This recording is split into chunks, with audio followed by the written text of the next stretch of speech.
Welcome to the Night Tale Audiobooks YouTube channel. Tonight, we slip into the moonlit streets of early 20th century France, where no safe is truly locked and no identity is permanent. This is The Extraordinary Adventures of Arsène Lupin, Gentleman-Burglar, by Maurice Leblanc. Behind the velvet masks and the impeccable manners lies the sharpest mind in Paris, a man who robs the rich not just for gain, but for the sheer thrill of the game. From daring escapes to impossible thefts, you are about to witness the birth of a legend. Check your pockets, lean back, and enjoy the art of the steal. The adventure begins now. The Extraordinary Adventures of Arsène Lupin, Gentleman-Burglar. Chapter 1. The Arrest of Arsène Lupin. It was a strange ending to a voyage that had commenced in a most auspicious manner. The transatlantic steamship La Provence was a swift and comfortable vessel under the command of a most affable man. The passengers constituted a select and delightful society. The charm of new acquaintances and improvised amusements served to make the time pass agreeably. We enjoyed the pleasant sensation of being separated from the world, living as it were upon an unknown island, and consequently obliged to be sociable with each other.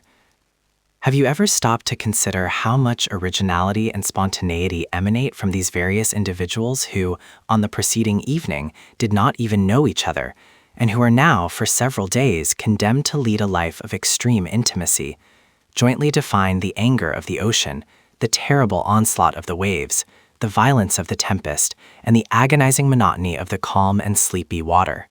Such a life becomes a sort of tragic existence, with its storms and its grandeurs, its monotony and its diversity. And that is why perhaps we embark upon that short voyage with mingled feelings of pleasure and fear. But during the past few years, a new sensation had been added to the life of the transatlantic traveler. The little floating island is now attached to the world from which it was once quite free.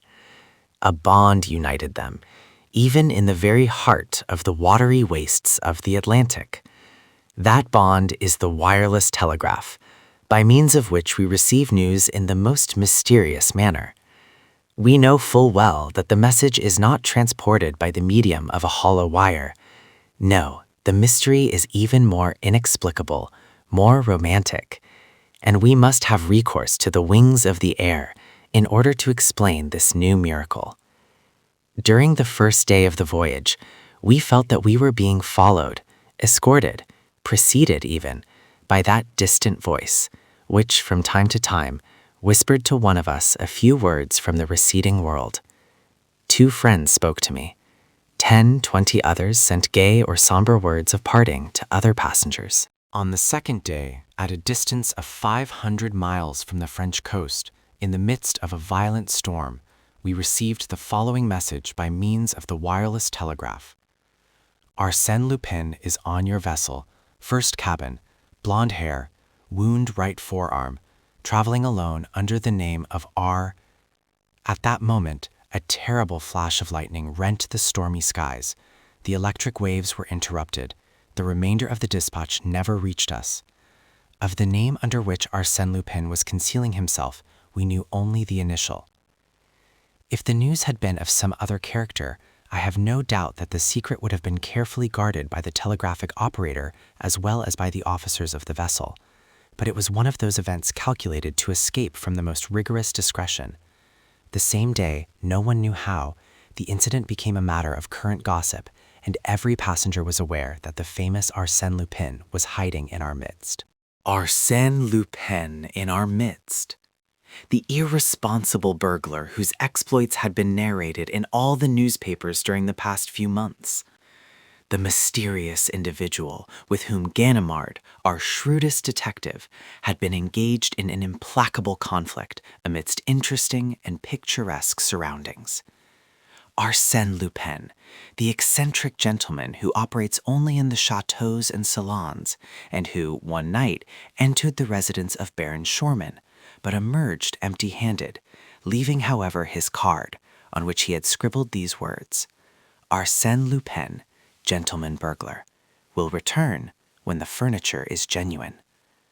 Arsène Lupin, the man of 1,000 disguises, and turn a chauffeur, detective, bookmaker, Russian physician, Spanish bullfighter, commercial traveler, robust youth, or decrepit old man. Then consider this startling situation. Arsène Lupin was wandering about within the limited bounds of a transatlantic steamer, in that very small corner of the world, in that dining saloon, in that smoking room, in that music room. Arsène Lupin was perhaps this gentleman, or that one, my neighbor at the table, the sharer of my stateroom. And this condition of affairs will last for 5 days, exclaimed Miss Nellie Underdown next morning. It is unbearable. I hope you will be arrested. Then, addressing me, she added, and you, Monsieur d'Andrézy, you are on intimate terms with the captain. Surely you know something. I should have been delighted had I possessed any information that would interest Miss Nellie. She was one of those magnificent creatures who inevitably attract attention in every assembly. Wealth and beauty form an irresistible combination, and Nellie possessed both. Educated in Paris under the care of a French mother, she was now going to visit her father, the millionaire Underdown of Chicago. She was accompanied by one of her friends, Lady Jerland. At first, I had decided to open a flirtation with her. But in the rapidly growing intimacy of the voyage, I was soon impressed by her charming manner, and my feelings became too deep and reverential for a mere flirtation. Moreover, she accepted my attentions with a certain degree of favor. She condescended to laugh at my witticisms and display an interest in my stories. Yet I felt that I had a rival in the person of a young man with quiet and refined tastes, and it struck me at times that she preferred his taciturn humor to my Parisian frivolity. He formed one in the circle of admirers that surrounded Miss Nellie at the time she addressed to me the foregoing question. We were all comfortably seated in our deck chairs. The storm of the preceding evening had cleared the sky. The weather was now delightful. I have no definite knowledge, mademoiselle, I replied, but cannot we ourselves investigate the mystery quite as well as the detective Ganimard, the personal enemy of Arsène Lupin? Oh, you are progressing very fast, monsieur. Not at all, mademoiselle. In the first place, let me ask, do you find the problem a complicated one? Very complicated. Have you forgotten the key we hold for the solution to the problem? What key? In the first place, Lupin calls himself Monsieur R-. Rather vague information, she replied. Secondly, he is traveling alone. Does that help you? She asked. Thirdly, he is blonde. Well, then we have only to peruse the passenger list and proceed by process of elimination. I had that list in my pocket. I took it out and glanced through it. Then I remarked, I find that there are only 13 men on the passenger list whose names begin with the letter R. Only 13? Yes, in the first cabin. And of those 13, I find that 9 of them are accompanied by women, children, or servants. That leaves only 4 who are traveling alone. First, the Marquis de Ravervoron. Secretary to the American ambassador, interrupted Miss Nellie. I know him. Major Rawson, I continued. He is my uncle, someone said. Mon Revolta.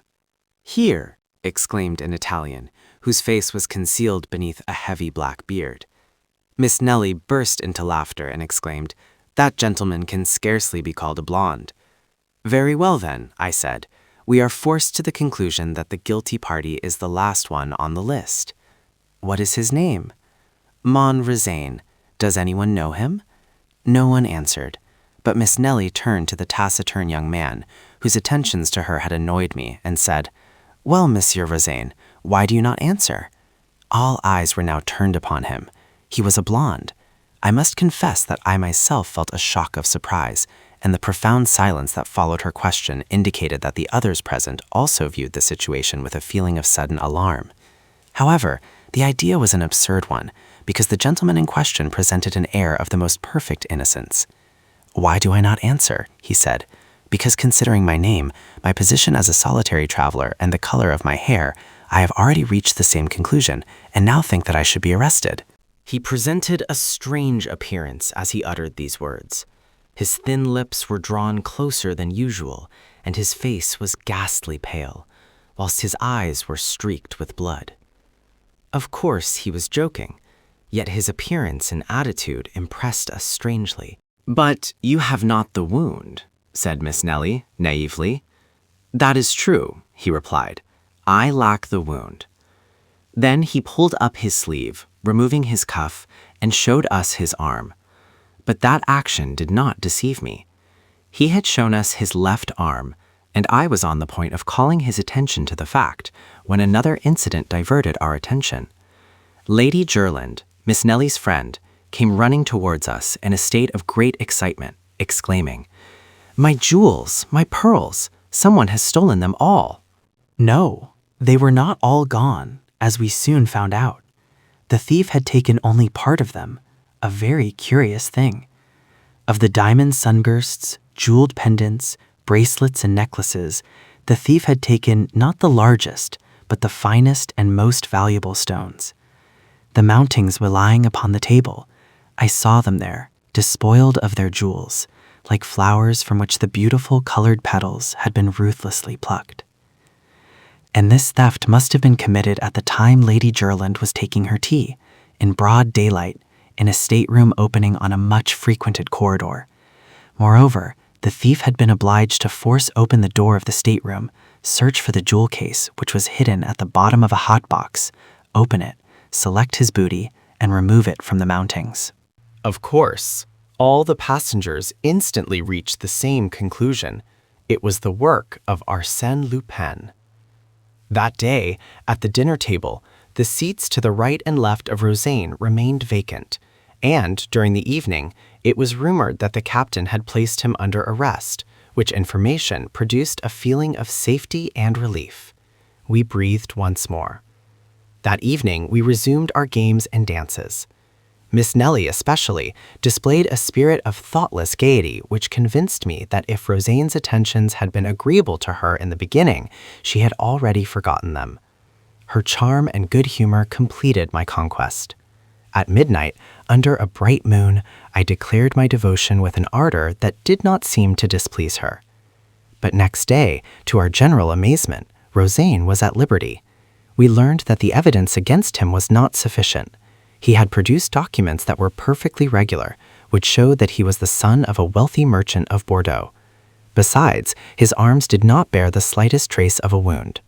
"Documents, certificates of birth," exclaimed the enemies of Rosaine. "Of course, Arsène Lupin will furnish you as many as you desire. And as to the wound, he never had it, or he has removed it." Then it was proven that at the time of the theft, Rosaine was promenading on the deck. To which fact, his enemies replied that a man like Arsène Lupin could commit a crime without being actually present. And then, apart from all other circumstances, there remained one point which even the most skeptical could not answer. Who, except Rosaine, was traveling alone, was a blonde, and bore a name beginning with R? To whom did the telegram point if it were not Rosaine? And when Rosaine, a few minutes before breakfast, came boldly toward our group, Miss Nellie and Lady Jerland arose and walked away. An hour later, a manuscript circular was passed from hand to hand amongst the sailors, the stewards, and the passengers of all classes. It announced that Monsieur Louis Rosaine offered a reward of 10,000 francs for the discovery of Arsène Lupin or other person in possession of the stolen jewels. "And if no one assists me, I will unmask the scoundrel myself," declared Rosaine. Rosaine against Arsène Lupin, or rather, according to current opinion, Arsène Lupin himself against Arsène Lupin. The contest promised to be interesting. Nothing developed during the next 2 days. We saw Rosaine wandering about day and night, searching, questioning, investigating.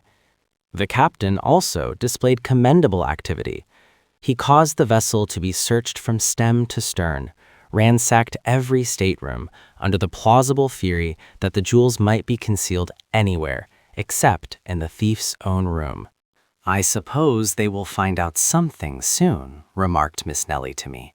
"He may be a wizard, but he cannot make diamonds and pearls become invisible." "Certainly not," I replied, "but he should examine the lining of our hats and vests and everything we carry with us." Then, exhibiting my Kodak, a 9x12 with which I had been photographing her in various poses, I added, "In an apparatus no larger than that, a person could hide all of Lady Jerland's jewels. He could pretend to take pictures, and no one would suspect the game. But I have heard it said that every thief leaves some clue behind him." "That may be generally true," I replied, "but there is one exception, Arsène Lupin." "Why?" "Because he concentrates his thoughts not only on the theft, but on all the circumstances connected with it that could serve as a clue to his identity." "A few days ago you were more confident." "Yes, but since then I have seen him at work." "And what do you think about it now?" she asked. "Well, in my opinion, we are wasting our time." And as a matter of fact, the investigation had produced no result. But in the meantime, the captain's watch had been stolen. He was furious. He quickened his efforts and watched Rosaine more closely than before. But on the following day, the watch was found in the second officer's collar box. This incident caused considerable astonishment and displayed the humorous side of Arsène Lupin, burglar though he was, but dilettante as well. He combined business with pleasure. He reminded us of the author who almost died in a fit of laughter provoked by his own play. Certainly, he was an artist in his particular line of work, and whenever I saw Rosaine, gloomy and reserved, and thought of the double role that he was playing, I accorded him a certain measure of admiration. On the following evening, the officer on deck duty heard groans emanating from the darkest corner of the ship. He approached and found a man lying there, his head enveloped in a thick gray scarf, and his hands tied together with a heavy cord. It was Rosaine. He had been assaulted, thrown down, and robbed. A card, pinned to his coat, bore these words: "Arsène Lupin accepts with pleasure the 10,000 francs offered by Monsieur Rosaine." As a matter of fact, the stolen pocketbook contained 20,000 francs. Of course, some accused the unfortunate man of having simulated this attack on himself. But apart from the fact that he could not have bound himself in that manner, it was established that the writing on the card was entirely different from that of Rosaine, but on the contrary, resembled the handwriting of Arsène Lupin as it was reproduced in an old newspaper found on board. Thus, it appeared that Rosaine was not Arsène Lupin, but was Rosaine, the son of a Bordeaux merchant, and the presence of Arsène Lupin was once more affirmed, and not in a most alarming manner. Such was the state of terror amongst the passengers that none would remain alone in a stateroom or wander singly in unfrequented parts of the vessel. We clung together as a matter of safety, and yet the most intimate acquaintances were estranged by a mutual feeling of distrust.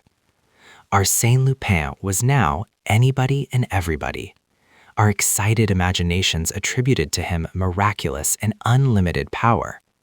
We supposed him capable of assuming the most unexpected disguises, of being by turns the highly respectable Major Rawson, or the noble Marquis de Raverdan, or even, for we no longer stopped with the accusing letter of R, or even such or such a person well known to all of us, and having wife, children, and servants.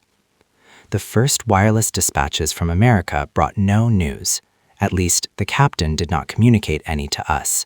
The silence was not reassuring. Our last day on the steamer seemed interminable. We lived in constant fear of some disaster. This time, it would not be a simple theft or a comparatively harmless assault. It would be a crime, a murder. No one imagined that Arsène Lupin would confine himself to those two trifling offenses. Absolute master of the ship, the authorities powerless, he could do whatever he pleased. Our property and lives were at his mercy. Yet those were delightful hours for me, since they secured to me the confidence of Miss Nellie. Deeply moved by those startling events, and being of a highly nervous nature, She spontaneously sought at my side a protection and security that I was pleased to give her. Inwardly, I blessed Arsène Lupin. Had he not been the means of bringing me and Miss Nellie closer to each other? Thanks to him, I could now indulge in delicious dreams of love and happiness, dreams that, I felt, were not unwelcome to Miss Nellie. Her smiling eyes authorized me to make them. The softness of her voice bade me hope. As we approached the American shore, the active search for the thief was apparently abandoned, and we were anxiously awaiting the supreme moment in which the mysterious enigma would be explained. Who was Arsène Lupin? Under what name, under what disguise was the famous Arsène Lupin concealing himself? And at last, that supreme moment arrived. If I live 100 years, I shall not forget the slightest details of it. "How pale you are, Miss Nellie," I said to my companion as she leaned upon my arm, almost fainting. "And you," she replied. "Ah, you are so changed." Just think, this is a most exciting moment, and I am delighted to spend it with you, Miss Nellie. I hope that your memory will sometimes revert. But she was not listening. She was nervous and excited. The gangway was placed in position, but before we could use it, the uniformed customs officers came on board. Miss Nellie murmured, "I shouldn't be surprised to hear that Arsène Lupin escaped from the vessel during the voyage. Perhaps he preferred death to dishonor and plunged into the Atlantic rather than be arrested." "Oh, do not laugh," she said. Suddenly I started, and in answer to her question I said, "Do you see that little old man standing at the bottom of the gangway? With an umbrella and an olive green coat? It is Ganimard." "Ganimard?" "Yes, the celebrated detective who has sworn to capture Arsène Lupin. Ah, I can understand now why we did not receive any news from this side of the Atlantic. Ganimard was here, and he always keeps his business secret." "Then you think he will arrest Arsène Lupin?" "Who can tell? The unexpected always happens when Arsène Lupin is concerned in the affair." "Oh," she exclaimed, with that morbid curiosity peculiar to women, "I should like to see him arrested." You will have to be patient. No doubt, Arsène Lupin has already seen his enemy and will not be in a hurry to leave the steamer. The passengers were now leaving the steamer. Leaning on his umbrella, with an air of careless indifference, Ganimard appeared to be paying no attention to the crowd that was hurrying down the gangway. The Marquis de Reverdon, Major Rawson, the Italian Rivolta, and many others had already left the vessel before Rosaine appeared. Poor Rosaine. "Perhaps it is he after all," said Miss Nellie to me. "What do you think?" "I think it would be very interesting to have Ganimard and Rosaine in the same picture. You take the camera. I am loaded down." I gave her the camera, but too late for her to use it. Rosaine was already passing the detective. An American officer standing behind Ganimard leaned forward and whispered in his ear. The French detective shrugged his shoulders, and Rosaine passed on. Then, my God, who was Arsène Lupin? "Yes," said Miss Nellie aloud, "who can it be?" Not more than 20 people now remained on board. She scrutinized them one by one, fearful that Arsène Lupin was not amongst them. "We cannot wait much longer," I said to her. She started toward the gangway. I followed, but we had not taken 10 steps when Ganimard barred our passage. "Well, what is it?" I exclaimed. "One moment, monsieur. What's your hurry? I am escorting mademoiselle." "One moment," he repeated, in a tone of authority. Then, gazing into my eyes, he said, "Arsène Lupin, is it not?" I laughed and replied, "No, simply Bernard d'Andrézy. Bernard d'Andrézy died in Macedonia 3 years ago. If Bernard d'Andrézy were dead, I should not be here. But you are mistaken. Here are my papers. They are his, and I can tell you exactly how they came into your possession." "You are a fool," I exclaimed. "Arsène Lupin sailed under the name of R." "Yes, another of your tricks, a false scent that deceived them at Havre. You play a good game, my boy, but this time luck is against you." I hesitated a moment. Then he hit me a sharp blow on the right arm, which caused me to utter a cry of pain. He had struck the wound, yet unhealed, referred to in the telegram. I was obliged to surrender. There was no alternative. I turned to Miss Nellie, who had heard everything. Our eyes met. Then she glanced at the kodak I had placed in her hands and made a gesture that conveyed to me the impression that she understood everything. Yes, there, between the narrow folds of black leather, in the hollow center of the small object that I had taken the precaution to place in her hands before Ganimard arrested me, it was there I had deposited Rosane's 20,000 francs and Lady Jerland's pearls and diamonds. Oh, I pledge my oath that at that solemn moment, when I was in the grasp of Ganimard and his 2 assistants, I was perfectly indifferent to everything, to my arrest, the hostility of the people, everything except this one question. What will Miss Nellie do with the things I had confided to her? In the absence of that material and conclusive proof, I had nothing to fear. But would Miss Nellie decide to furnish that proof? Would she betray me? Would she act the part of an enemy who cannot forgive, or that of a woman whose scorn is softened by feelings of indulgence and involuntary sympathy? She passed in front of me. I said nothing, but bowed very low. Mingled with the other passengers, she advanced to the gangway with my kodak in her hand. It occurred to me that she would not dare to expose me publicly, but she might do so when she reached a more private place. However, when she had passed only a few feet down the gangway, with a movement of simulated awkwardness, she let the camera fall into the water between the vessel and the pier. Then she walked down the gangway and was quickly lost to sight in the crowd. She had passed out of my life forever. For a moment, I stood motionless. Then, to Ganimard's great astonishment, I muttered, "What a pity that I am not an honest man." Such was the story of his arrest, as narrated to me by Arsène Lupin himself. The various incidents, which I shall record in writing at a later day, have established between us certain ties. Shall I say of friendship? Yes, I venture to believe that Arsène Lupin honors me with his friendship, and that it is through friendship that he occasionally calls on me and brings into the silence of my library his youthful exuberance of spirits, the contagion of his enthusiasm, and the mirth of a man for whom destiny has naught but favors and smiles. His portrait? How can I describe him? I have seen him 20 times, and each time he was a different person. Even he himself said to me on one occasion, "I no longer know who I am. I cannot recognize myself in the mirror." Certainly he was a great actor and possessed a marvelous faculty for disguising himself. Without the slightest effort, he could adopt the voice, gestures, and mannerisms of another person. "Why," said he, "why should I retain a definite form and feature? Why not avoid the danger of a personality that is ever the same? My actions will serve to identify me."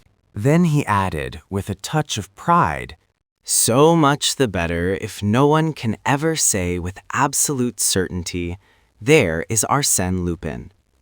The essential point is that the public may be able to refer to my work and say, without fear of mistake, 'Arsène Lupin did that.'" Chapter 2. Arsène Lupin in Prison. There is no tourist worthy of the name who does not know the banks of the Seine and has not noticed, in passing, the little feudal castle of the Malakis, built upon a rock in the center of the river. An arched bridge connects it with the shore. All around it, the calm waters of the great river play peacefully amongst the reeds, and the wagtails flutter over the moist crests of the stones. The history of the Malakis castle is stormy like its name, harsh like its outlines. It has passed through a long series of combats, sieges, assaults, rapines, and massacres. A recital of the crimes that have been committed there would cause the stoutest heart to tremble. There are many mysterious legends connected with the castle, and they tell us of a famous subterranean tunnel that formerly led to the Abbey of Jumièges and to the manor of Agnes Sorel, mistress of Charles VII. In that ancient habitation of heroes and brigands, the Baron Nathan Cahorn now lived, or Baron Satan, as he was formerly called on the bourse, where he had acquired a fortune with incredible rapidity. The lords of Malaquis, absolutely ruined, had been obliged to sell the ancient castle at a great sacrifice. It contained an admirable collection of furniture, pictures, wood carvings, and faience. The Baron lived there alone, attended by 3 old servants. No one ever enters the place. No one had ever beheld the 3 Rubens that he possessed, his 2 Watteaux, his Jean Goujon pulpit, and the many other treasures that he had acquired by a vast expenditure of money at public sales. Baron Satan lived in constant fear, not for himself, but for the treasures that he had accumulated with such an earnest devotion and with so much perspicacity that the shrewdest merchant could not say that the Baron had ever erred in his taste or judgment. He loved them, his biblos. He loved them intensely, like a miser, jealously, like a lover. Every day, at sunset, the iron gates at either end of the bridge and at the entrance to the Court of Honor are closed and barred. At the least touch on these gates, electric bells will ring throughout the castle. One Thursday in September, a letter carrier presented himself at the gate at the head of the bridge, and as usual, it was the Baron himself who partially opened the heavy portal. He scrutinized the man as minutely as if he were a stranger, although the honest face and twinkling eyes of the postman had been familiar to the Baron for many years. The man laughed as he said, "It is only I, Monsieur le Baron. It is not another man wearing my cap and blouse." "One can never tell," muttered the Baron. The man handed him a number of newspapers and then said, "And now, Monsieur le Baron, here is something new." "Something new?" Yes, a letter. A registered letter. Living as a recluse, without friends or business relations, the Baron never received any letters, and the one now presented to him immediately aroused within him a feeling of suspicion and distrust. It was like an evil omen. Who was this mysterious correspondent that dared to disturb the tranquility of his retreat? "You must sign for it, Monsieur le Baron." He signed, then took the letter, waited until the postman had disappeared beyond the bend in the road, and, after walking nervously to and fro for a few minutes, he leaned against the parapet of the bridge and opened the envelope. It contained a sheet of paper bearing this heading, Prison de la Santé, Paris. He looked at the signature, Arsène Lupin. Then he read, Monsieur le Baron, there is in the gallery in your castle a picture of Philippe de Champagne of exquisite finish, which pleases me beyond measure. Your Rubens are also to my taste, as well as your smallest Watteau. In the salon to the right, I have noticed the Louis XIII cadence table, the tapestries of Beauvais, the Empire gueridon signed Jacob, and the Renaissance chest. In the salon to the left, all the cabinet full of jewels in miniatures. For the present, I will content myself with those articles that can be conveniently removed. I will therefore ask you to pack them carefully and ship them to me, charges prepaid, to the station at Batignolles within 8 days. Otherwise, I shall be obliged to remove them myself during the night of 27 September. But under those circumstances, I shall not content myself with the articles above mentioned. Accept my apologies for any inconvenience I may cause you, and believe me to be your humble servant, Arsène Lupin. P.S. Please do not send the largest Watteau. Although you paid 30,000 francs for it, it is only a copy, the original having been burned under the Directoire by Barras during a night of debauchery. Consult the memoirs of Garat. I do not care for the Louis XV chatelaine, as I doubt its authenticity. That letter completely upset the Baron. Had it borne any other signature, he would have been greatly alarmed. But signed by Arsène Lupin? As an habitual reader of the newspapers, he was versed in the history of recent crimes, and was therefore well acquainted with the exploits of the mysterious burglar. Of course, he knew that Lupin had been arrested in America by his enemy Ganimard, and was at present incarcerated in the Prison de la Santé. But he knew also that any miracle might be expected from Arsène Lupin. Moreover, that exact knowledge of the castle, the location of the pictures and furniture, gave the affair an alarming aspect. How could he have acquired that information concerning things that no one had ever seen? The Baron raised his eyes and contemplated the stern outlines of the castle, its steep rocky pedestal, the depth of the surrounding water, and shrugged his shoulders. Certainly there was no danger. No one in the world could force an entrance to the sanctuary that contained his priceless treasures. No one, perhaps, but Arsène Lupin. For him, gates, walls, and drawbridges did not exist. What use were the most formidable obstacles or the most careful precautions if Arsène Lupin had decided to effect an entrance? That evening, he wrote to the Procureur of the Republic at Rouen. He enclosed the threatening letter and solicited aid and protection. The reply came at once to the effect that Arsène Lupin was in custody in the Prison de la Santé under close surveillance with no opportunity to write such a letter, which was, no doubt, the work of some impostor. But as an act of precaution, the procureur had submitted the letter to an expert in handwriting, who declared that, in spite of certain resemblances, the writing was not that of the prisoner. But the words, in spite of certain resemblances, caught the attention of the Baron. In them he read the possibility of a doubt which appeared to him quite sufficient to warrant the intervention of the law. His fears increased. He read Lupin's letter over and over again. "I shall be obliged to remove them myself." And then there was the fixed date, the night of 27 September. To confide in his servants was a proceeding repugnant to his nature, but now, for the first time in many years, he experienced the necessity of seeking counsel with someone. Abandoned by the legal official of his own district and feeling unable to defend himself with his own resources, he was on the point of going to Paris to engage the services of a detective. 2 days passed. On the third day, he was filled with hope and joy as he read the following item in the Réveil de Caudebec, a newspaper published in a neighboring town.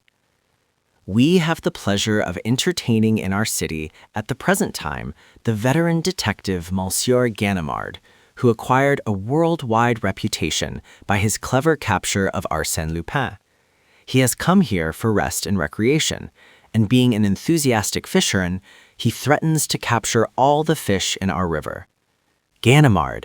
Ah, here is the assistance desired by Baron Cahorn. Who could baffle the schemes in Arsène Lupin better than Ganimard, the patient and astute detective? He was the man for the place." The Baron did not hesitate. The town of Caudebec was only 6 kilometers from the castle, a short distance to a man whose step was accelerated by the hope of safety. After several fruitless attempts to ascertain the detective's address, the Baron visited the office of the Réveil, situated on the quay. There he found the writer of the article, who, approaching the window, exclaimed, "Ganimard! Why, you are sure to see him somewhere on the quay with his fishing pole. I met him there and chanced to read his name engraved on his rod. Ah, there he is now, under the trees." "That little man wearing his straw hat?" "Exactly. He is a gruff fellow with little to say."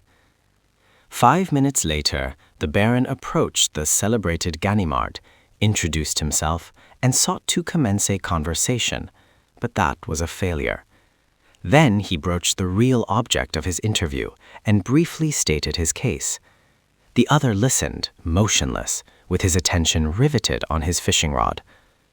When the Baron had finished his story, the fisherman turned with an air of profound pity and said, "Monsieur, it is not customary for thieves to warn people they are about to rob.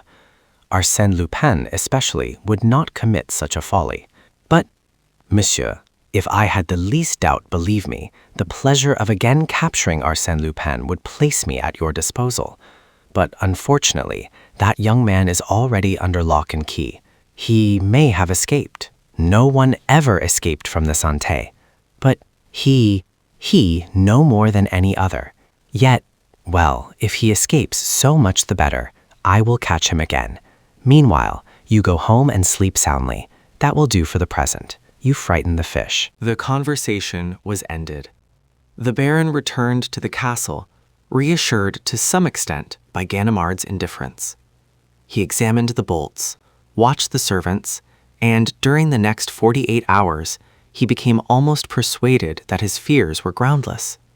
Certainly, as Ganimard had said, thieves do not warn people they are about to rob. The fateful day was close at hand. It was now the 26th of September, and nothing had happened.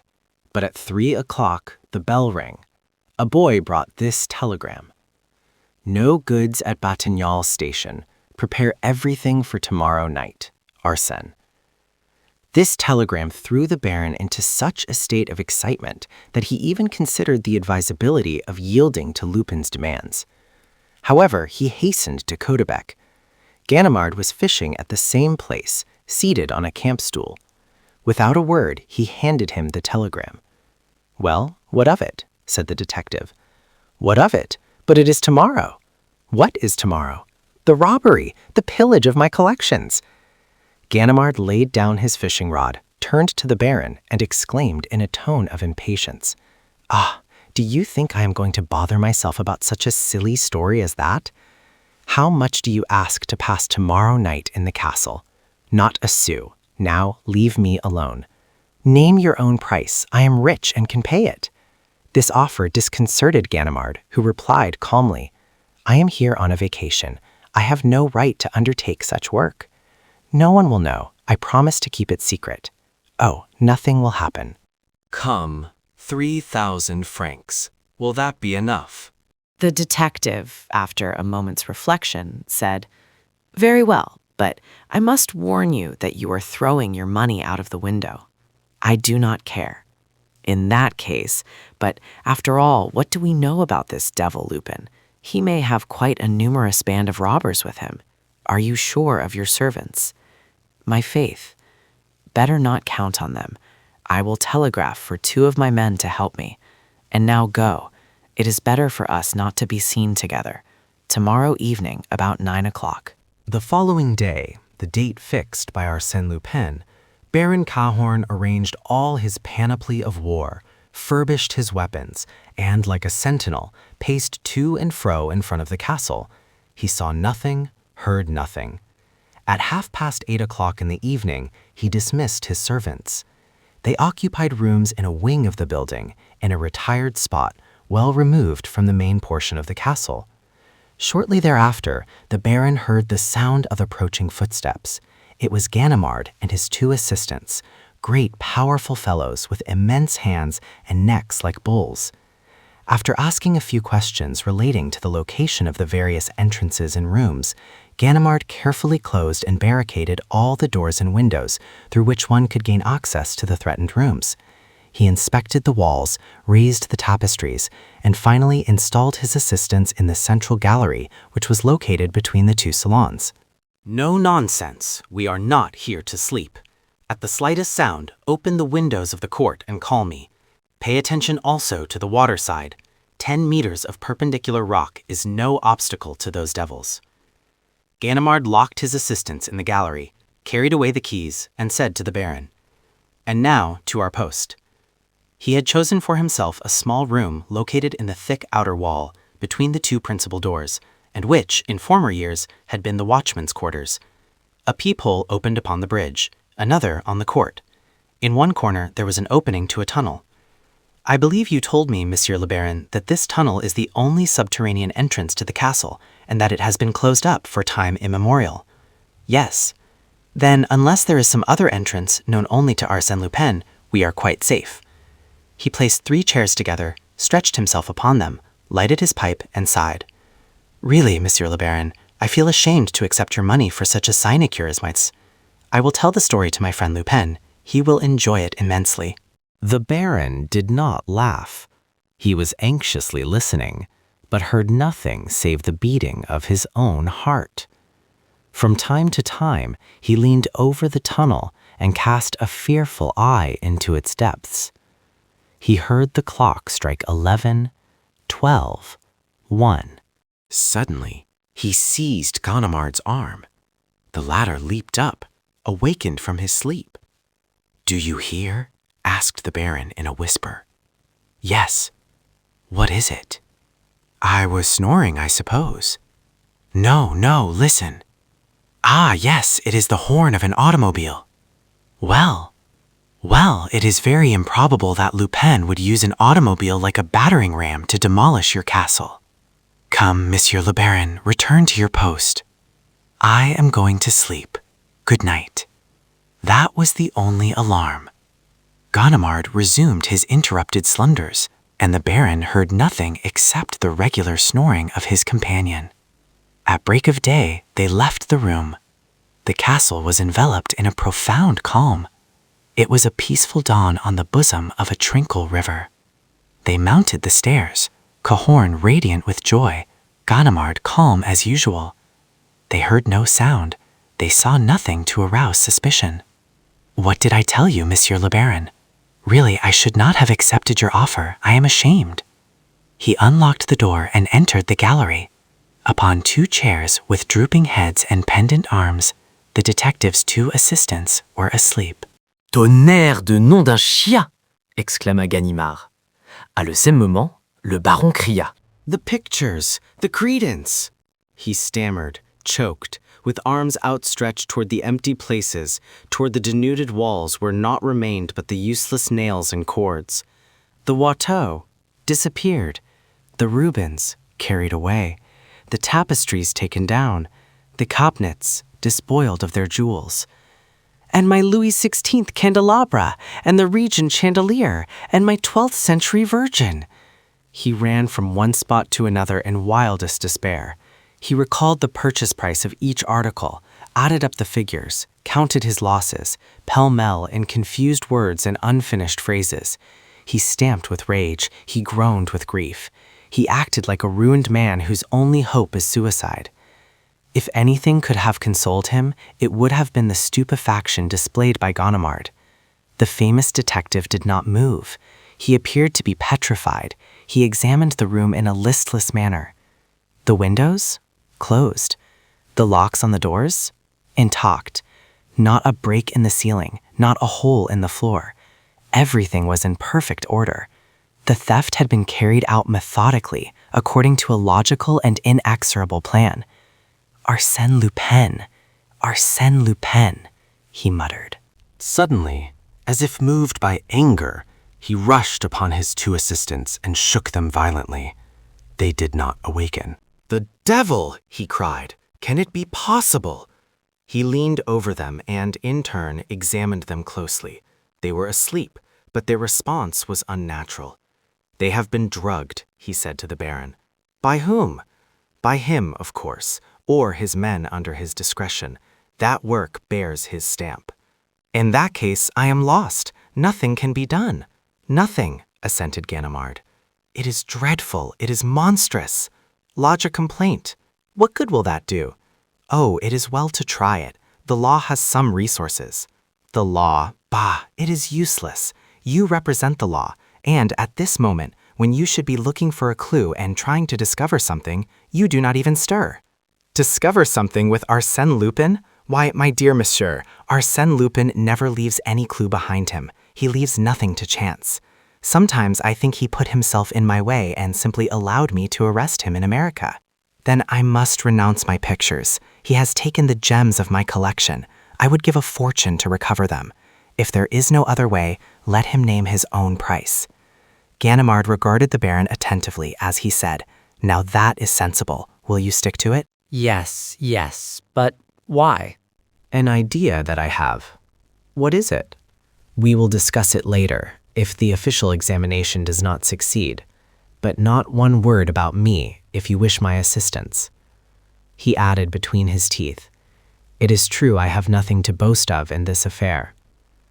The assistants were gradually regaining consciousness with the bewildered air of people who come out of an hypnotic sleep. They opened their eyes and looked about them in astonishment. Ganimard questioned them. They remembered nothing. But you must have seen someone. No. Can't you remember? No. Did you drink anything? They considered a moment, and then one of them replied, Yes, I drink a little water.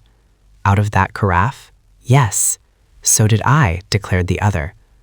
Ganimard smelled and tasted it. It had no particular taste and no odor.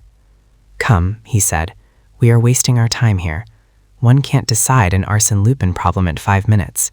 But Morbleu, I swear I will catch him again. The same day, a charge of burglary was duly performed by Baron Cahorn against Arsène Lupin, a prisoner in the Prison de la Santé. The Baron afterwards regretted making the charge against Lupin when he saw his castle delivered over to the gendarmes, the procureur, the juge d'instruction, the newspaper reporters and photographers, and a throng of idle curiosity seekers. The affair soon became a topic of general discussion, and the name of Arsène Lupin excited the public imagination to such an extent that the newspapers filled their columns with the most fantastic stories of his exploits, which found ready credence amongst their readers. But the letter of Arsène Lupin that was published in the Echo de France, no one's ever knew how the newspaper obtained it. That letter, in which Baron Cahorn was impudently warned of the coming theft, caused considerable excitement. The most fabulous theories were advanced. Some recalled the existence of the famous subterranean tunnels, and that was the line of research pursued by the officers of the law, who searched the house from top to bottom, questioned every stone, studied the wainscoting and the chimneys, the window frames and the girders in the ceilings. By the light of torches, they examined the immense cellars where the lords of Malachy were wont to store their munitions and provisions. They sounded the rocky foundation to its very center. But it was all in vain. They discovered no trace of a subterranean tunnel. No secret passage existed. But the eager public declared that the pictures and furniture could not vanish like so many ghosts. They are substantial, material things, and require doors and windows for their exits and their entrances, and so do the people that remove them. Who were those people? How did they gain access to the castle, and how did they leave it? The police officers of Rouen, convinced of their own impotence, solicited the assistance of the Parisian detective force. Mondeduis, chief of the Sûreté, sent the best sleuths of the Iron Brigade. He himself spent 48 hours at the castle, but met with no success. Then he sent for Ganimard, whose past services had proved so useful when all else failed. Ganimard listened in silence to the instructions of his superior. Then, shaking his head, he said, "In my opinion, it is useless to ransack the castle. The solution of the problem lies elsewhere."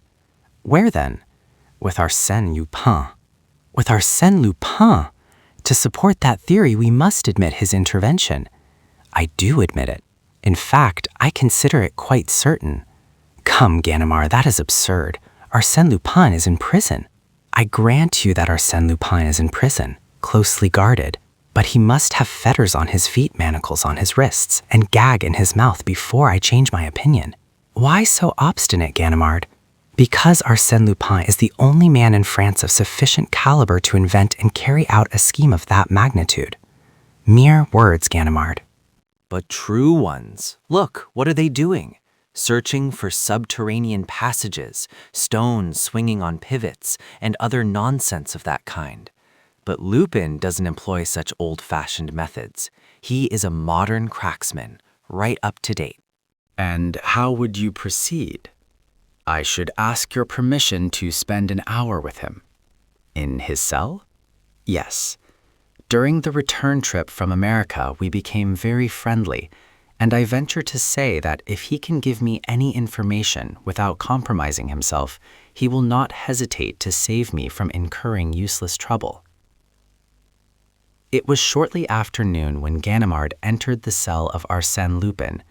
The latter, who was lying on his bed, raised his head and uttered a cry of apparent joy.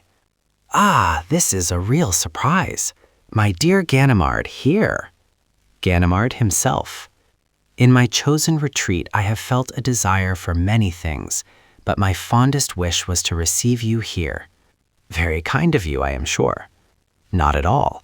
You know I hold you in the highest regard." "I am proud of it." "I have always said, Ganimard is our best detective. He is almost, you see how candid I am, he is almost as clever as Sherlock Holmes. But I am sorry that I cannot offer you anything better than this hard stool, and no refreshments, not even a glass of beer. Of course, you will excuse me, as I am here only temporarily." Ganimard smiled and accepted the proffered seat. Then the prisoner continued.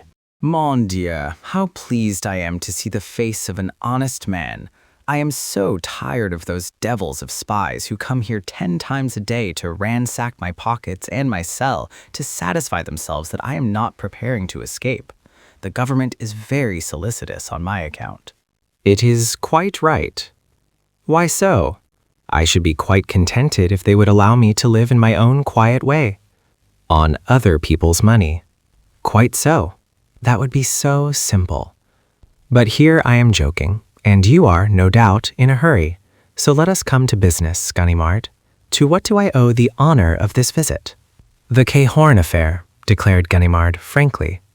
Ah, wait 1 moment. You see, I have had so many affairs. First, let me fix in my mind the circumstances of this particular case. Ah, yes, now I have it.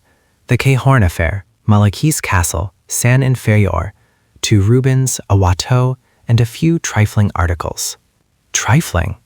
Oh, ma foi, all that is of slight importance, but it suffices to know that the affair interests you. How can I serve you, Ganimard?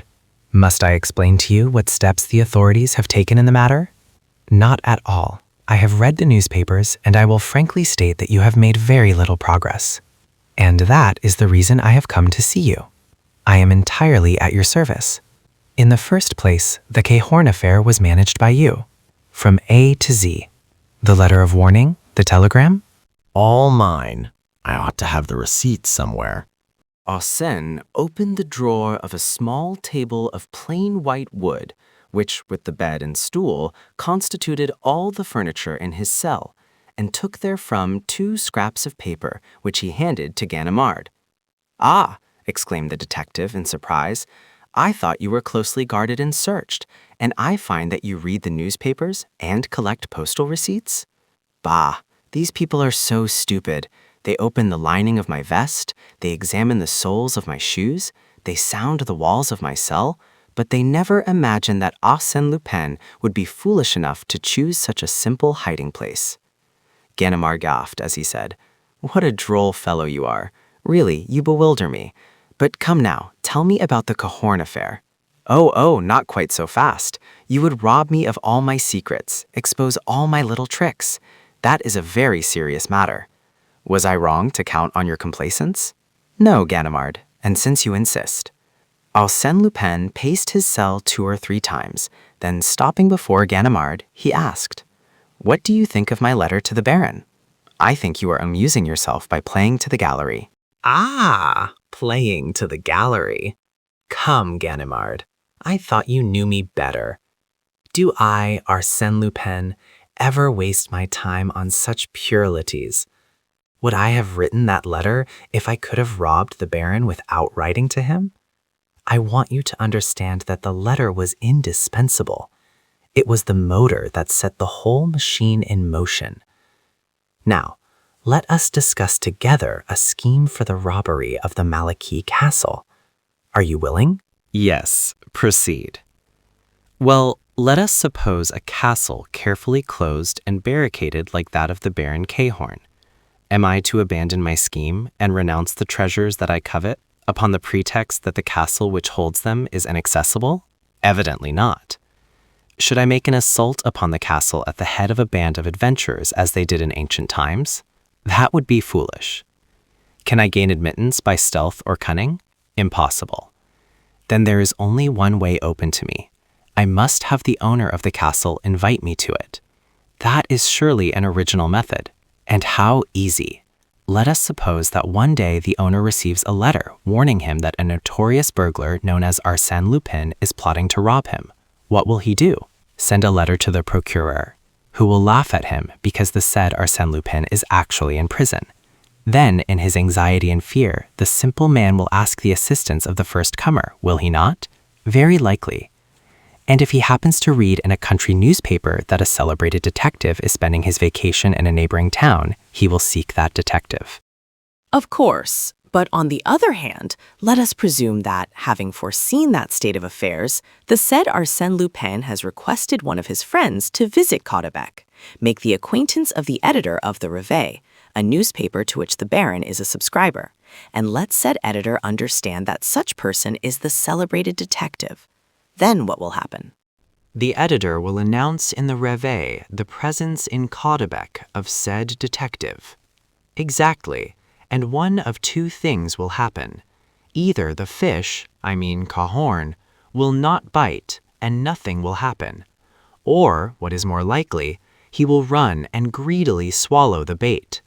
Thus behold my Baron Cahorn imploring the assistance of one of my friends against me. Original indeed. Of course, the pseudo-detective at first refuses to give any assistance. On top of that comes the telegram from Arsène Lupin. The frightened Baron rushes once more to my friend and offers him a definite sum of money for his services.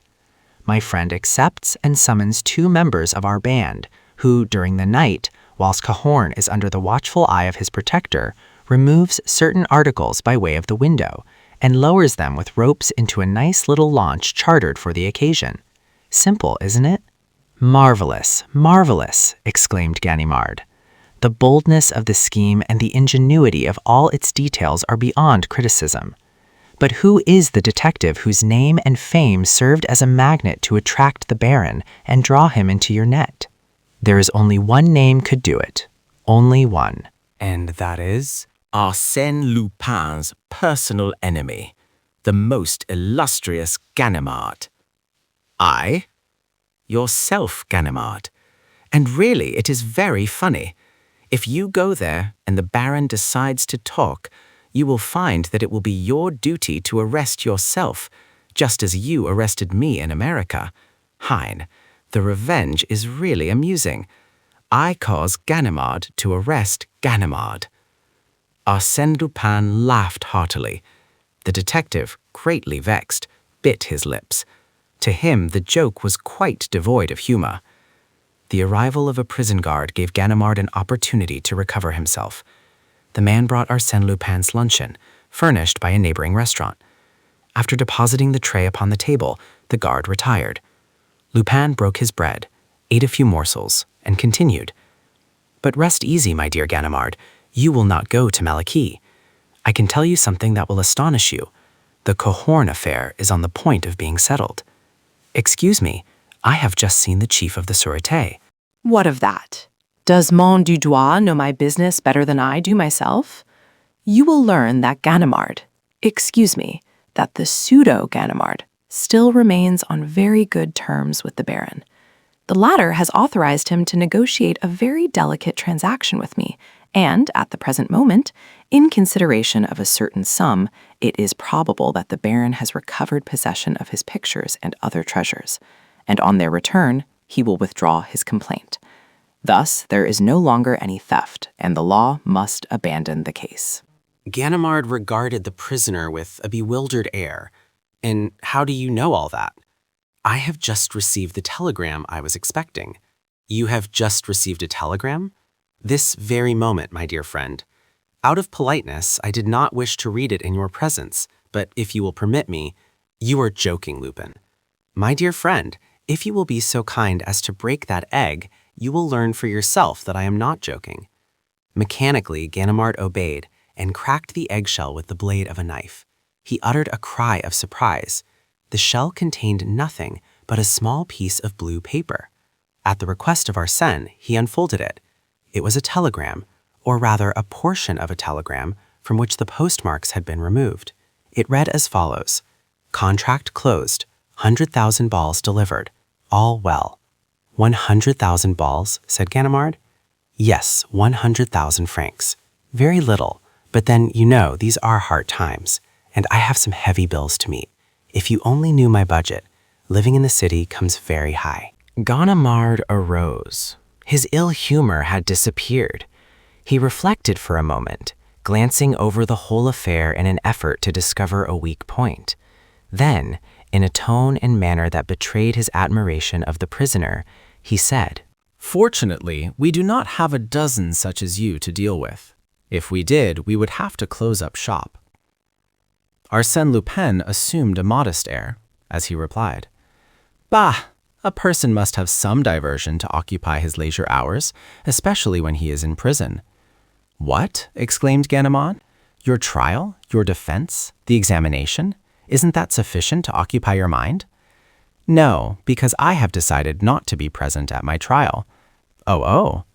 Arsène Lupin repeated positively, I shall not be present at my trial. Really? Ah, my dear monsieur, do you suppose I am going to rot upon the wet straw? You insult me. Arsène Lupin remains in prison just as long as it pleases him, and not 1 minute more.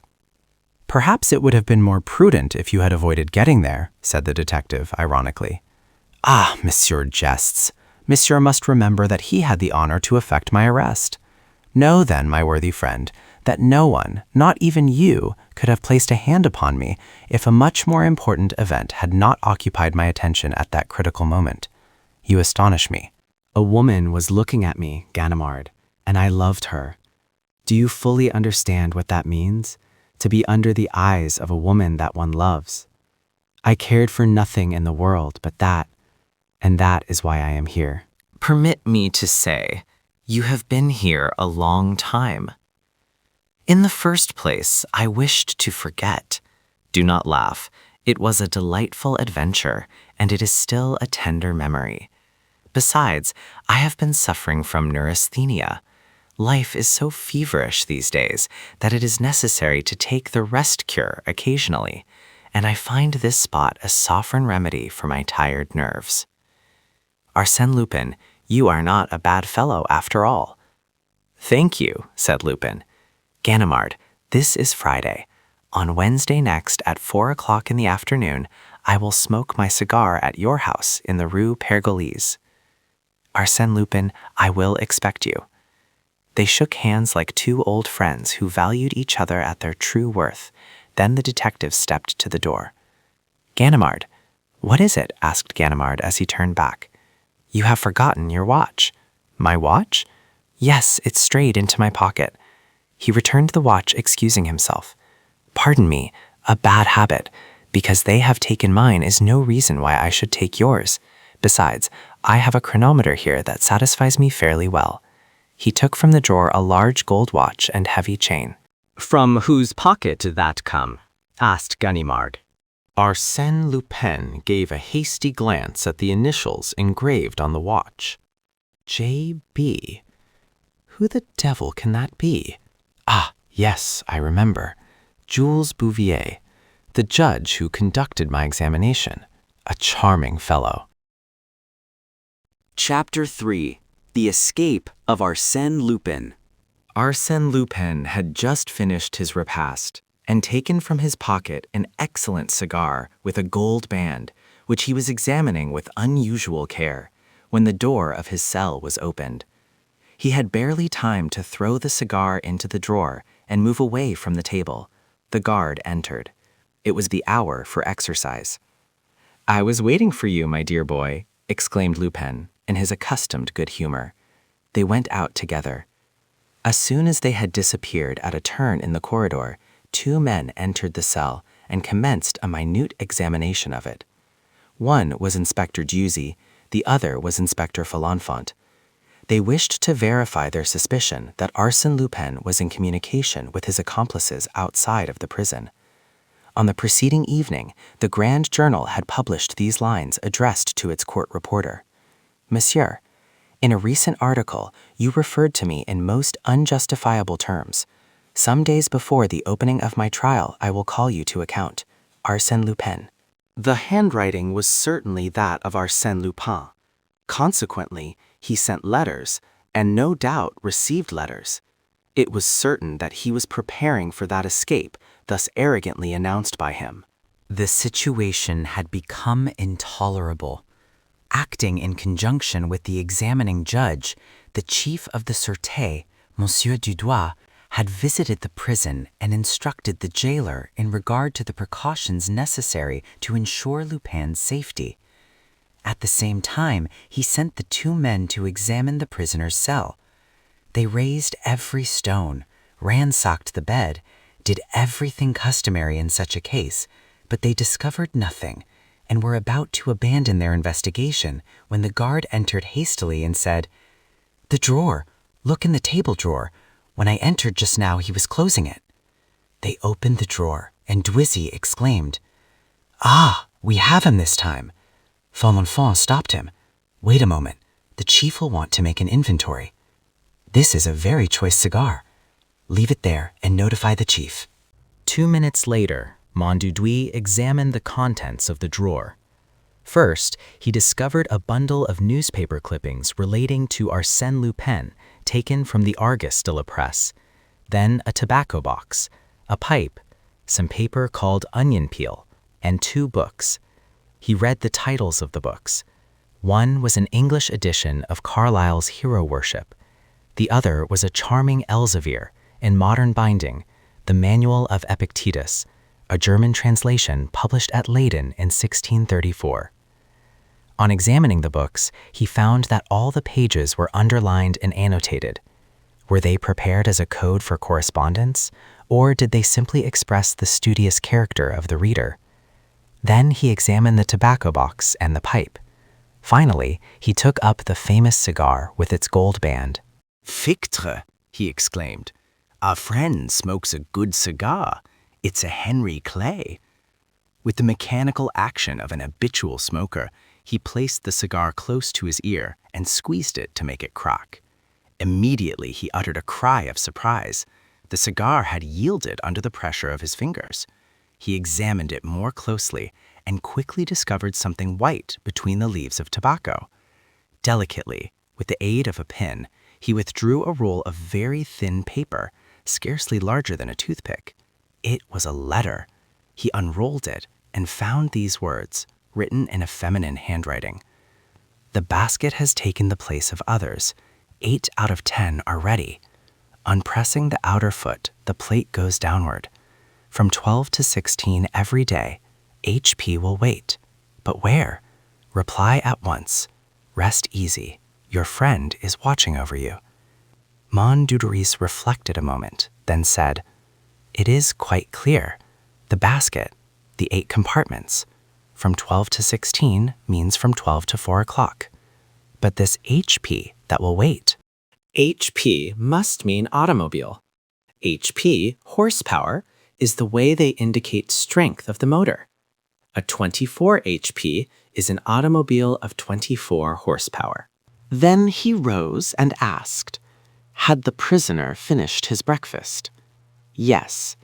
And as he has not yet read the message, which is proved by the condition of the cigar, it is probable that he had just received it." "How?" "In his food. Concealed in his bread or in a potato, perhaps." "Impossible. His food was allowed to be brought in simply to trap him, but we have never found anything in it. We will look for Lupin's reply this evening. Detain him outside for a few minutes. I shall take this to the examining judge, and if he agrees with me, we will have the letter photographed at once, and in an hour you can replace the letter in the drawer in a cigar similar to this. The prisoner must have no cause for suspicion." It was not without a certain curiosity that Monsieur Dudouis returned to the prison in the evening, accompanied by Inspector Duzy. 3 empty plates were sitting on the stove in the corner. "He has eaten." "Yes," replied the guard. "Duzy, please cut that macaroni into very small pieces and open that bread roll." "Nothing?" "No, Chief." Mondudouis examined the plates, the fork, the spoon, and the knife. An ordinary knife with a rounded blade. He turned the handle to the left, then to the right. It yielded and unscrewed. The knife was hollow and served as a hiding place for a sheet of paper. "Puh," he said. "That is not very clever for a man like Arsène. But we mustn't lose any time. You, Duizzy, go and search the restaurant." Then he read the note. "I trust to you, HP will follow at a distance every day. I will go ahead. Au revoir, dear friend." "At last," cried Monsieur Dudouis, rubbing his hands gleefully. "I think we have the affair in our own hands. A little strategy on our part, and the escape will be a success in so far as the arrest of his confederates are concerned." "But if Arsène Lupin slips through your fingers," suggested the guard. "We will have a sufficient number of men to prevent that. If, however, he displays too much cleverness, ma foi, so much the worse for him. As to his band of robbers, since the chief refuses to speak, the others must." And as a matter of fact, Arsène Lupin had very little to say. For several months, Monsieur Jules Bouvier, the examining judge, had exerted himself in vain. The investigation had been reduced to a few uninteresting arguments between the judge and the advocate, Maître Danval, one of the leaders of the bar. From time to time, through courtesy, Arsène Lupin would speak. One day he said, "Yes, Monsieur le Judge, I quite agree with you. The robbery of the Crédit Lyonnais, the theft in the Rue de Babylone, the issue of the counterfeit banknotes, the burglaries at the various chateaux, Armenil, Gouret, Imblevain, Grossière, Malaquis, all my work, monsieur. I did it all." Then will you explain to me? It is useless. I confess everything in a lump. Everything and even 10 times more than you know nothing about. Wearied by his fruitless task, the judge had suspended his examinations, but he resumed them after the 2 intercepted messages were brought to his attention, and regularly, at midday, Arsène Lupin was taken from the prison to the depot in the prison van with a certain number of other prisoners. They returned about 3 or 4 o'clock. Now, one afternoon, this return trip was made under unusual conditions. The other prisoners not having been examined, it was decided to take back Arsène Lupin first, thus he found himself alone in the vehicle. These prison vans, vulgarly called panier à salade or salad baskets, are divided lengthwise by a central corridor from which open 10 compartments, 5 on either side. Each compartment is so arranged that the occupant must assume and retain a sitting posture, and consequently, the 5 prisoners are seated one upon the other, and yet separated one from the other by partitions. A municipal guard standing at one end watches over the corridor. Arsène was placed in the 3rd cell on the right, and the heavy vehicle started. He carefully calculated when they left the Quai de l'Horloge and when they passed the Palais de Justice. Then, about the center of the bridge Saint-Michel, with his outer foot, that is to say, his right foot, he pressed upon the metal plate that closed his cell. Immediately something clicked, and the metal plate moved. He was able to ascertain that he was located between the 2 wheels. He waited, keeping a sharp lookout. The vehicle was proceeding slowly along the boulevard Saint-Michel. At the corner of Saint-Germain, it stopped. A truck horse had fallen.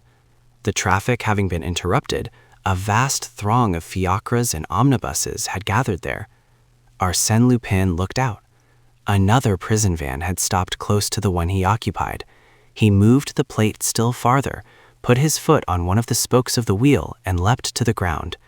A coachman saw him, roared with laughter, then tried to raise an outcry, but his voice was lost in the noise of the traffic that had commenced to move again.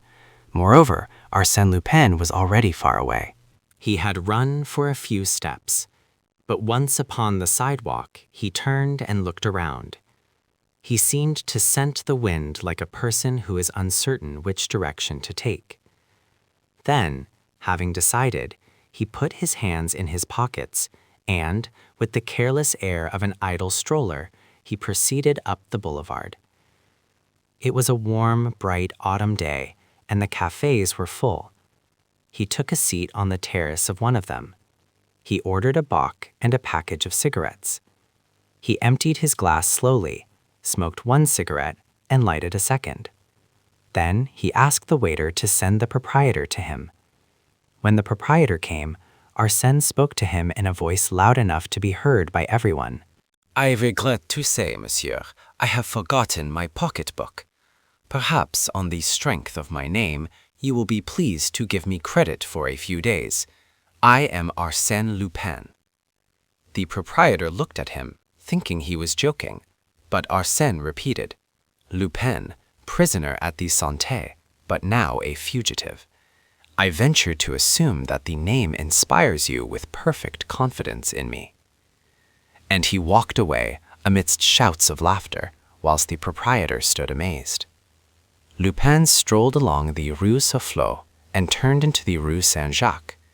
He pursued his way slowly, smoking his cigarettes and looking into the shop windows. At the Boulevard des Port-Royal, he took his bearings, discovered where he was, and then walked in the direction of the Rue de la Santé. The high, forbidding walls of the prison were now before him. He pulled his hat forward to shade his face, Then, approaching the sentinel, he asked, "Is this the prison de la Santé?" "Yes. I wish to regain my cell. The van left me on the way, and I would not abuse." "Now, young man, move along, quick," growled the sentinel. Pardon me, but I must pass through that gate.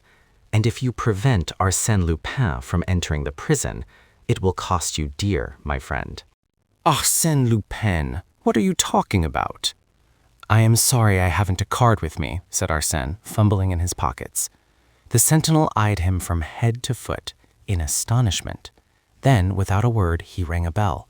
The iron gate was partly opened, and Arsène stepped inside. Almost immediately, he encountered the keeper of the prison, gesticulating and feigning a violent anger. Arsène smiled and said, "Come, monsieur, don't play that game with me. What? They take the precaution to carry me alone in the van, prepare a nice little obstruction, and imagine I am going to take to my heels and rejoin my friends. Well, and what about the 20 agents of the Sûreté who accompanied us on foot, in fiacres and on bicycles? No, the arrangement did not please me. I should not have got away alive. Tell me, monsieur, did they count on that?" He shrugged his shoulders and added, "I beg of you, monsieur, not to worry about me. When I wish to escape, I shall not require any assistance." On the second day thereafter, the Echo de France, which had apparently become the official reporter of the exploits of Arsène Lupin, it was said that he was one of its principal shareholders, published a most complete account of this attempted escape.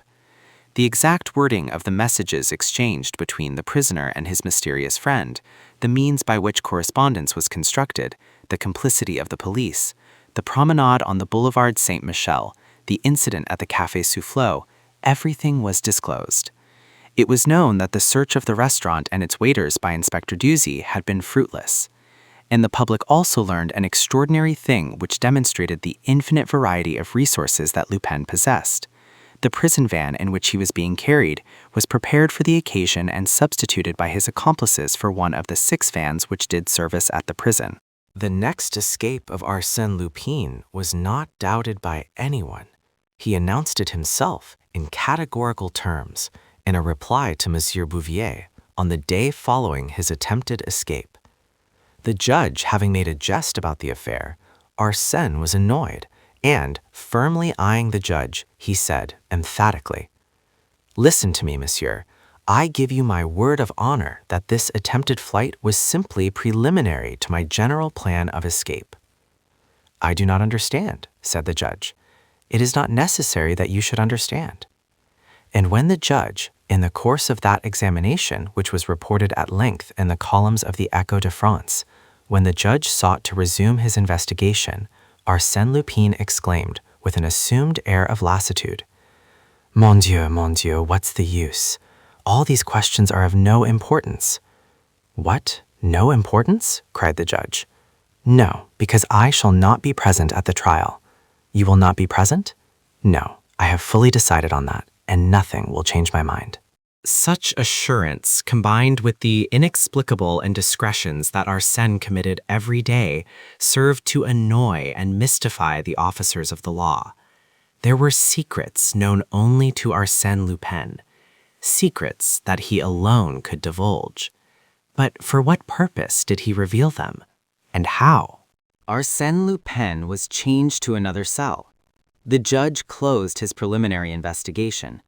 No further proceedings were taken in his case for a period of 2 months, during which time Arsène was seen almost constantly lying on his bed with his face turned toward the wall. The changing of his cell seemed to discourage him. He refused to see his advocate. He exchanged only a few necessary words with his keepers. During the fortnight preceding his trial, he resumed his vigorous life. He complained of want of air. Consequently, early every morning he was allowed to exercise in the courtyard, guarded by 2 men. Public curiosity had not died out.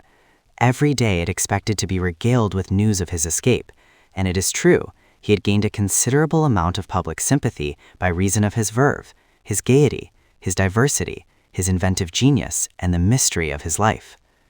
Arsène Lupin must escape. It was his inevitable fate. The public expected it, and was surprised that the event had been delayed so long.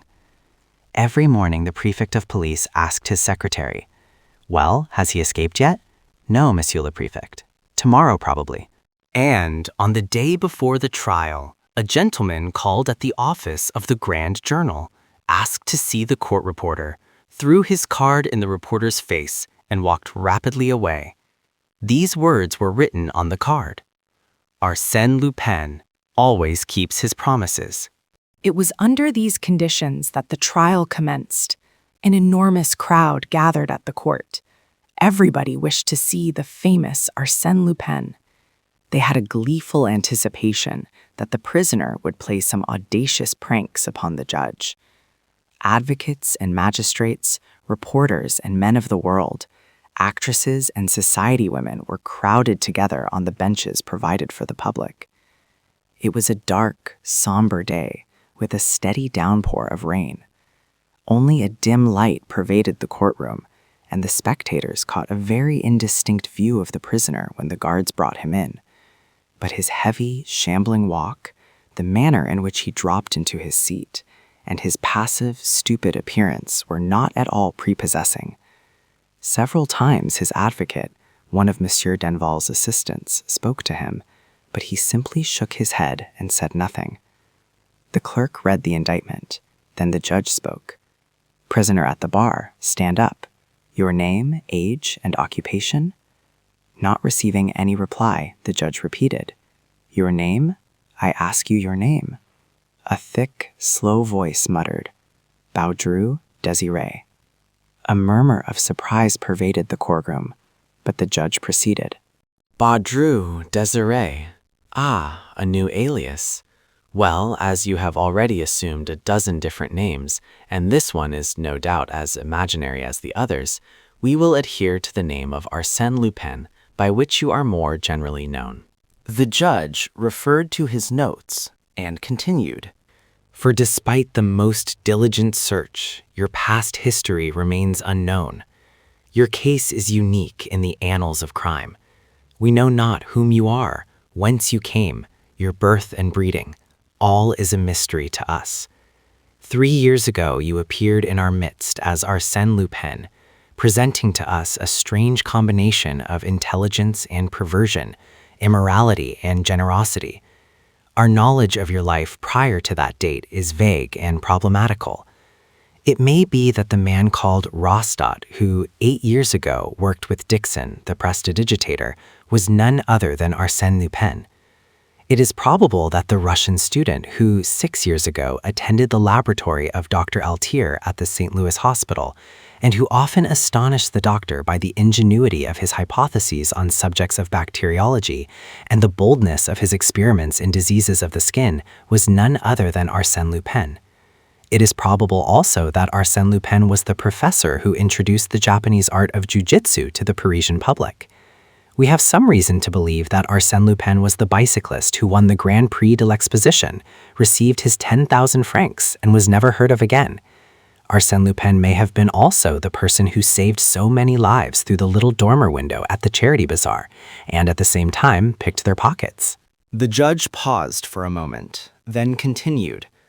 Such is that epoch which seems to have been utilized by you in a thorough preparation for the warfare you have since waged against society, a methodical apprenticeship in which you developed your strength, energy, and skill to the highest point possible. Do you acknowledge the accuracy of these facts? During this discourse, the prisoner had stood balancing himself, first on one foot, then on the other, with shoulders stooped and arms inert. Under the strongest light, one could observe his extreme thinness, his hollow cheeks, his projecting cheekbones, his earthen-colored face dotted with small red spots, and framed in a rough, straggling beard. Prison life had caused him to age and wither. He had lost the youthful face and elegant figure we had seen portrayed so often in the newspapers. It appeared as if he had not heard the question propounded by the judge. Twice it was repeated to him. Then he raised his eyes, seemed to reflect. Then, making a desperate effort, he murmured, "Baudru, Désiré." The judge smiled as he said, I do not understand the theory of your defense, Arsène Lupin. If you are seeking to avoid responsibility for your crimes on the ground of imbecility, such a line of defense is open to you. but I shall proceed with the trial and pay no heed to your vagaries." He then narrated at length the various thefts, swindles, and forgeries charged against Lupin. Sometimes he questioned the prisoner, but the latter simply grunted or remained silent. The examination of witnesses commenced. Some of the evidence given was immaterial. Other portions of it seemed more important, but through all of it there ran a vein of contradictions and inconsistencies. A wearisome obscurity enveloped the proceedings until Detective Ganimard was called as a witness. Then interest was revived. From the beginning, the actions of the veteran detective appeared strange and unaccountable. He was nervous and ill at ease. Several times he looked at the prisoner with obvious doubt and anxiety. Then, with his hands resting on the rail in front of him, he recounted the events in which he had participated, including his pursuit of the prisoner across Europe and his arrival in America. He was listened to with great avidity, as his capture of Arsène Lupin was well known to everyone through the medium of the press. Toward the close of his testimony, after referring to his conversations with Arsène Lupin, he stopped, twice, embarrassed and undecided. It was apparent that he was possessed of some thought which he feared to utter. The judge said to him sympathetically, "If you are ill, you may retire for the present." No, but..." He stopped, looked sharply at the prisoner, and said, "I ask permission to scrutinize the prisoner at closer range. There is some mystery about him that I must solve." He approached the accused man, examined him attentively for several minutes, then returned to the witness stand, and in an almost solemn voice, he said, "I declare on oath that the prisoner now before me is not Arsène Lupin." A profound silence followed the statement. The judge, nonplussed for a moment, exclaimed, "Ah, what do you mean? That is absurd." The detective continued, "At first sight there is a certain resemblance, but if you carefully consider the nose, the mouth, the hair, the color of skin, you will see that it is not Arsène Lupin. And the eyes, did he ever have those alcoholic eyes? Come, witness, what do you mean? Do you pretend to say that we are trying the wrong man? In my opinion, yes. Arsène Lupin has, in some manner, contrived to put this poor devil in his place, unless this man is a willing accomplice." This dramatic denouement caused much laughter and excitement amongst the spectators. The judge adjourned the trial and sent for Monsieur Bouvier, the gaoler, and guards employed in the prison. When the trial was resumed, Monsieur Bouvier and the gaoler examined the accused and declared that there was only a very slight resemblance between the prisoner and Arsène Lupin. "Well then," exclaimed the judge, "who is this man? Where does he come from? What is he in prison for?" 2 of the prison guards were called, and both of them declared that the prisoner was Arsène Lupin. The judge breathed once more. But one of the guards then said, Yes, I think it is he." "What?" cried the judge impatiently. "You think it is he? What do you mean by that?" "Well, I saw very little of the prisoner. He was placed in my charge in the evening, and for 2 months he seldom stirred, but laid on his bed with his face to the wall." "What about the time prior to those 2 months?"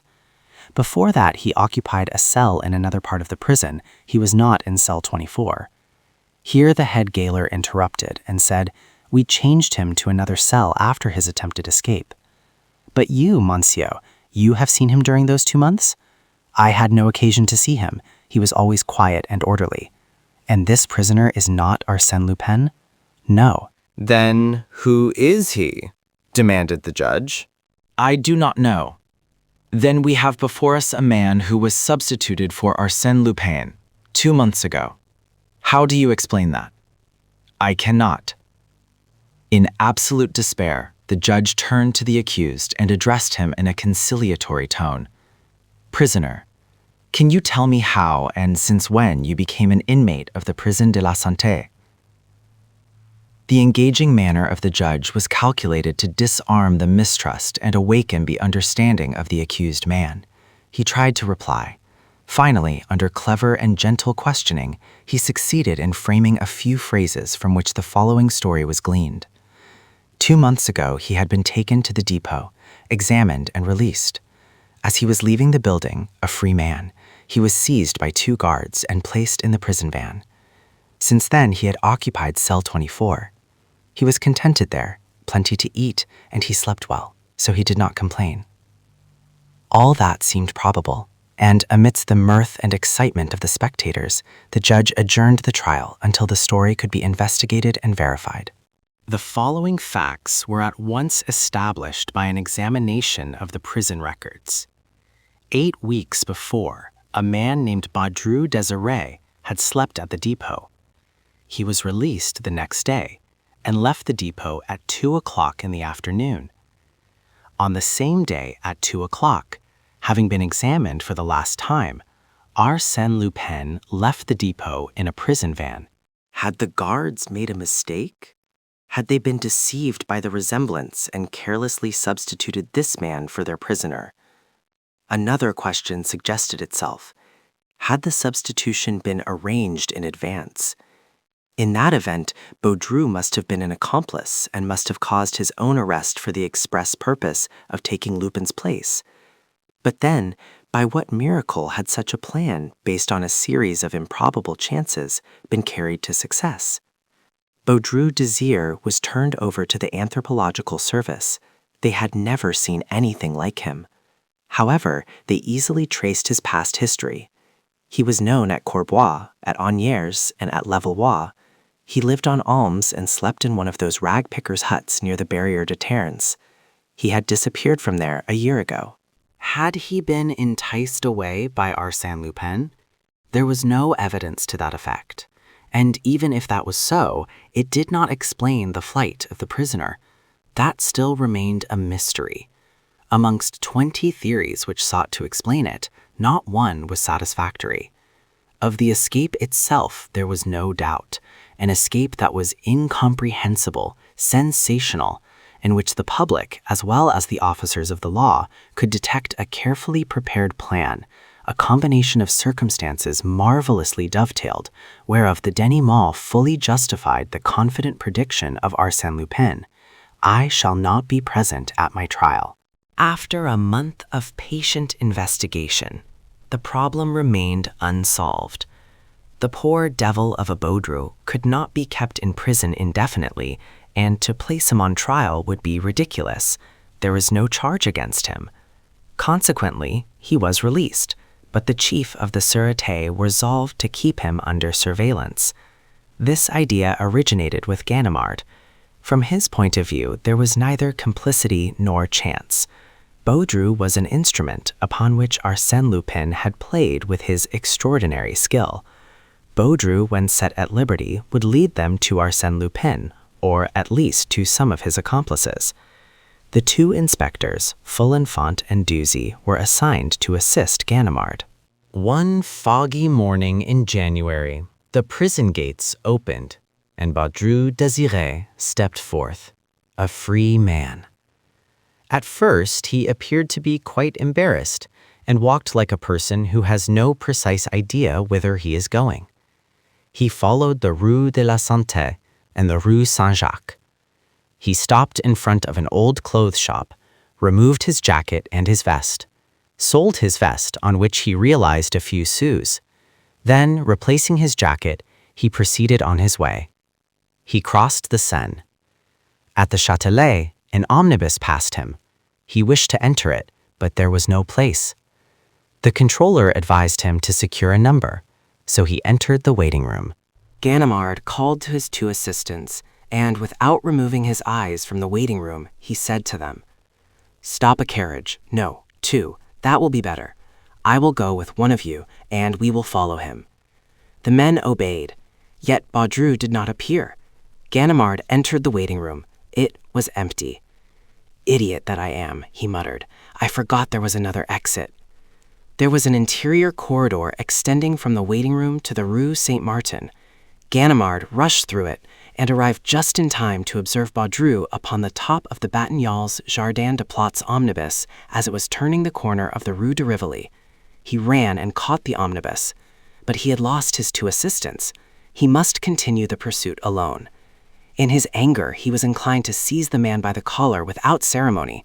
Was it not with premeditation and by means of an ingenious ruse that his pretended imbecile had separated him from his assistants? He looked at Baudru. The latter was asleep on the bench, his head rolling from side to side, his mouth half opened, and an incredible expression of stupidity on his blotched face. No, such an adversary was incapable of deceiving old Ganimard. It was a stroke of luck, nothing more. At the Galeries Lafayette, the man leaped from the omnibus and took the La Muette tramway, following the Boulevard Haussmann and the Avenue Victor Hugo. Baudru alighted at La Muette station and, with a nonchalant air, strolled into the Bois de Boulogne. He wandered through one path after another and sometimes retraced his steps. What was he seeking? Had he any definite object? At the end of an hour, he appeared to be faint from fatigue, and, noticing a bench, he sat down.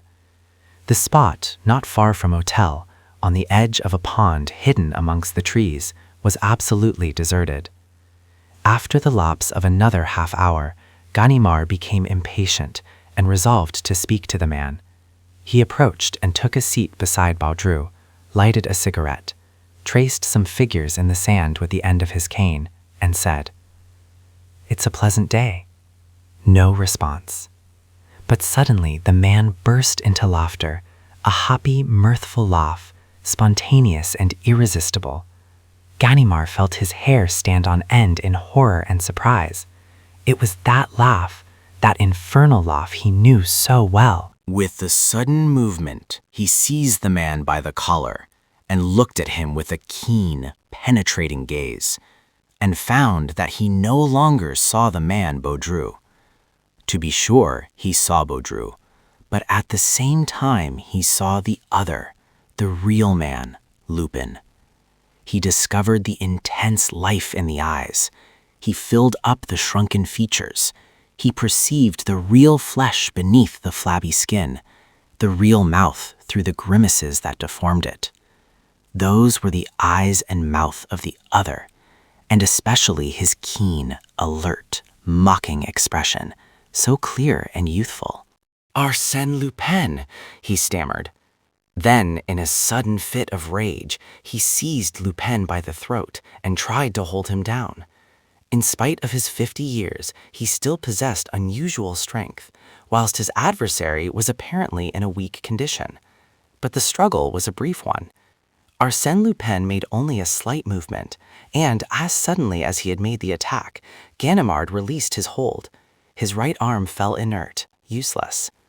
"If you had taken lessons in jiu-jitsu at the Quai des Arts Fèvres," said Lupin, "you would know that that blow is called uri shigi in Japanese. A second more and I would have broken your arm, and that would have been just what you deserve. I am surprised that you, an old friend whom I respect, and before whom I voluntarily expose my incognito, should abuse my confidence in that violent manner. It is unworthy. Ah, what's the matter?" Ganimard did not reply.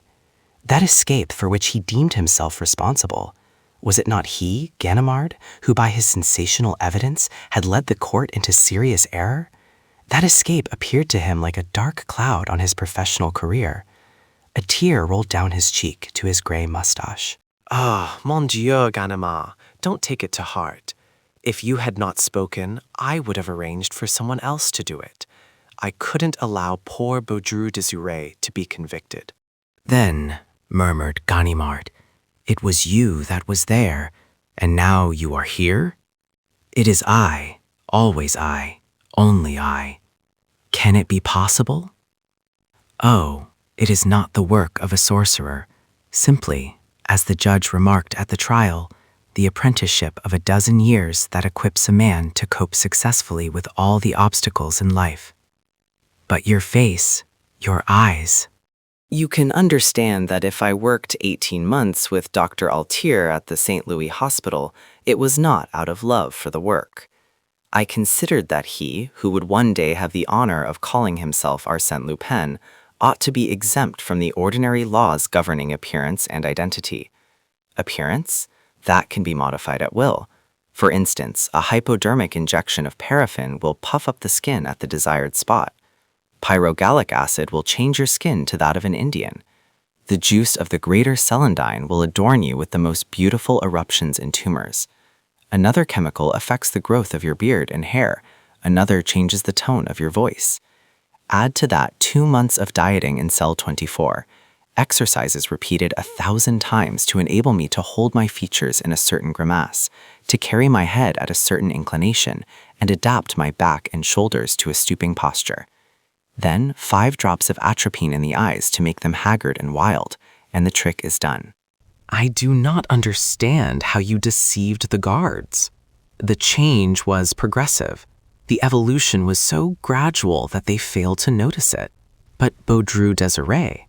Baudru exists. He is a poor, harmless fellow whom I met last year, and really he bears a certain resemblance to me.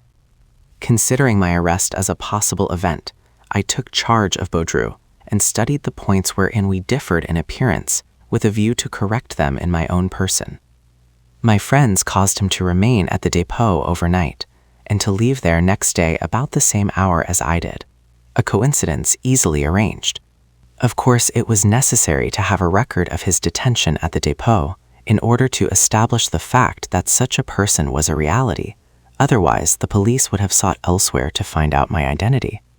But in offering to them this excellent Baudru, it was inevitable, you understand, inevitable that they would seize upon him, and despite the insurmountable difficulties of a substitution, they would prefer to believe in a substitution than confess their ignorance.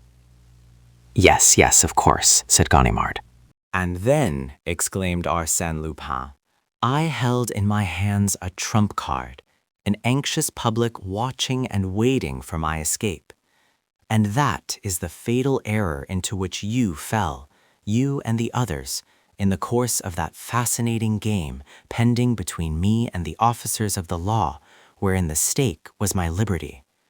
And you supposed that I was playing to the gallery, that I was intoxicated with my success. I, Arsène Lupin, guilty of such weakness. Oh no. And no longer ago than the Cahorn affair, you said, when Arsène Lupin cries from the housetops that he will escape, he has some object in view. But sapristi, you must understand that in order to escape, I must create in advance a public belief in that escape, a belief amounting to an article of faith, an absolute conviction, a reality as glittering as the sun. And I did create that belief that Arsène Lupin would escape, that Arsène Lupin would not be present at his trial. And when you gave your evidence and said, that man is not Arsène Lupin, everybody was prepared to believe you. Had one person doubted it, had anyone uttered this simple restriction, suppose it is Arsène Lupin, from that moment, I was lost. If anyone had scrutinized my face, not imbued with the idea that I was not Arsène Lupin, as you and the others did at my trial, but with the idea that I might be Arsène Lupin, then despite all my precautions, I should have been recognized. But I had no fear. Logically, psychologically, no one could entertain the idea that I was Arsène Lupin. He grasped Ganimard's hand. Come, Ganimard, confess that on the Wednesday after our conversation in the Prison de la Santé, you expected me at your house at 4 o'clock, exactly as I said I would go. And your prison van, said Ganimard, evading the question. A bluff. Some of my friends secured that old unused van and wished to make the attempt. But I considered it impractical without the concurrence of a number of unusual circumstances. However, I found it useful to carry out that attempted escape and give it the widest publicity. An audaciously planned escape, though not completed, gave to the succeeding one the character of reality simply by anticipation. So that the cigar, hollowed by myself as well as the knife, and the letters, written by me, and the mysterious correspondent, did not exist. Ganimard reflected a moment, then said, When the Anthropological Service had Baudru's case under consideration, Why did they not perceive that his measurements coincided with those of Arsène Lupin? My measurements are not in existence. Indeed? At least they are false. I have given considerable attention to that question. In the first place, the Bertillon system records the visible marks of identification, and you have seen that they are not infallible. And after that, the measurements of the head, the fingers, the ears, etc. Of course, such measurements are more or less infallible. Absolutely. No, but it costs money to get around them. Before we left America, one of the employees of the service there accepted so much money to insert false figures in my measurements. Consequently, Baudru's measurements should not agree with those of Arsène Lupin. After a short silence, Ganimard asked, "What are you going to do now?" "Now," replied Lupin, "I am going to take a rest, enjoy the best of food and drink, and gradually recover my former healthy condition. It is all very well to become Baudru or some other person on occasion, and to change your personality as you do your shirt, but you soon grow weary of the change. I feel exactly as I imagine the man who lost his shadow must have felt, and I shall be glad to be Arsène Lupin once more." He walked to and fro for a few minutes. Then, stopping in front of Ganimard, he said, "You have nothing more to say, I suppose?" "Yes, I should like to know if you intend to reveal the true state of facts connected with your escape, the mistake that I made." "Oh, no one will ever know that it was Arsène Lupin who was discharged. It is to my own interest to surround myself with mystery, and therefore I shall permit my escape to retain its almost miraculous character. So have no fear on that score, my dear friend. I shall say nothing. And now, goodbye. I am going out to dinner this evening and have only sufficient time to dress." "I thought you wanted a rest." "Ah, there are duties to society that one cannot avoid. Tomorrow I shall rest." "Where do you dine tonight?" "With the British ambassador." Chapter 4. The Mysterious Traveler. The evening before, I had sent my automobile to Rouen by the highway. I was to travel to Rouen by rail, on my way to visit some friends that live on the banks of the Seine. At Paris, a few minutes before the train started, 7 gentlemen entered my compartment. 5 of them were smoking. No matter that the journey was a short one, the thought of traveling with such a company was not agreeable to me, especially as the car was built on the old model without a corridor. I picked up my overcoat, my newspapers, and my timetable and sought refuge in a neighboring compartment. It was occupied by a lady who, at sight of me, made a gesture of annoyance that did not escape my notice, and she leaned toward a gentleman who was standing on the step and was, no doubt, her husband. The gentleman scrutinized me closely, and apparently my appearance did not displease him, for he smiled as he spoke to his wife with the air of one who reassures a frightened child. She smiled also and gave me a friendly glance, as if she now understood that I was one of those gallant men with whom a woman can remain shut up for 2 hours in a little box 6 feet square and have nothing to fear. Her husband said to her, "I have an important appointment, my dear, and cannot wait any longer. Adieu." He kissed her affectionately and went away. His wife threw him a few kisses and waved her handkerchief. The whistle sounded, and the train started. At that precise moment, and despite the protests of the guards, the door was opened, and a man rushed into our compartment. My companion, who was standing and arranging her luggage, uttered a cry of terror and fell upon the seat. I am not a coward, far from it, but I confess that such intrusions at the last minute are always disconcerting. They have a suspicious, unnatural aspect. However, the appearance of the new arrival greatly modified the unfavorable impression produced by his precipitant action. He was correctly and elegantly dressed, wore a tasteful cravat, correct gloves, and his face was refined and intelligent. But where the devil had I seen that face before? Because beyond all possible doubt, I had seen it. And yet the memory of it was so vague and indistinct that I felt it would be useless to try to recall it at that time. Then, directing my attention to the lady, I was amazed at the pallor and anxiety I saw in her face. She was looking at her neighbor.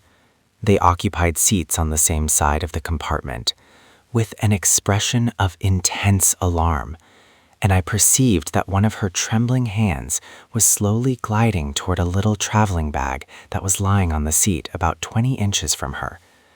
She finished by seizing it and nervously drawing it to her. Our eyes met, and I read in hers so much anxiety and fear that I could not refrain from speaking to her. "Are you ill, madame? Shall I open the window?" Her only reply was a gesture, indicating that she was afraid of our companion. I smiled, as her husband had done, shrugged my shoulders and explained to her in pantomime that she had nothing to fear, that I was there, and, besides, the gentleman appeared to be a very harmless individual.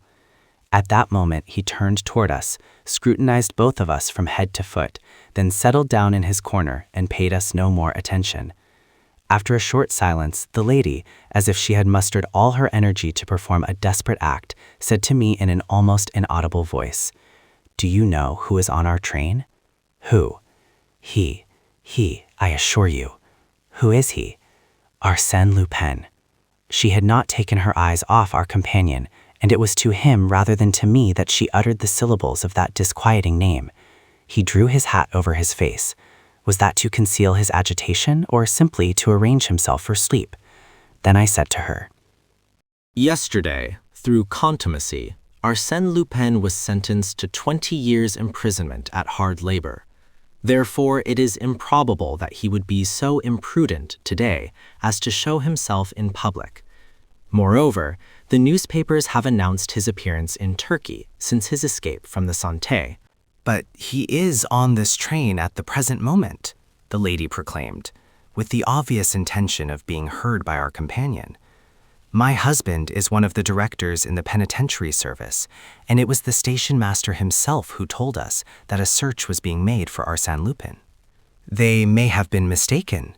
"No, he was seen in the waiting room. He bought a first-class ticket for Rouen. He has disappeared. The guard at the waiting room door did not see him pass, and it is supposed that he had got into the express that leaves 10 minutes after us. In that case, they will be sure to catch him. Unless, at the last moment, he leaped from that train to come here, into our train, which is quite probable, which is almost certain. If so, he will be arrested just the same, for the employees and guards would no doubt observe his passage from one train to the other, and when we arrive at Rouen, they will arrest him there. Him, never. He will find some means of escape. In that case, I wish him bon voyage. But in the meantime, think what he may do." "What?" "I don't know. He may do anything." She was greatly agitated, and truly the situation justified to some extent her nervous excitement. I was impelled to say to her, "Of course, there are many strange coincidences, but you need have no fear. Admitting that Arsène Lupin is on this train, he will not commit any indiscretion. He will be only too happy to escape the peril that already threatens him." My words did not reassure her, but she remained silent for a time. I unfolded my newspapers and read reports of Arsène Lupin's trial, but as they contained nothing that was new to me, I was not greatly interested. Moreover, I was tired and sleepy. I felt my eyelids close and my head drop. "But, monsieur, you are not going to sleep." She seized my newspaper and looked at me with indignation. "Certainly not," I said. "That would be very imprudent." "Of course," I assented. I struggled to keep awake.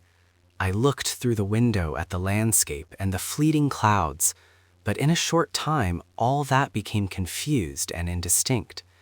The image of the nervous lady and the drowsy gentleman were effaced from my memory, and I was buried in the soothing depths of a profound sleep.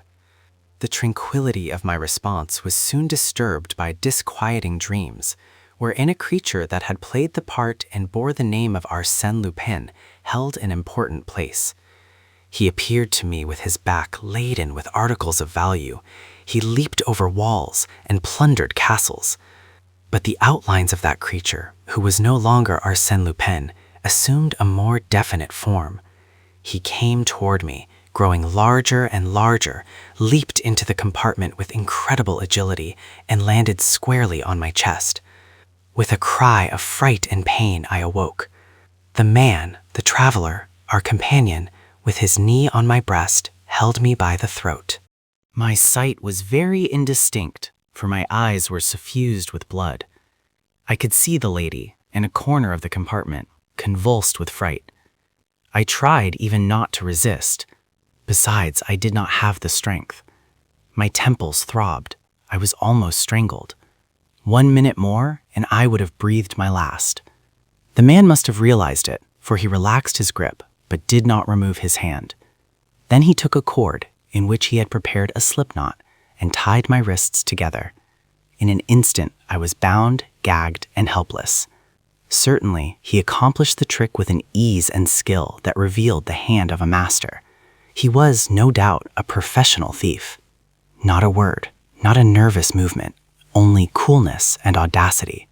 And I was there, lying on the bench, bound like a mummy. I, Arsène Lupin. It was anything but a laughing matter, and yet, despite the gravity of the situation, I keenly appreciated the humor and irony that it involved. Arsène Lupin seized and bound like a novice, robbed as if I were an unsophisticated rustic, for you must understand, the scoundrel had deprived me of my purse and wallet.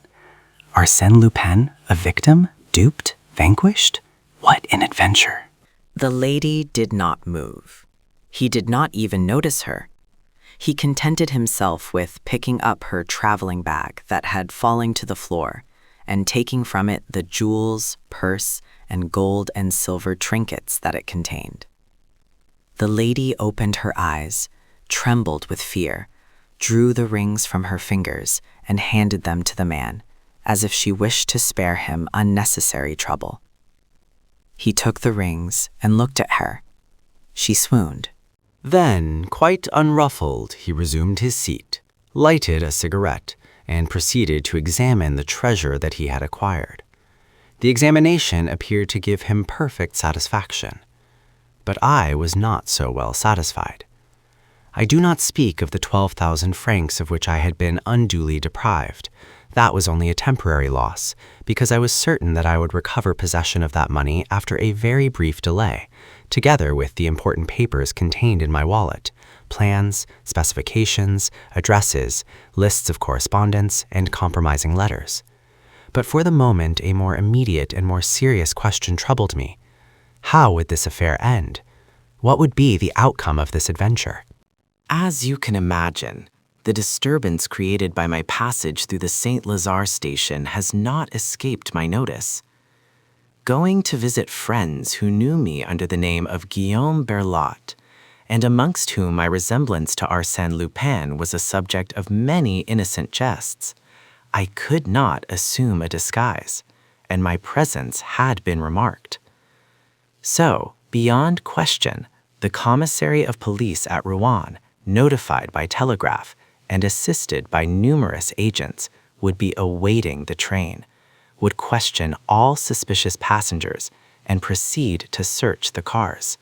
Of course, I had foreseen all that, but it had not disturbed me, as I was certain that the police of Rouen would not be any shrewder than the police of Paris, and that I could escape recognition.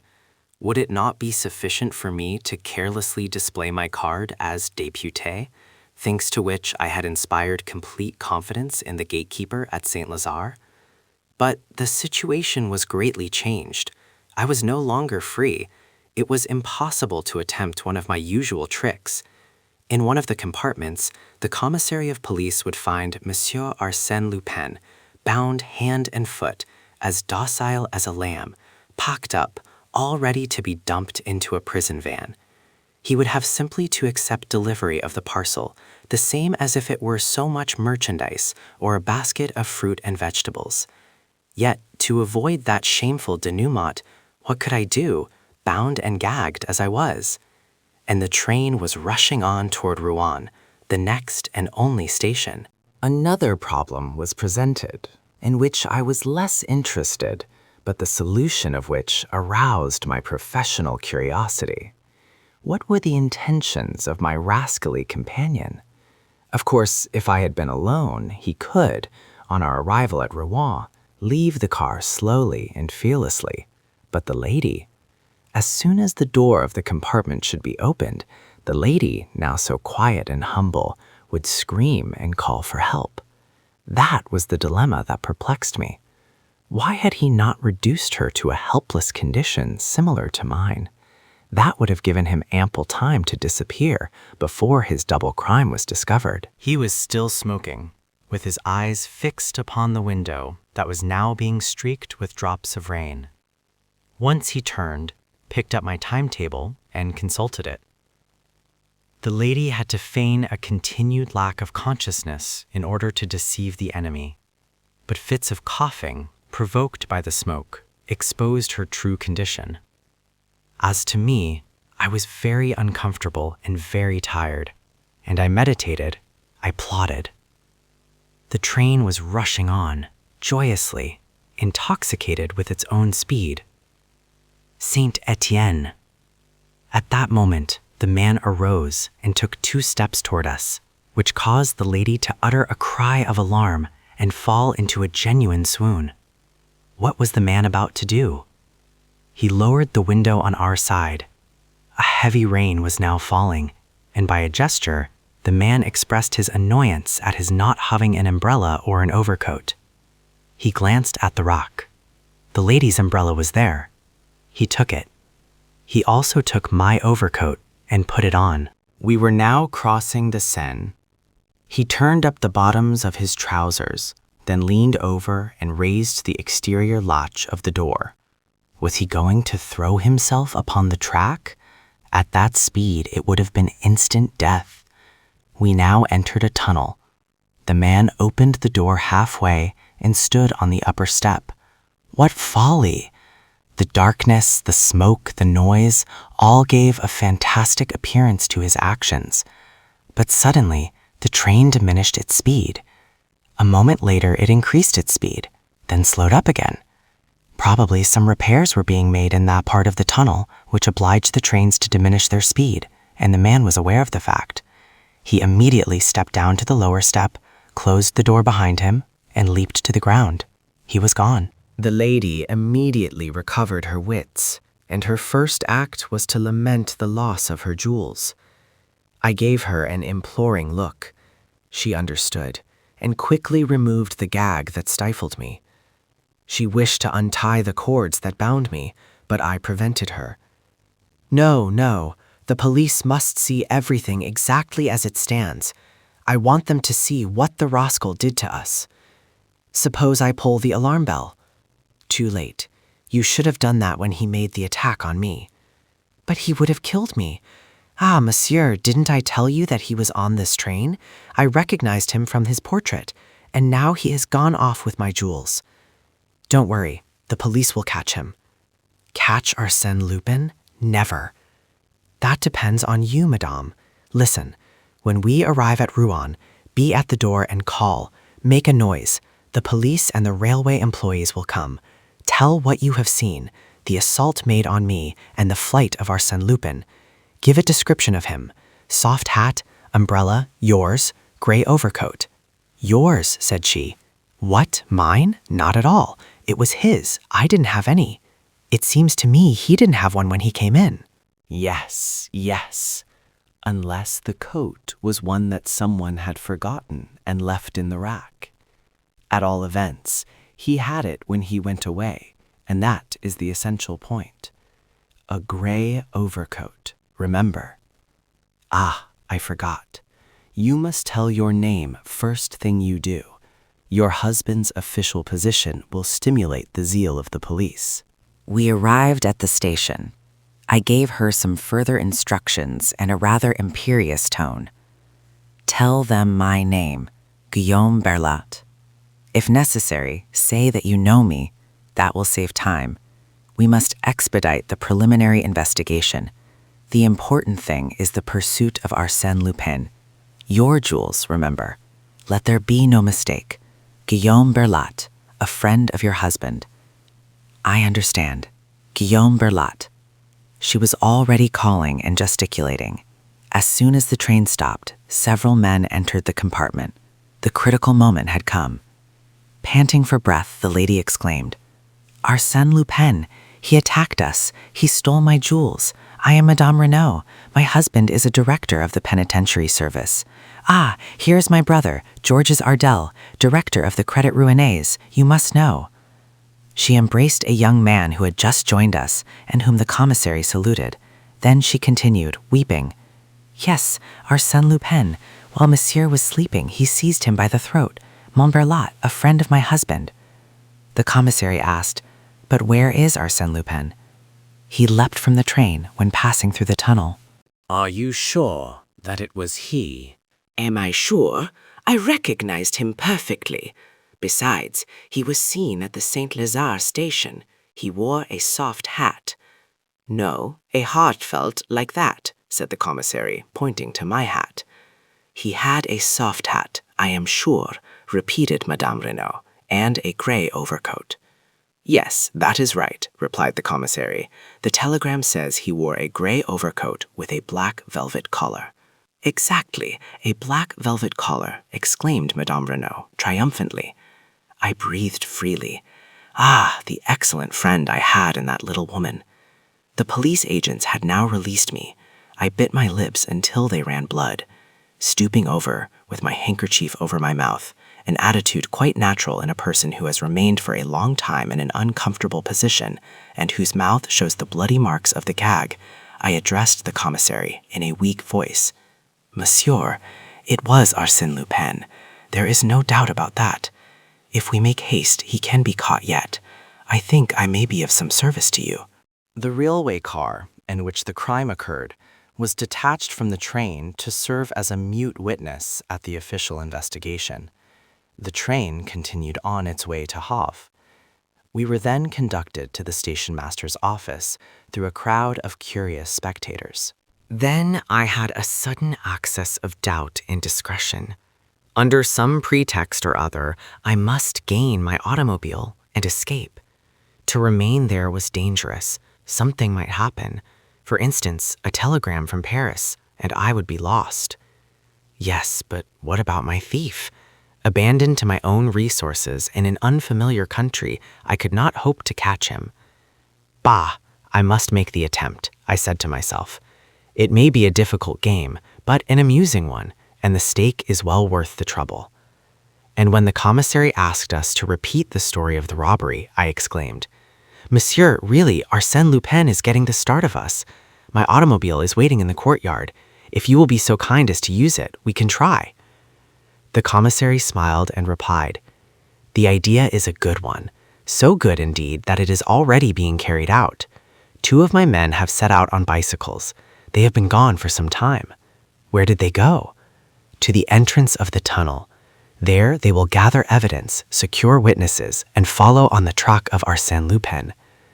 I could not refrain from shrugging my shoulders as I replied, "Your men will not secure any evidence or any witnesses." "Really?" Arsène Lupin will not allow anyone to see him emerge from the tunnel. He will take the first road to Rouen, where we will arrest him. He will not go to Rouen. Then he will remain in the vicinity, where his capture will be even more certain. He will not remain in the vicinity. Oh, and where will he hide? I looked at my watch and said, "At the present moment, Arsène Lupin is prowling around the station at Darnétal. At 10:50, that is, in 22 minutes from now, he will take the train that goes from Rouen to Amiens. Do you think so? How do you know it?" "Oh, it is quite simple. While we were in the car, Arsène Lupin consulted my railway guide. Why did he do it? Was there, not far from the spot where he disappeared, another line of railway, a station upon that line, and a train stopping at that station? On consulting my railway guide, I found such to be the case." "Really, monsieur," said the commissary, "that is a marvelous deduction. I congratulate you on your skill." I was now convinced that I had made a mistake in displaying so much cleverness. The commissary regarded me with astonishment, and I thought a slight suspicion entered his official mind. Oh, scarcely that. for the photographs distributed broadcast by the police department were too imperfect. They presented an Arsène Lupin so different from the one he had before him that he could not possibly recognize me by it. But all the same, he was troubled, confused, and ill at ease. Mon Dieu, nothing stimulates the comprehension so much as the loss of a pocketbook and the desire to recover it.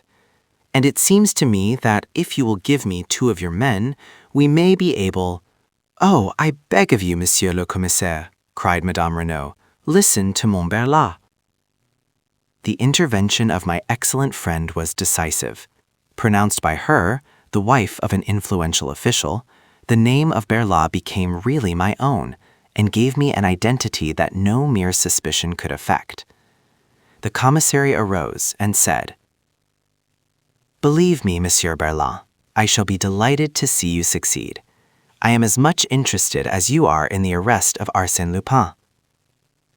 He accompanied me to the automobile and introduced 2 of his men, Honoré Massol and Gaston Delivet, who were assigned to assist me. My chauffeur cranked up the car, and I took my place at the wheel. A few seconds later, we left the station. I was saved. I must confess that in rolling over the boulevards that surrounded the old Norman city in my swift 35-horsepower Moreau Lepton, I experienced a deep feeling of pride, and the motor responded sympathetically to my desires. At right and left, the trees flew past us with startling rapidity, and I, free, out of danger, had simply to arrange my little personal affairs with the 2 honest representatives of the Rouen police who were sitting behind me. Arsène Lupin was going in search of Arsène Lupin. Modest guardians of social order, Gaston Delivet and Honoré Massol, how valuable was your assistance? What would I have done without you? Without you, many times, at the crossroads, I might have taken the wrong route. Without you, Arsène Lupin would have made a mistake, and the other would have escaped. But the end was not yet. Far from it. I had yet to capture the thief and recover the stolen papers. Under no circumstances must my 2 acolytes be permitted to see those papers, much less to seize them. That was a point that might give me some difficulty. We arrived at Darnétal 3 minutes after the departure of the train. True, I had the consolation of learning that a man wearing a gray overcoat with a black velvet collar had taken the train at the station. He had bought a second-class ticket for Amiens. Certainly, my debut as detective was a promising one. Delivet said to me, "The train is express, and the next stop is Montarellier-Bouchy in 19 minutes. If we do not reach there before Arsène Lupin, he can proceed to Amiens or change for the train going to Claire's, and from that point reach Dieppe or Paris. How far to Montarellier? 23 kilometers. 23 kilometers in 19 minutes. We will be there ahead of him." We were off again. Never had my faithful Moreau Repton responded to my impatience with such ardor and regularity. It participated in my anxiety. It endorsed my determination. It comprehended my animosity against that rascally Arsène Lupin. The knave, the traitor. "Turn to the right," cried Delivet, "then to the left." We fairly flew, scarcely touching the ground. The milestones looked like little timid beasts that vanished at our approach. Suddenly, at a turn of the road, we saw a vortex of smoke. It was the Northern Express. For a kilometer, it was a struggle, side by side, but an unequal struggle in which the issue was certain. We won the race by 20 lengths. In 3 seconds, we were on the platform, standing before the second-class carriages. The doors were opened and some passengers alighted, but not my thief. We made a search through the compartments. No sign of Arsène Lupin. "Sapristi!" I cried. "He must have recognized me in the automobile as we were racing side by side, and he leaped from the train. Ah, there he is now, crossing the track." I started in pursuit of the man, followed by my 2 acolytes, or rather, followed by one of them, for the other, Massol, proved himself to be a runner of exceptional speed and endurance. In a few moments, he had made an appreciable gain upon the fugitive. The man noticed it, leapt over a hedge, scampered across a meadow, and entered a thick grove. When we reached this grove, Massol was waiting for us. He went no farther for fear of losing us. "Quite right, my dear friend," I said. "After such a run, our victim must be out of wind. We will catch him now." I examined the surroundings with the idea of proceeding alone in the arrest of the fugitive in order to recover my papers, concerning which the authorities would doubtless ask many disagreeable questions. Then I returned to my companions and said, "It is all quite easy. You, Massol, take your place at the left. You, Delavet, at the right. From there, you can observe the entire posterior line of the bush, and he cannot escape without you seeing him, except by that ravine, and I shall watch it. If he does not come out voluntarily, I will enter and drive him out toward one or the other of you. You have simply to wait. Ah, I forgot. In case I need you, a pistol shot." Massol and Delavet walked away to their respective posts. As soon as they had disappeared, I entered the grove with the greatest precaution so as to be neither seen nor heard. I encountered dense thickets through which narrow paths had been cut, but the overhanging boughs compelled me to adopt a stooping posture. One of these paths led to a clearing in which I found footsteps upon the wet grass. I followed them. They led me to the foot of a mound, which was surmounted by a deserted, dilapidated hovel. "He must be there," I said to myself. "It is a well-chosen retreat." I crept cautiously to the side of the building. A slight noise informed me that he was there, and then, through an opening, I saw him. His back was turned toward me. In 2 bounds, I was upon him. He tried to fire a revolver that he held in his hand, but he had no time. I threw him to the ground in such a manner that his arms were beneath him, twisted and helpless, whilst I held him down with my knee on his breast. "Listen, my boy," I whispered in his ear. "I am Arsène Lupin. You are to deliver over to me, immediately and gracefully, my pocketbook and the lady's jewels, and in return therefore, I will save you from the police and enroll you amongst my friends. One word, yes or no?" "Yes," he murmured. "Very good. Your escape this morning was well planned. I congratulate you." I arose. He fumbled in his pocket, drew out a large knife, and tried to strike me with it. "Imbecile!" I exclaimed. With one hand, I parried the attack. With the other, I gave him a sharp blow on the carotid artery. He fell, stunned. In my pocketbook, I recovered my papers and banknotes. Out of curiosity, I took his. Upon an envelope addressed to him, I read his name, Pierre Onfray. It startled me. Pierre Onfray, the assassin of the Rue La Fontaine at Hôtel. Pierre Onfray, he who had cut the throats of Madame Delbois and her 2 daughters. I leaned over him. Yes, those were the features which, in the compartment, had evoked in me the memory of a face I could not then recall. But time was passing.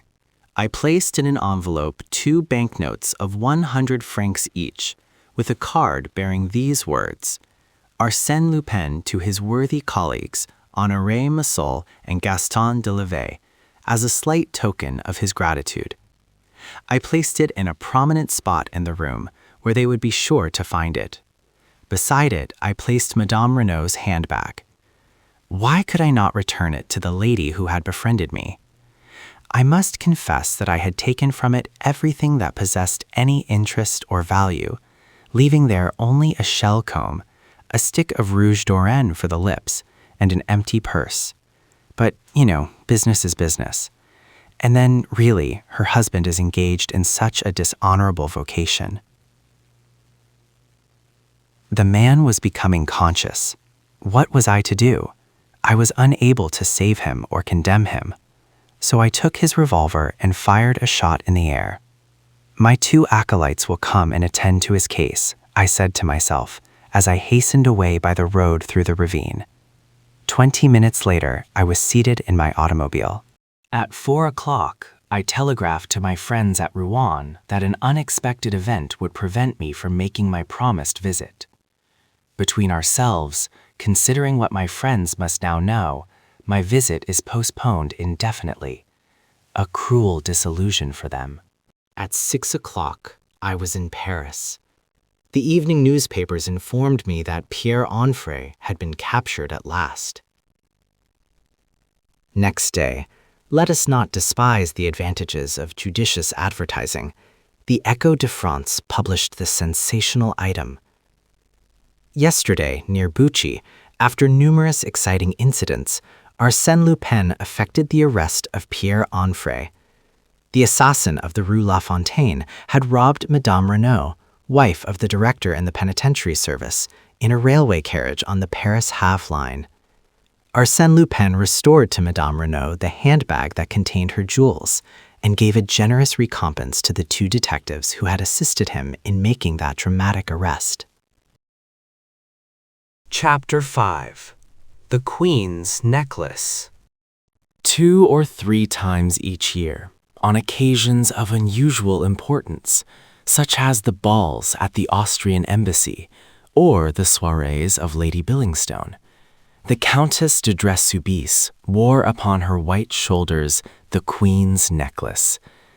It was, indeed, the famous necklace, the legendary necklace, that Baumer and Bassenge, court jewelers, had made for Madame du Barry.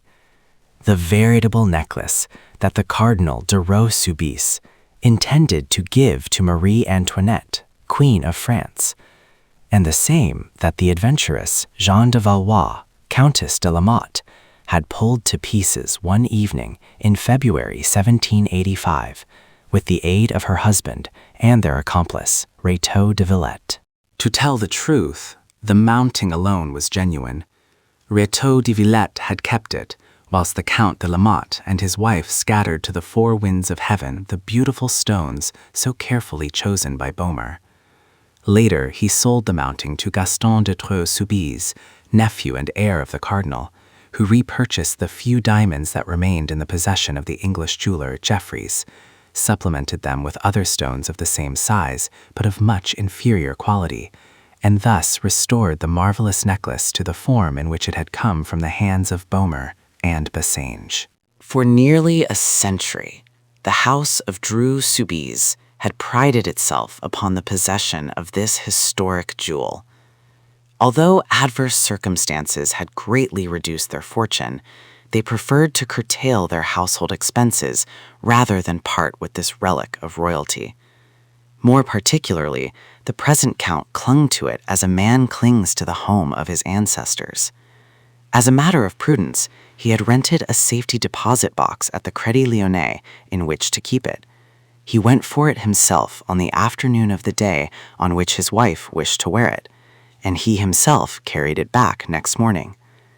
On this particular evening, at the reception given at the Palais de Castille, the Countess achieved a remarkable success, and King Christian, in whose honor the fête was given, commented on her grace and beauty. The 1,000 facets of the diamond sparkled and shone like flames of fire about her shapely neck and shoulders, and it is safe to say that none but she could have borne the weight of such an ornament with so much ease and grace. This was a double triumph, and the Count de Dreux was highly elated when they returned to their chamber in the old house of the Faubourg Saint-Germain.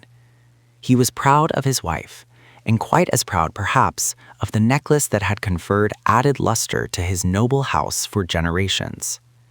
His wife, also, regarded the necklace with an almost childish vanity, and it was not without regret that she removed it from her shoulders and handed it to her husband, who admired it as passionately as if he had never seen it before.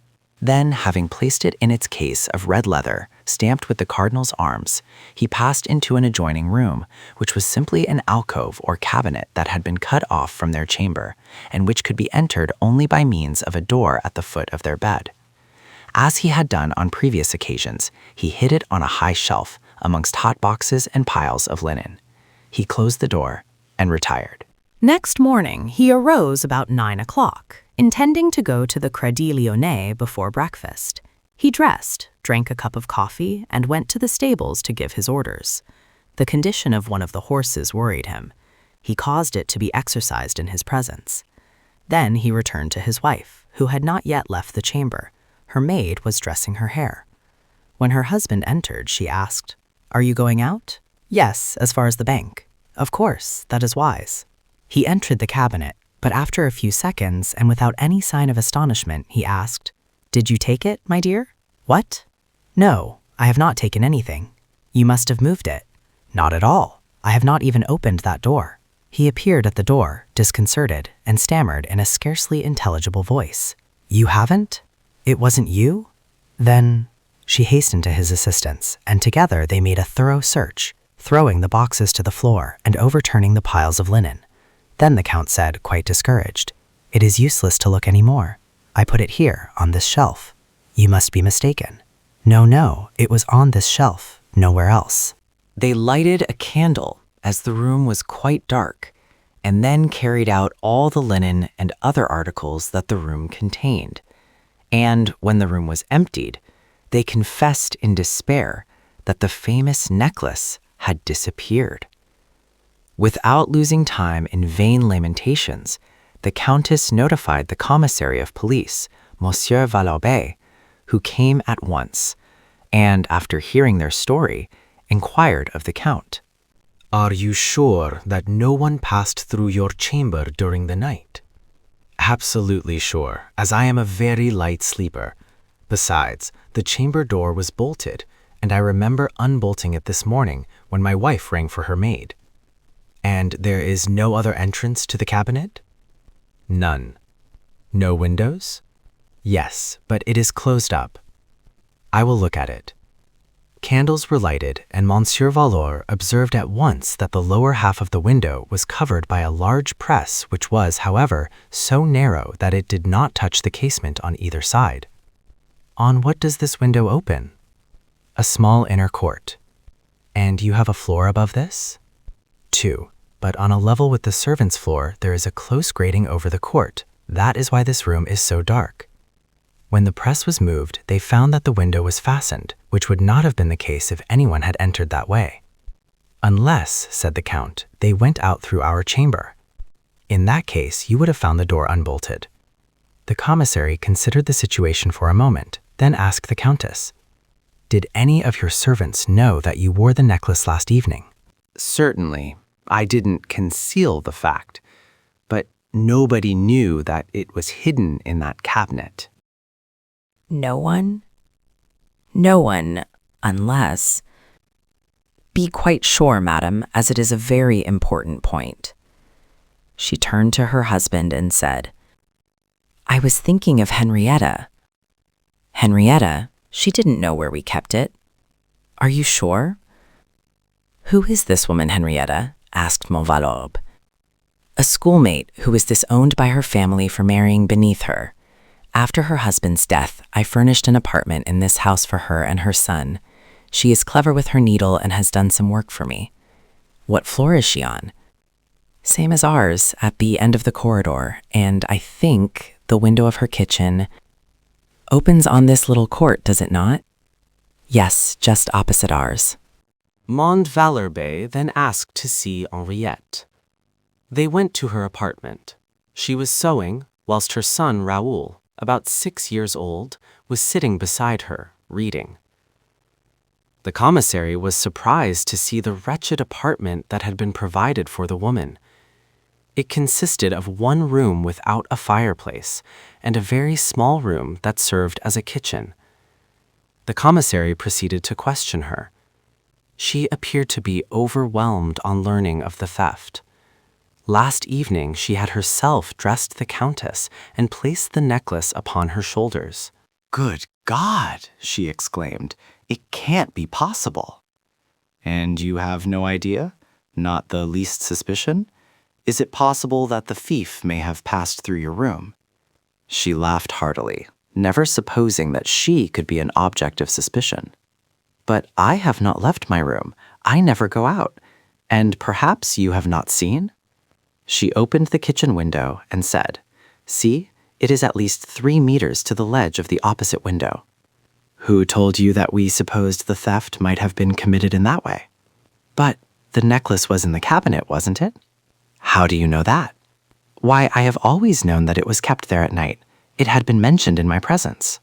Her face, though still young, bore unmistakable traces of sorrow and resignation, and it now assumed an expression of anxiety as if some danger threatened her. She drew her son toward her. The child took her hand and kissed it affectionately. When they were alone again, the Count said to the commissary, "I do not suppose you suspect Henriette. I can answer for her. She is honesty itself." "I quite agree with you," replied Montvalorbe. "At most, I thought there might have been an unconscious complicity, but I confess that even that theory must be abandoned, as it does not help solve the problem now before us." The commissary of police abandoned the investigation, which was now taken up and completed by the examining judge. He questioned the servants, examined the condition of the bolt, experimented with the opening and closing of the cabinet window, and explored the little court from top to bottom. All was in vain. The bolt was intact. The window could not be opened or closed from the outside. The inquiries especially concerned Henriette, for in spite of everything, they always turned in her direction. They made a thorough investigation of her past life and ascertained that during the last 3 years, she had left the house only 4 times, and her business on those occasions was satisfactorily explained. As a matter of fact, she acted as chambermaid and seamstress to the Countess, who treated her with great strictness and even severity. At the end of a week, the examining judge had secured no more definite information than the commissary of police. The judge said, "Admitting that we know the guilty party, which we do not, we are confronted by the fact that we do not know how the theft was committed. We are brought face to face with 2 obstacles, a door and a window, both closed and fastened. It is thus a double mystery. How could anyone enter? And, moreover, how could anyone escape, leaving behind him a bolted door and a fastened window?" At the end of 4 months, the secret opinion of the judge was that the Count and Countess, being hard-pressed for money, which was their normal condition, had sold the Queen's necklace. He closed the investigation. The loss of the famous jewel was a severe blow to the Dreux-Soubise. Their credit being no longer propped up by the reserve fund that such a treasure constituted, they found themselves confronted by more exacting creditors and moneylenders. They were obliged to cut down to the quick, to sell or mortgage every article that possessed any commercial value. In brief, it would have been their ruin if 2 large legacies from some distant relatives had not saved them. Their pride also suffered a downfall, as if they had lost a quartering from their escutcheon. And strange to relate, it was upon her former schoolmate, Henriette, that the Countess vented her spleen. Toward her, the Countess displayed the most spiteful feelings, and even openly accused her. First, Henriette was relegated to the servants' quarters, and next day, discharged. For some time, the Count and Countess passed an uneventful life. They traveled a great deal. Only one incident of record occurred during that period. Some months after the departure of Henriette, the Countess was surprised when she received and read the following letter, signed by Henriette. "Madam, I do not know how to thank you, for it was you, was it not, who sent me that? It could not have been anyone else. No one but you knows where I live. If I am wrong, excuse me, and accept my sincere thanks for your past favors." What did the letter mean? The present or past favors of the Countess consisted principally of injustice and neglect. Why then this letter of thanks? When asked for an explanation, Henriette replied that she had received a letter through the mails enclosing 2 banknotes of 1,000 francs each. The envelope, which she enclosed with her reply, bore the Paris postmark and was addressed in a handwriting that was obviously disguised. Now whence came those 2,000 francs? Who had sent them, and why had they sent them? Henriette received a similar letter and a like sum of money 12 months later, and a third time, and a fourth, and each year for a period of 6 years, with this difference that in the 5th and 6th years the sum was doubled. There was another difference. The post office authorities having seized one of the letters under the pretext that it was not registered, the last 2 letters were duly sent according to the postal regulations, the first dated from Saint-Germain, the other from Cherennes. The writer signed the first one, Enquity, and the other, Péchard. The addresses that he gave were false. At the end of 6 years, Henrietta died, and the mystery remained unsolved. All these events are known to the public. The case was one of those which excite public interest, and it was a strange coincidence that this necklace, which had caused such a great commotion in France at the close of the 18th century, should create a similar commotion a century later. But what I am about to relate is known only to the parties directly interested and a few others from whom the Count exacted a promise of secrecy. As it is probable that some day or other that promise will be broken, I have no hesitation in rending the veil and thus disclosing the key to the mystery, the explanation of the letter published in the morning papers 2 days ago. An extraordinary letter which increased, if possible, the mists and shadows that envelop this inscrutable drama. 5 days ago, a number of guests were dining with the Count de Dreux-Soubise. There were several ladies present, including his 2 nieces and his cousin, and the following gentlemen: the president of Esseville, the deputy Bocchus, the Chevalier Floriani, whom the Count had known in Sicily, and General Marquis de Rouzières, an old club friend.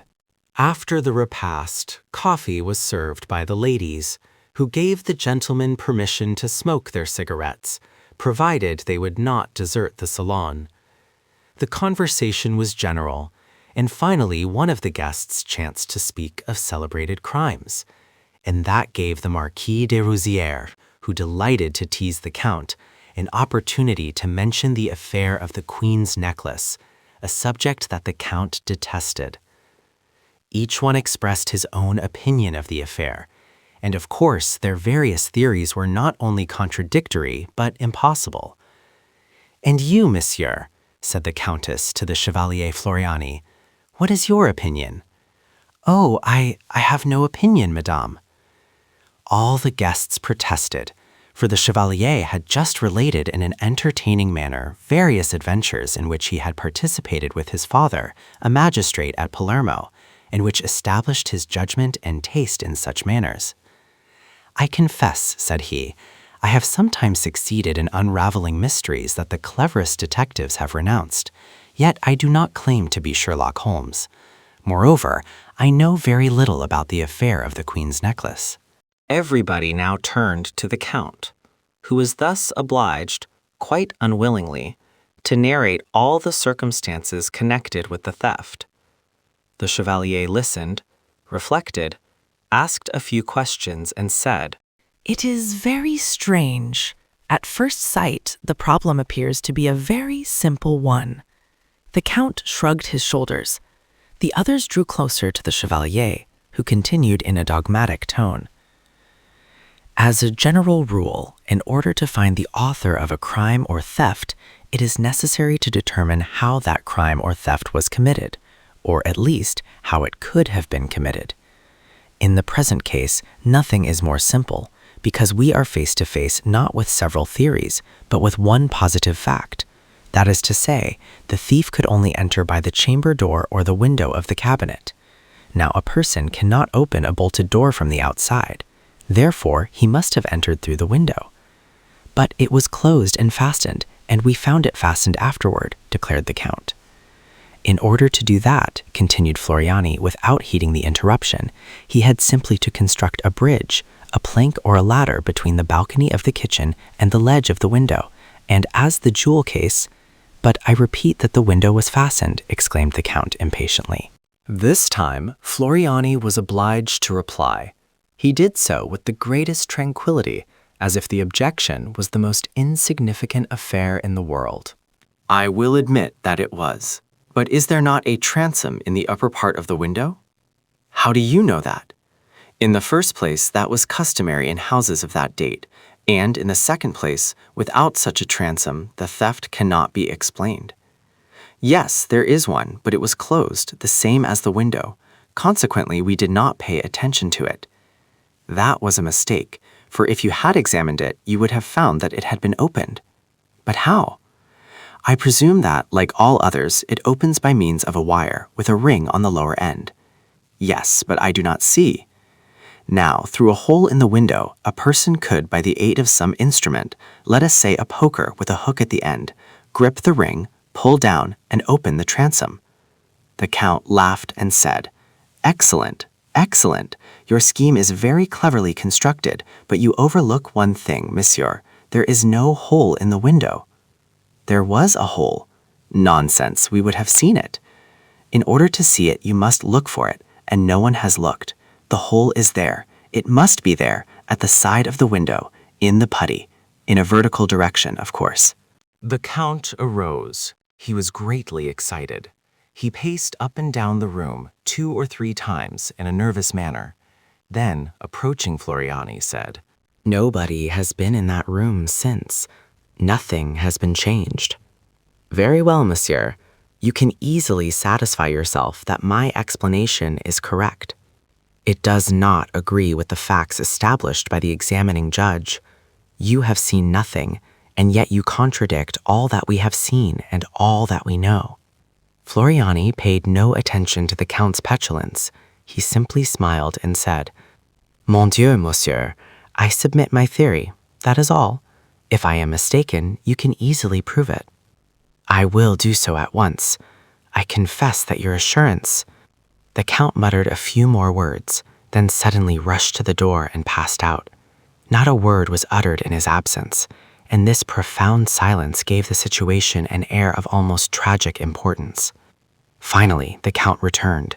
He was pale and nervous. He said to his friends in a trembling voice, "I beg your pardon. The revelations of the Chevalier were so unexpected. I should never have thought." His wife questioned him eagerly. "Speak, what is it?" He stammered, "The hole is there, at the very spot, at the side of the window." He seized the Chevalier's arm and said to him in an imperious tone, "Now, monsieur, proceed. I admit that you are right so far, but now, that is not all. Go on, tell us the rest of it." Floriani disengaged his arm gently, and after a moment continued. "Well, in my opinion, this is what happened. The thief, knowing that the Countess was going to wear the necklace that evening, had prepared his gangway or bridge during your absence. He watched you through the window and saw you hide the necklace. Afterward, he cut the glass and pulled the ring. But the distance was so great that it would be impossible for him to reach the window fastening through the transom. Well then, if he could not open the window by reaching through the transom, he must have crawled through the transom. Impossible, it is too small, no man could crawl through it. Then it was not a man, declared Floriani. What? If the transom is too small to admit a man, it must have been a child. A child? Did you not say that your friend Henrietta had a son? Yes, a son named Raoul. Then, in all probability, it was Raoul who committed the theft. What proof have you of that? What proof? Plenty of it. For instance. He stopped and reflected for a moment, then continued. For instance, that gangway or bridge. It is improbable that the child could have brought it in from outside the house and carried it away again without being observed. He must have used something close at hand.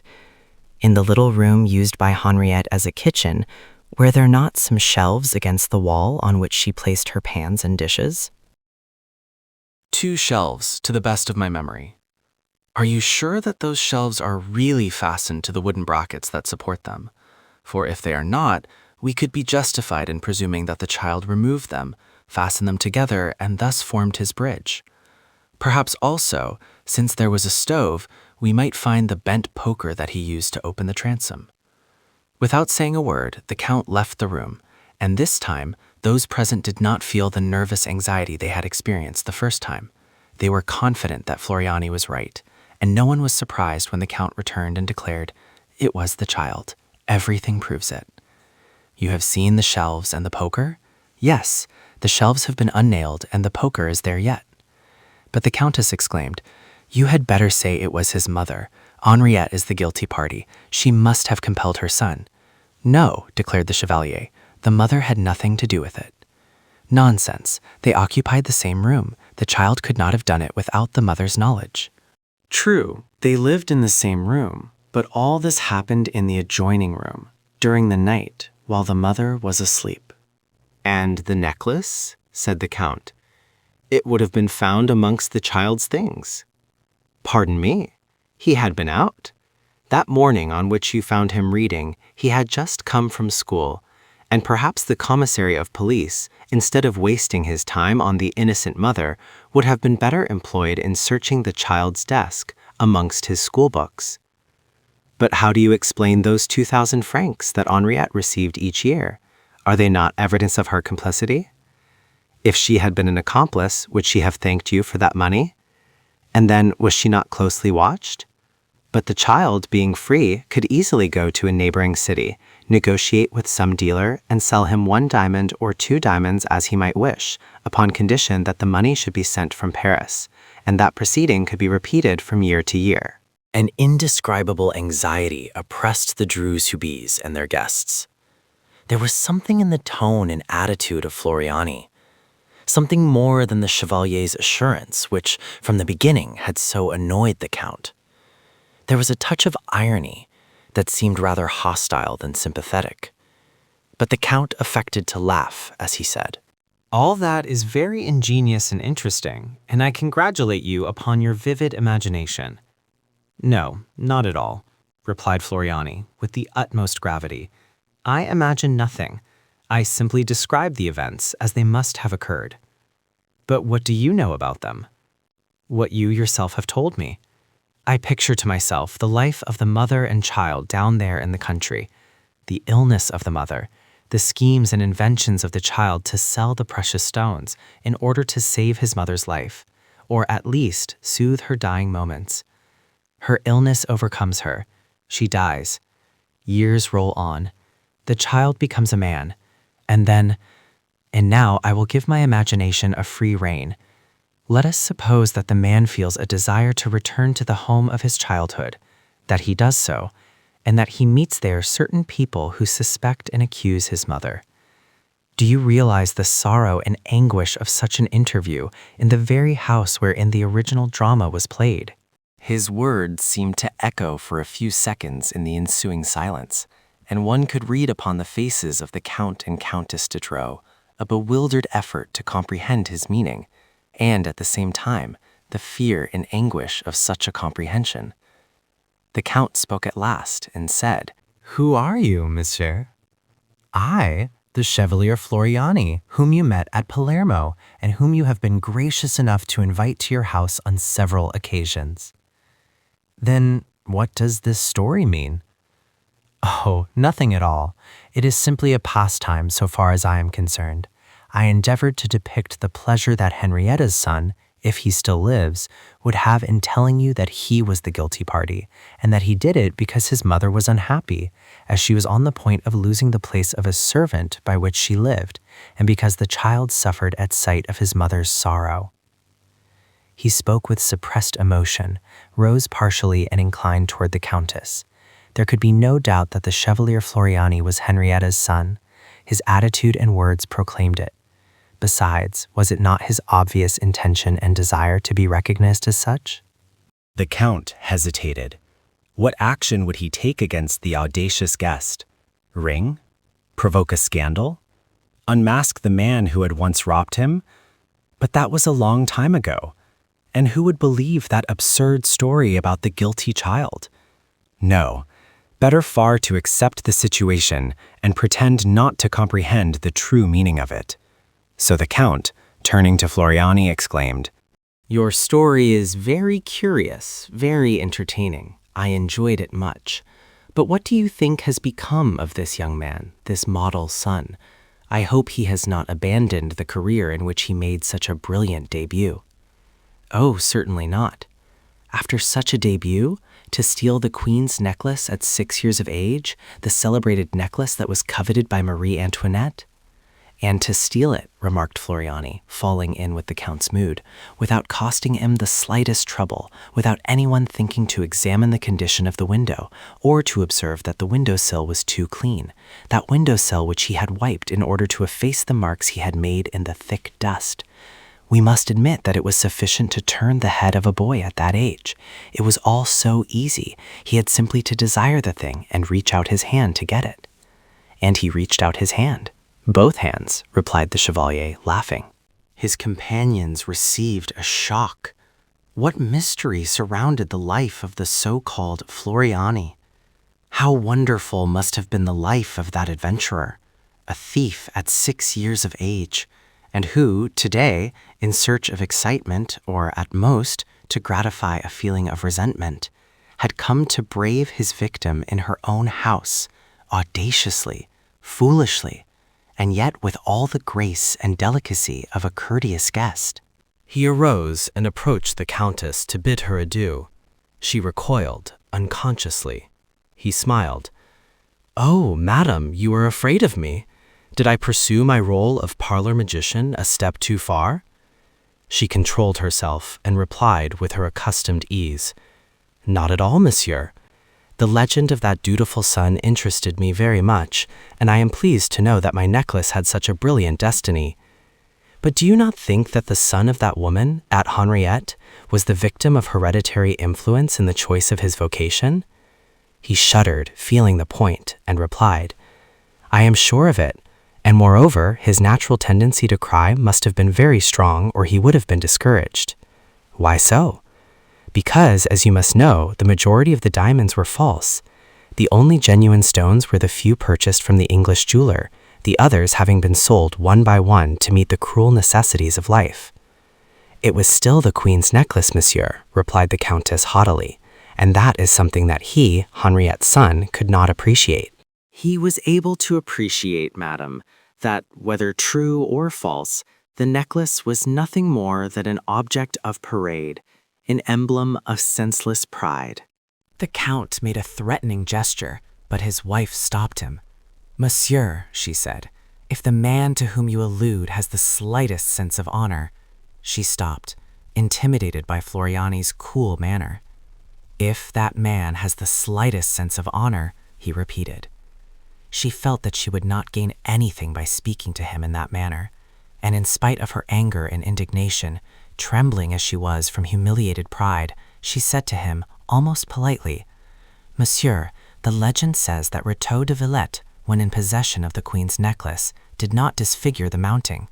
He understood that the diamonds were simply the ornament, the accessory, and that the mounting was the essential work, the creation of the artist, and he respected it accordingly. Do you think that this man had the same feeling? I have no doubt that the mounting still exists. The child respected it." "Well, monsieur, if you should happen to meet him, will you tell him that he unjustly keeps possession of a relic that is the property and pride of a certain family, and that although the stones have been removed, the Queen's necklace still belongs to the house of Dreux-Soubise. It belongs to us as much as our name or our honor." The Chevalier replied simply, "I shall tell him, madame." He bowed to her, saluted the Count and the other guests, and departed. 4 days later, the Countess de Dreux found upon the table in her chamber a red leather case bearing the cardinal's arms. She opened it and found the Queen's necklace. But as all things must in the life of a man who strives for unity and logic converge toward the same goal, and as a little advertising never does any harm, on the following day, the Echo de France published these sensational lines. "The Queen's necklace, the famous historical jewelry stolen from the family of Dreux-Soubise, has been recovered by Arsène Lupin, who hastened to restore it to its rightful owner. We cannot too highly commend such a delicate and chivalrous act." Chapter 6. The Seven of Hearts. I am frequently asked this question. How did you make the acquaintance of Arsène Lupin? My connection with Arsène Lupin was well known. The details that I gather concerning that mysterious man, the irrefutable facts that I present, the new evidence that I produce, the interpretation that I place on certain acts of which the public has seen only the exterior manifestations without being able to discover the secret reasons or the invisible mechanism, all establish, if not an intimacy, at least amicable relations and regular confidences. But how did I make his acquaintance? Why was I selected to be his historiographer? Why I and not someone else? The answer is simple. Chance alone presided over my choice. My merit was not considered. It was chance that put me in his way. It was by chance that I was participant in one of his strangest and most mysterious adventures, and by chance that I was an actor in a drama of which he was the marvelous stage director. An obscure and intricate drama, bristling with such thrilling events that I feel a certain embarrassment in undertaking to describe it. The first act takes place during that memorable night of 22 June, of which so much has already been said, and, for my part, I attribute the anomalous conduct of which I was guilty on that occasion to the unusual frame of mind in which I found myself on my return home.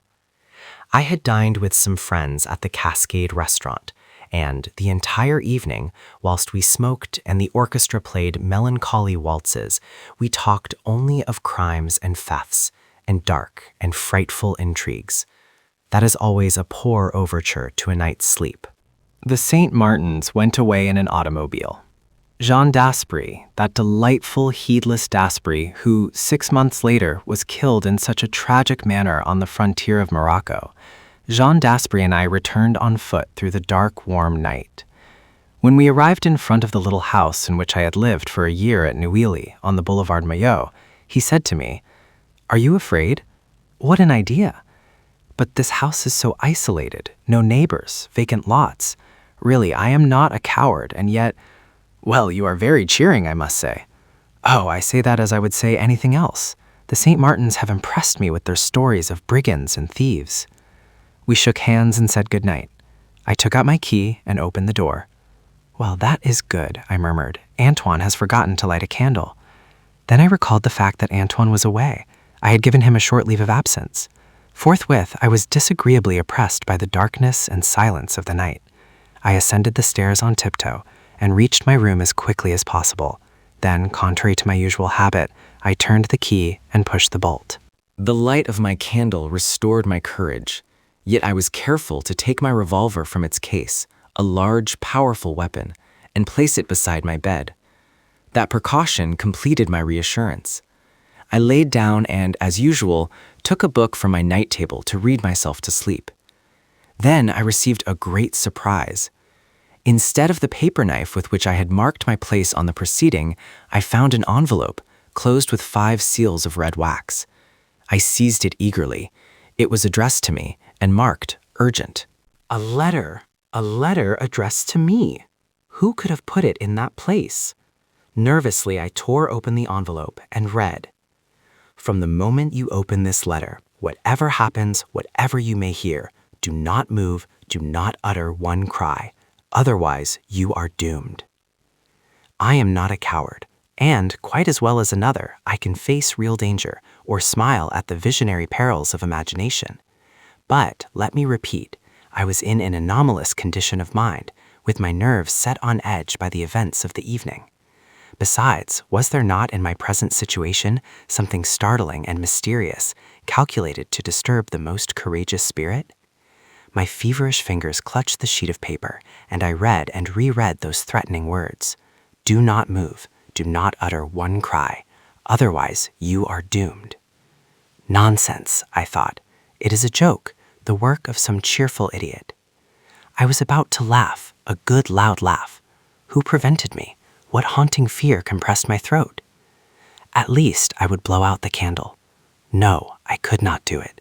"Do not move, or you are doomed," were the words he had written. These auto-suggestions are frequently more imperious than the most positive realities. But why should I struggle against them? I had simply to close my eyes. I did so. At that moment, I heard a slight noise, followed by crackling sounds, proceeding from a large room used by me as a library. A small room or antechamber was situated between the library and my bedchamber.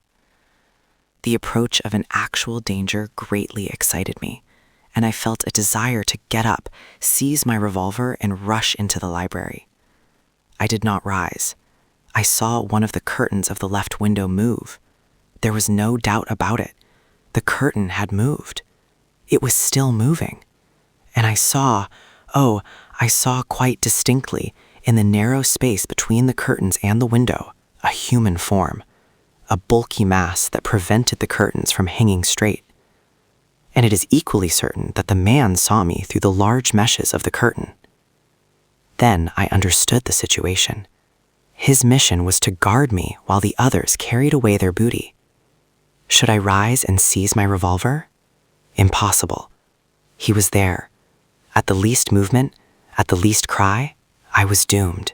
Then came a terrific noise that shook the house. This was followed by lighter sounds, 2 or 3 together, like those of a hammer that rebounded. At least that was the impression formed in my confused brain. These were mingled with other sounds, thus creating a veritable uproar which proved that the intruders were not only bold, but felt themselves secure from interruption. They were right. I did not move.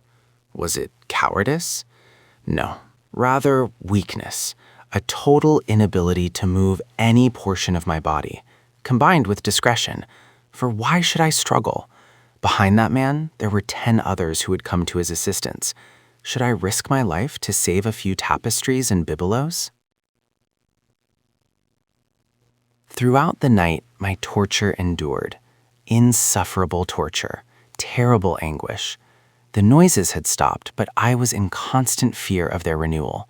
And the man who was guarding me, weapon in hand, my fearful eyes remained cast in his direction, and my heart beat, and a profuse perspiration oozed from every pore of my body. Suddenly, I experienced an immense relief.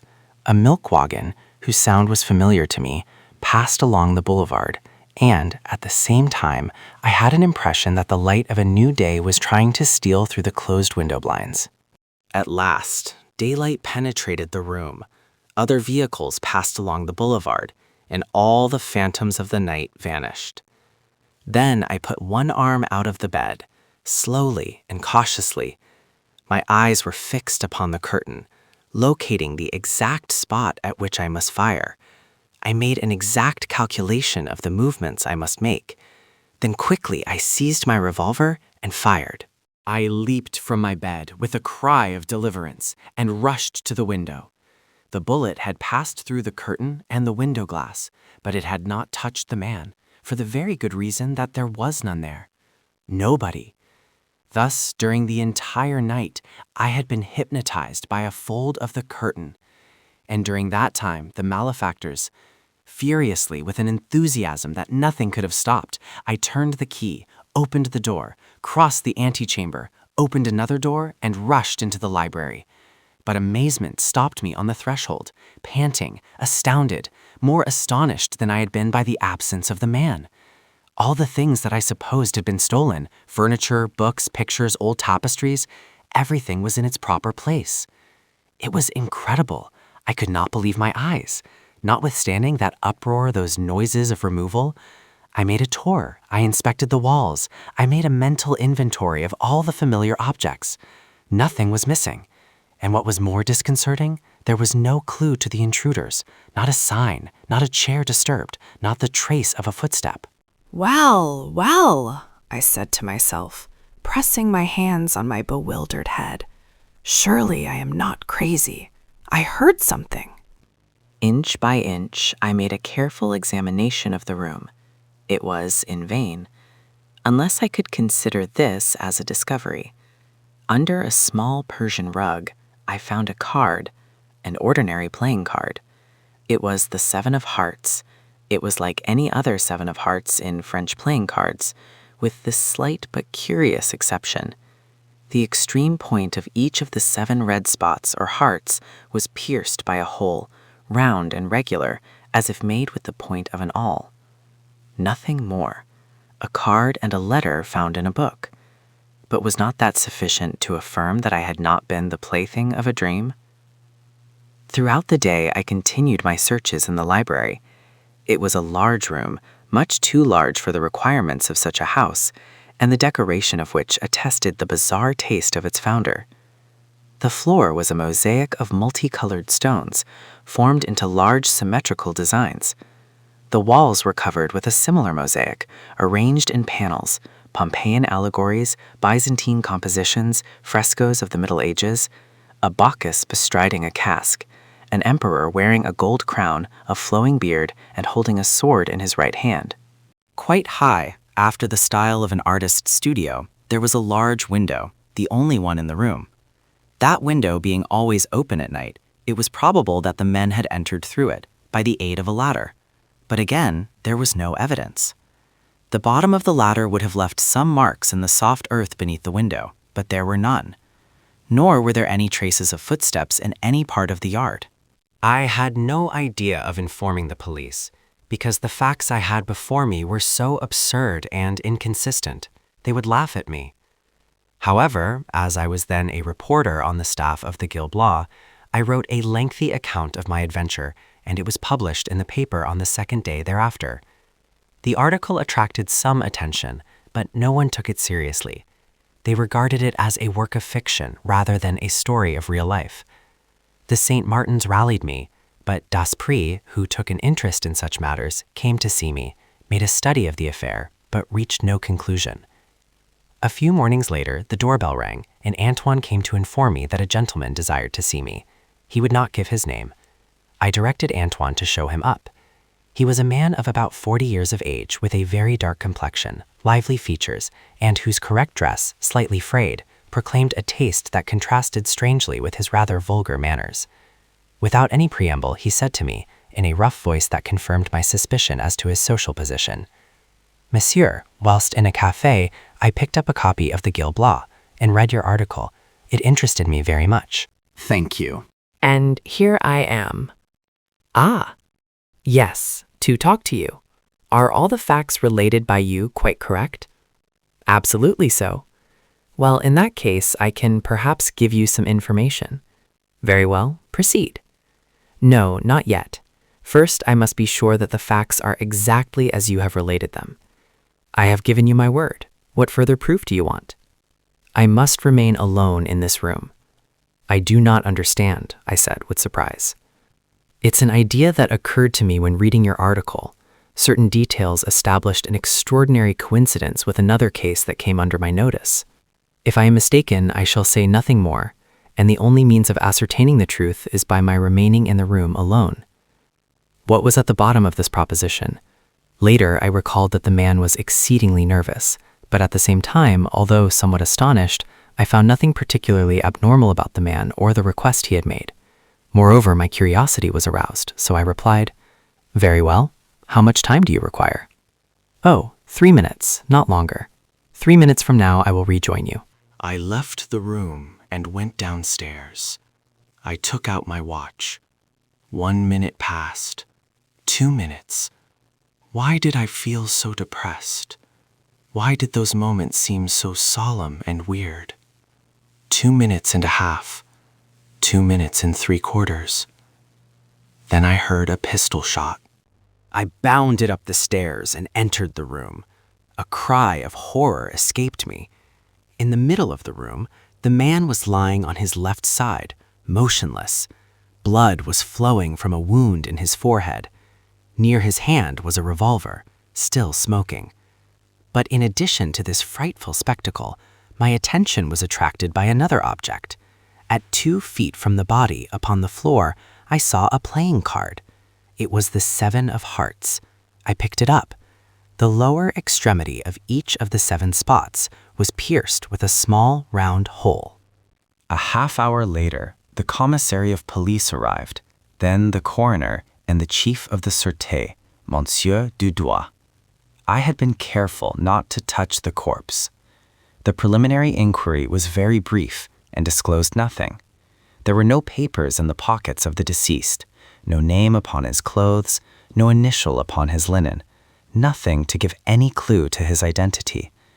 The room was in the same perfect order as before. The furniture had not been disturbed. Yet this man had not come to my house solely for the purpose of killing himself, or because he considered my place the most convenient one for his suicide. There must have been a motive for his act of despair, and that motive was, no doubt, the result of some new fact ascertained by him during the 3 minutes he was alone.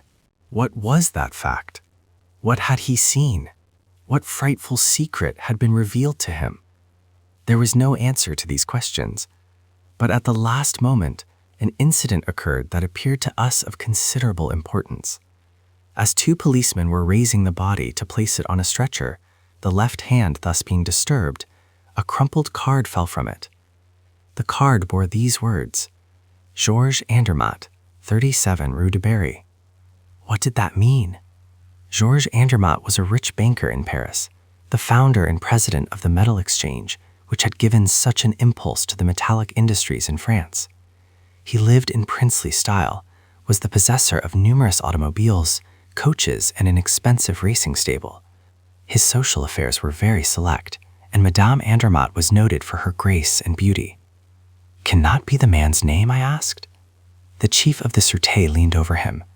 It is not he. Mole Andermatt is a thin man and slightly gray. But why this card? Have you a telephone, monsieur? Yes, in the vestibule. Come with me. He looked in the directory and then asked for number 41521. Is Monsieur Andermatt at home? Please tell him that Monsieur Doudois wished him to come at once to 102 Boulevard Maillot. Very important. 20 minutes later, Mon Andermatt arrived in his automobile. After the circumstances had been explained to him, he was taken in to see the corpse. He displayed considerable emotion and spoke in a low tone and apparently unwillingly. Etienne Varin, he said. You know him? No, or at least yes, by sight only. His brother. Ah, he has a brother? Yes, Alfred Varin. He came to see me once on some matter of business. I forget what it was. Where does he live? The 2 brothers live together, Rue de Provence, I think. Do you know any reason why he should commit suicide? None.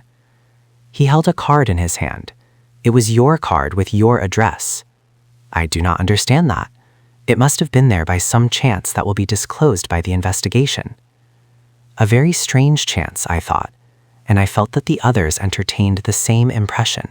I discovered the same impression in the papers next day, and amongst all my friends with whom I discussed the affair. Amid the mysteries that enveloped it, after the double discovery of the 7 of hearts pierced with 7 holes, after the 2 inscrutable events that had happened in my house, that visiting card promised to throw some light on the affair. Through it, the truth may be revealed. But contrary to our expectations, Monsieur Andermatt furnished no explanation. He said, I have told you all I know. What more can I do? I am greatly surprised that my card should be found in such a place, and I sincerely hope the point will be cleared up. It was not. The official investigation established at the Varin brothers were of Swiss origin, had led a shifting life under various names, frequenting gambling resorts, associating with a band of foreigners who had been dispersed by the police after a series of robberies, in which their participation was established only by their flight. At number 24 Rue de Provence, where the Varin brothers had lived 6 years before, no one knew what had become of them. I confess that, for my part, the case seemed to me so complicated and so mysterious that I did not think the problem would ever be solved, so I concluded to waste no more time upon it. But Jean d'Osprey, whom I frequently met at that period, became more and more interested in it each day. It was he who pointed out to me that item from a foreign newspaper which was reproduced and commented upon by the entire press. It was as follows. The first trial of a new model of submarine boat, which is expected to revolutionize naval warfare, will be given in presence of the former emperor at a place that will be kept secret until the last minute. An indiscretion has revealed its name. It is called the 7 of Hearts. The 7 of Hearts? That presented a new problem. Could a connection be established between the name of the submarine and the incidents which we have related? But a connection of what nature? What had happened here could have no possible relation with the submarine. "What do you know about it?" said Dasbury to me. "The most diverse effects often proceed from the same cause."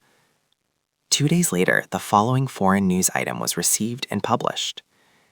It is said that the plans of the new submarine Seven of Hearts were prepared by French engineers, who, having sought in vain the support of their compatriots, subsequently entered into negotiations with the British Admiralty without success. I do not wish to give undue publicity to certain delicate matters which once provoked considerable excitement. Yet, since all danger of injury therefrom has now come to an end, I must speak of the article that appeared in the Echo de France, which aroused so much comment at that time, and which threw considerable light upon the mystery of the Seven of Hearts. This is the article as it was published over the signature of Salvator. The Affair of the Seven of Hearts. A corner of the veil raised. We will be brief. 10 years ago, a young mining engineer, Louis Lacombe, wishing to devote his time and fortune to certain studies, resigned his position he then held and rented number 102 Boulevard Maillot, a small house that had been recently built and decorated for an Italian count. Through the agency of the Varin brothers of Lausanne, one of whom assisted in the preliminary experiments and the other acted as financial agent, the young engineer was introduced to Georges Andermatt, the founder of the Metal Exchange. After several interviews, he succeeded in interesting the banker in a submarine boat on which he was working, and it was agreed that as soon as the invention was perfected, Monsieur Andermatt would use his influence with the Minister of Marine to obtain a series of trials under the direction of the government. For 2 years, Louis Lacombe was a frequent visitor at Andermatt's house, and he submitted to the banker the various improvements he made upon his original plans, until one day, being satisfied with the perfection of his work, he asked Monsieur Andermatt to communicate with the Minister of Marine. That day, Louis Lacombe dined at Monsieur Andermatt's house. He left there about 11:30 at night. He has not been seen since. A perusal of the newspapers of that date will show that the young man's family caused every possible inquiry to be made, but without success. And it was the general opinion that Louis Lacombe, who was known as an original and visionary youth, had quietly left for parts unknown. Let us accept that theory, improbable though it be, and let us consider another question, which is a most important one for our country. What has become of the plans of the submarine? Did Louis Lacombe carry them away? Are they destroyed? After making a thorough investigation, we are able to assert, positively, that the plans are in existence and are now in the possession of the two brothers Varin. How did they acquire such a possession? That is a question not yet determined, nor do we know why they have not tried to sell them at an earlier date. Did they fear that their title to them would be called in question? If so, they have lost that fear, and we can announce definitely that the plans of Louis Lacombe are now the property of foreign power, and we are in a position to publish the correspondence that passed between the Varin brothers and the representative of that power.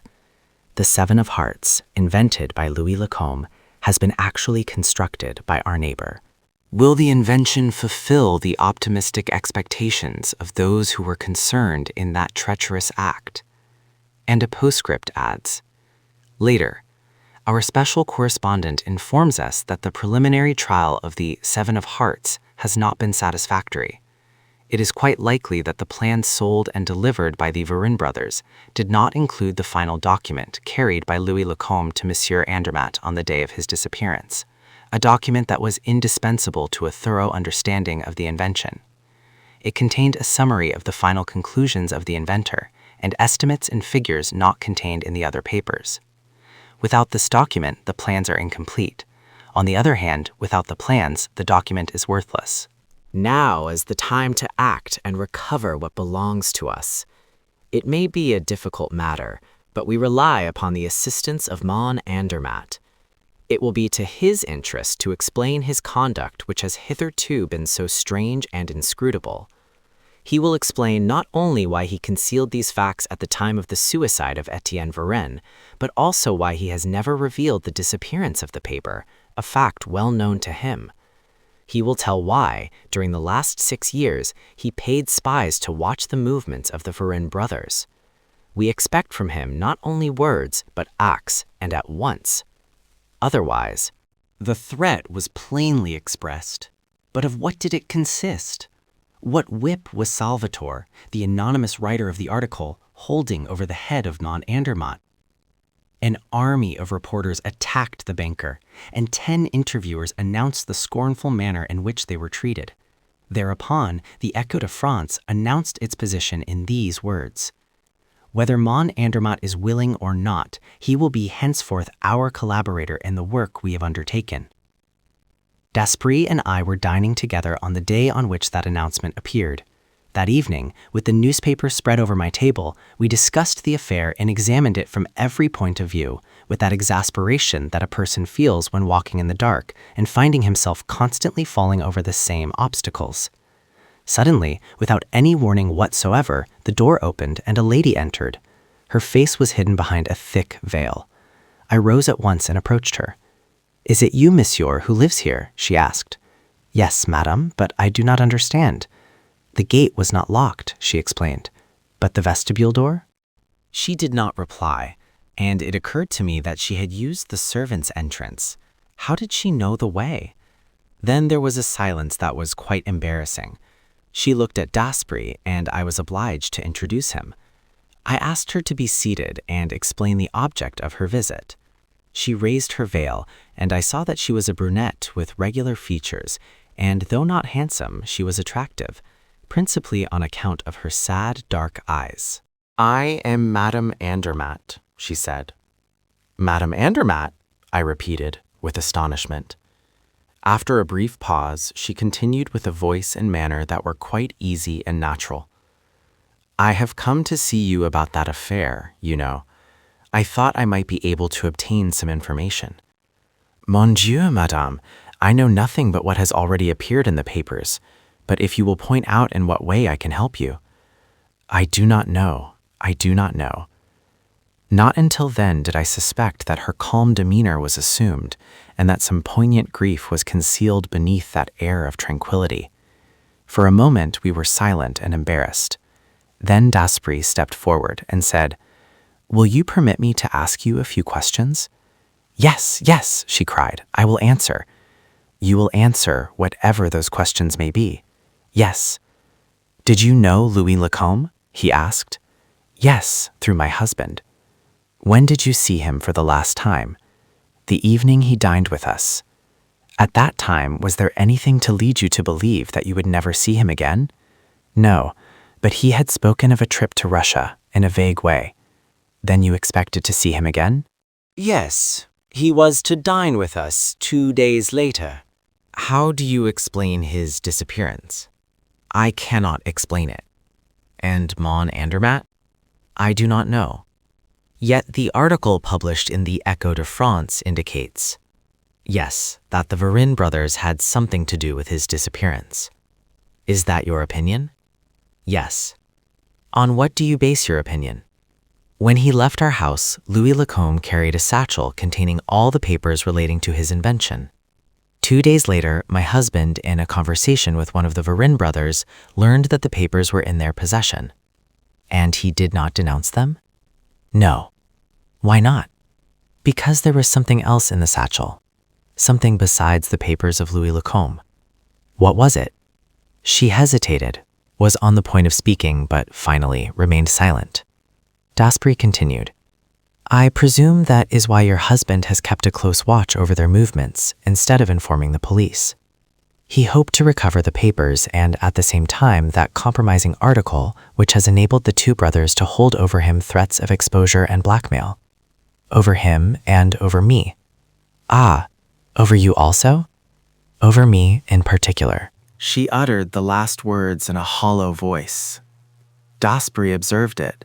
He paced to and fro for a moment, then turning to her asked, Had you written to Louis Lacombe?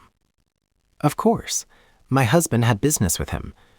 Apart from those business letters, had you written to Louis Lacombe other letters? Excuse my insistence, but it is absolutely necessary that I should know the truth. Did you write other letters? Yes, she replied, blushing. And those letters came into the possession of the Varin brothers? Yes. Does Monsieur Andermatt know it? He has not seen them, but Alfred Varin has told him of their existence and threatened to publish them if my husband should take any steps against him. My husband was afraid of a scandal, but he has tried to recover the letters. I think so, but I do not know. You see, after that last interview with Alfred Varin, and after some harsh words between me and my husband, in which he called me to account, we live as strangers. In that case, as you have nothing to lose, what do you fear? I may be indifferent to him now, but I am the woman that he has loved, the one he would still love. Oh, I am quite sure of that, she murmured in a fervent voice. He would still love me if he had not got hold of those cursed letters. What? Did he succeed? But the two brothers still defied him? Yes, and they boasted of having a secure hiding place. Well, I believe my husband discovered that hiding place. Ah, where was it?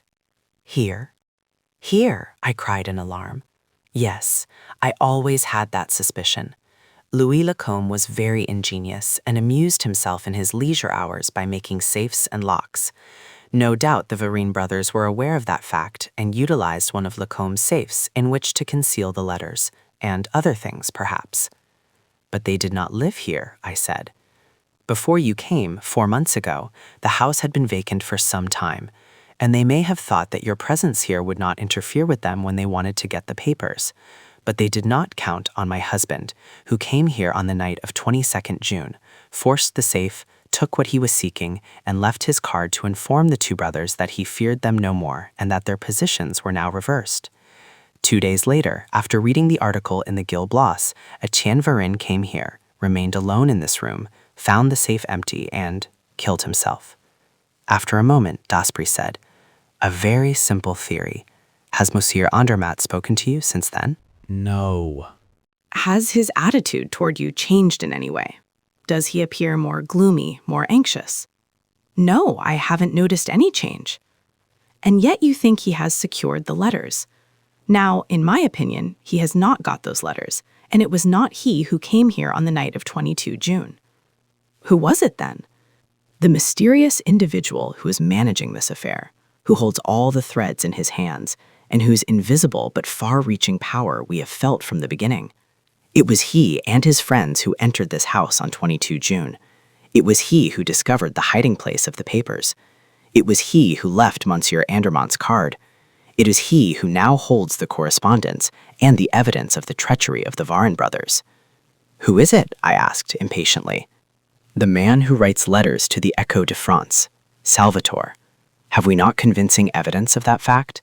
Does he not mention in his letters certain details that no one could know except the man who had thus discovered the secrets of the two brothers?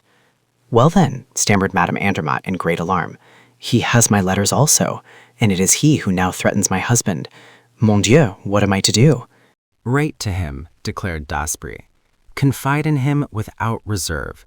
Tell him all you know and all you may hereafter learn. Your interest and his interest are the same. He is not working against Mon Andermatt, but against Alfred Varin. Help him. How? Has your husband the document that completes the plans of Louis Lacombe? Yes. Tell that to Salvatore, and if possible, procure the document for him. Write to him at once. You risk nothing. The advice was bold, dangerous even at first sight, but Madame Andermatt had no choice. Besides, as Daspry had said, she ran no risk. If the unknown writer were an enemy, that step would not aggravate the situation. If he were a stranger seeking to accomplish a particular purpose, he would attach to those letters only a secondary importance. Whatever might happen, it was the only solution offered to her, and she, in her anxiety, was only too glad to act on it. She thanked us effusively and promised to keep us informed. In fact, 2 days later, she sent us the following letter that she had received from Salvatore. Have not found the letters, but I will get them. Rest easy. I am watching everything. S. I looked at the letter. It was in the same handwriting as the note I found in my book on the night of 22 June. Daspry was right. Salvatore was indeed the originator of that affair. We were beginning to see a little light coming out of the darkness that surrounded us, and an unexpected light was thrown on certain points, but other points yet remained obscure. For instance, the finding of the two Seven of Hearts. Perhaps I was unnecessarily concerned about those two cards, whose 7 punctured spots had appeared to me under such startling circumstances. Yet I could not refrain from asking myself, what role will they play in the drama? What importance do they bear? What conclusion must be drawn from the fact that the submarine constructed from the plans of Louis Lacombe bore the name of Seven of Hearts? Daspry gave little thought to the other two cards. He devoted all his attention to another problem which he considered more urgent. He was seeking the famous hiding place. "And who knows," said he, "I may find the letters that Salvatore did not find, by inadvertence, perhaps." It is improbable that the Varin brothers would have removed from a spot which they deemed inaccessible the weapon which was so valuable to them. And he continued to search. In a short time, the large room held no more secrets for him, so he extended his investigations to the other rooms. He examined the interior and the exterior, the stones of the foundation, the bricks in the walls. He raised the slates of the roof. One day he came with a pickaxe and a spade, gave me the spade, kept the pickaxe, pointed to the adjacent vacant lots, and said, "Come." I followed him, but I lacked his enthusiasm. He divided the vacant land into several sections, which he examined in turn. At last, in a corner, at the angle formed by the walls of 2 neighboring proprietors, a small pile of earth and gravel, covered with briars and grass, attracted his attention. He attacked it. I was obliged to help him. For an hour, under a hot sun, we labored without success. I was discouraged, but Daspry urged me on. His ardor was as strong as ever. At last, Daspry's pickaxe unearthed some bones, the remains of a skeleton to which some scraps of clothing still hung. Suddenly, I turned pale. I had discovered, sticking in the earth, a small piece of iron cut in the form of a rectangle, on which I thought I could see red spots. I stooped and picked it up. That little iron plate was the exact size of a playing card, and the red spots, made with red lead, were arranged upon it in a manner similar to the 7 of Hearts, and each spot was pierced with a round hole, similar to the perforations in the 2 playing cards. "Listen, Daspry, I have had enough of this. You can stay if it interests you, but I am going." Was that simply the expression of my excited nerves, or was it the result of a laborious task executed under a burning sun? I know that I trembled as I walked away, and that I went to bed, where I remained 48 hours, restless and feverish, haunted by skeletons that danced around me and threw their bleeding hearts at my head. Daspry was faithful to me. He came to my house every day and remained 3 or 4 hours, which he spent in the large room, ferreting, thumping, tapping. "The letters are here, in this room," he said from time to time. "They are here. I will stake my life on it." On the morning of the 3rd day, I arose, feeble yet, but cured. A substantial breakfast cheered me up, but a letter that I received that afternoon contributed, more than anything else, to my complete recovery and aroused in me a lively curiosity. This was the letter. Monsieur, the drama, the first act of which transpired on the night of 22 June, is now drawing to a close. Force of circumstances compel me to bring the 2 principal actors in that drama face to face, and I wish that meeting to take place in your house, if you will be so kind as to give me the use of it for this evening from 9 o'clock to 11. It will be advisable to give your servant leave of absence for the evening, and perhaps you will be so kind as to leave the field open to the 2 adversaries. You will remember that when I visited your house on the night of 22 June, I took excellent care of your property. I feel that I would do you an injustice if I should doubt for one moment your absolute discretion in this affair. Your devoted, Salvatore. I was amused at the facetious tone of his letter, and also at the whimsical nature of his request. There was a charming display of confidence and candor in his language, and nothing in the world could have induced me to deceive him or repay his confidence with ingratitude. I gave my servant a theater ticket, and he left the house at 8 o'clock. A few minutes later, Daspry arrived. I showed him the letter. "Well," said he. "Well, I have left the garden gate unlocked, so anyone can enter." "And you, are you going away?" "Not at all. I intend to stay right here." "But he asks you to go." "But I am not going. I will be discreet, but I am resolved to see what takes place." "Ma foi!" exclaimed Daspry, laughing. "You are right, and I shall stay with you. I shouldn't like to miss it." We were interrupted by the sound of the doorbell. "Here already?" said Daspry. 20 minutes ahead of time? Incredible. I went to the door and ushered in the visitor. It was Madame Andermatt. She was faint and nervous, and in a stammering voice she ejaculated, "My husband is coming. He has an appointment. They intend to give him the letters." "How do you know?" I asked. "By chance. A message came from my husband while we were at dinner. The servant gave it to me by mistake. My husband grabbed it quickly, but he was too late. I had read it." "You read it?" "Yes. It was something like this. At 9 o'clock this evening, be at Boulevard Maillot, with the papers connected with the affair. In exchange, the letters. So, after dinner, I hastened here." "Unknown to your husband?" "Yes." "What do you think about it?" asked Daspry, turning to me. "I think, as you do, that Mon Andermatt is one of the invited guests." "Yes, but for what purpose?" "That is what we are going to find out." I led them to a large room. The three of us could hide comfortably behind the velvet chimney mantel and observe all that should happen in the room. We seated ourselves there, with Madame Andermatt in the center. The clock struck 9. A few minutes later, the garden gate creaked upon its hinges. I confess that I was greatly agitated. I was about to learn the key to the mystery. The startling events of the last few weeks were about to be explained, and under my eyes the last battle was going to be fought. Daspry seized the hand of Madame Andermatt and said to her, "Not a word, not a movement. Whatever you may see or hear, keep quiet." Someone entered. It was Alfred Varenne. I recognized him at once, owing to the close resemblance he bore to his brother Etienne. There was the same slouching gait, the same cadaverous face, covered with a black beard. He entered with the nervous air of a man who is accustomed to fear the presence of traps and ambushes, who scents and avoids them. He glanced about the room, and I had the impression that the chimney, masked with a velvet portiere, did not please him. He took 3 steps in our direction when something caused him to turn and walk toward the old mosaic king, with the flowing beard and flamboyant sword, which he examined minutely, mounting on a chair and following with his fingers the outlines of the shoulders and head, and feeling certain parts of the face. Suddenly, he leapt from the chair and walked away from it. He had heard the sound of approaching footsteps. Monsieur Andermatt appeared at the door.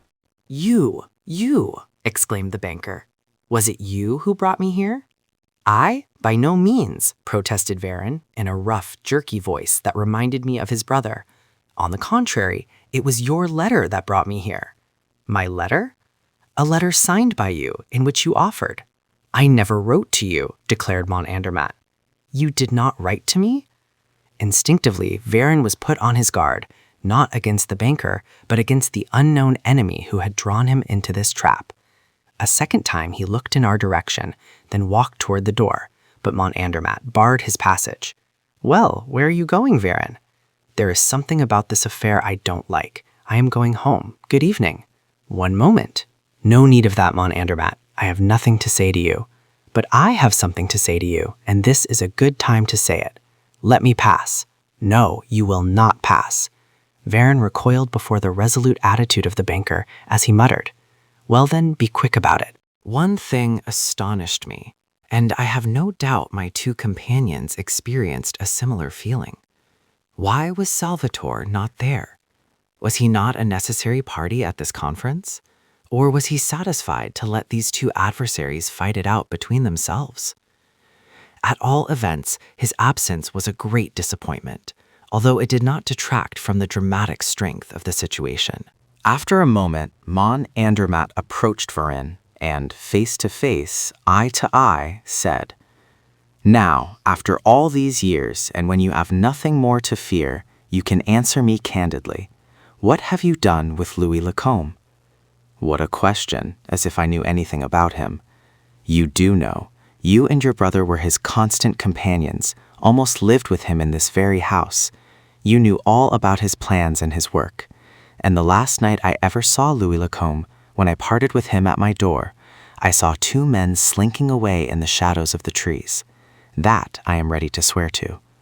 Well, what has that to do with me? The two men were you and your brother. Prove it. The best proof is that 2 days later, you yourself showed me the papers and the plans that belonged to Lacombe and offered to sell them. How did these papers come into your possession? I have already told you, Mon Andermatt, that we found them on Louis Lacombe's table the morning after his disappearance. That is a lie. Prove it. The law will prove it. Why did you not appeal to the law? Why? Why? Stammered the banker with a slight display of emotion. You know very well, Mon. Andermatt, if you had the least certainty of our guilt, our little threat would not have stopped you. What threat? Those letters? Do you suppose I ever gave those letters a moment's thought? If you did not care for the letters, why did you offer me thousands of francs for their return? And why did you have my brother and me tracked like wild beasts? To recover the plans. Nonsense. You wanted the letters. You knew that as soon as you had the letters in your possession, you could denounce us. Oh no, I couldn't part with them. He laughed heartily, but stopped suddenly and said, "But enough of this. We are merely going over old ground. We make no headway. We had better let things stand as they are." "We will not let them stand as they are," said the banker. "And since you have referred to the letters, let me tell you that you will not leave this house until you deliver up those letters. I shall go when I please. You will not. Be careful, Mon Andermatt. I warn you. I say you shall not go." "We will see about that," cried Varenne, in such a rage that Madame Andermatt could not suppress a cry of fear. Varenne must have heard it, for he now tried to force his way out. Mon Andermatt pushed him back. Then I saw him put his hand into his coat pocket. "For the last time, let me pass," he cried. "The letters first." Varenne drew a revolver and, pointing it at Mon Andermatt, said, "Yes or no?" The banker stooped quickly. There was the sound of a pistol shot. The weapon fell from Varenne's hand. I was amazed. The shot was fired close to me. It was Daspry who had fired it at Varenne, causing him to drop the revolver. In a moment, Daspry was standing between the two men, facing Varenne. He said to him with a sneer, "You were lucky, my friend, very lucky. I fired at your hand and struck only the revolver." Both of them looked at him surprised.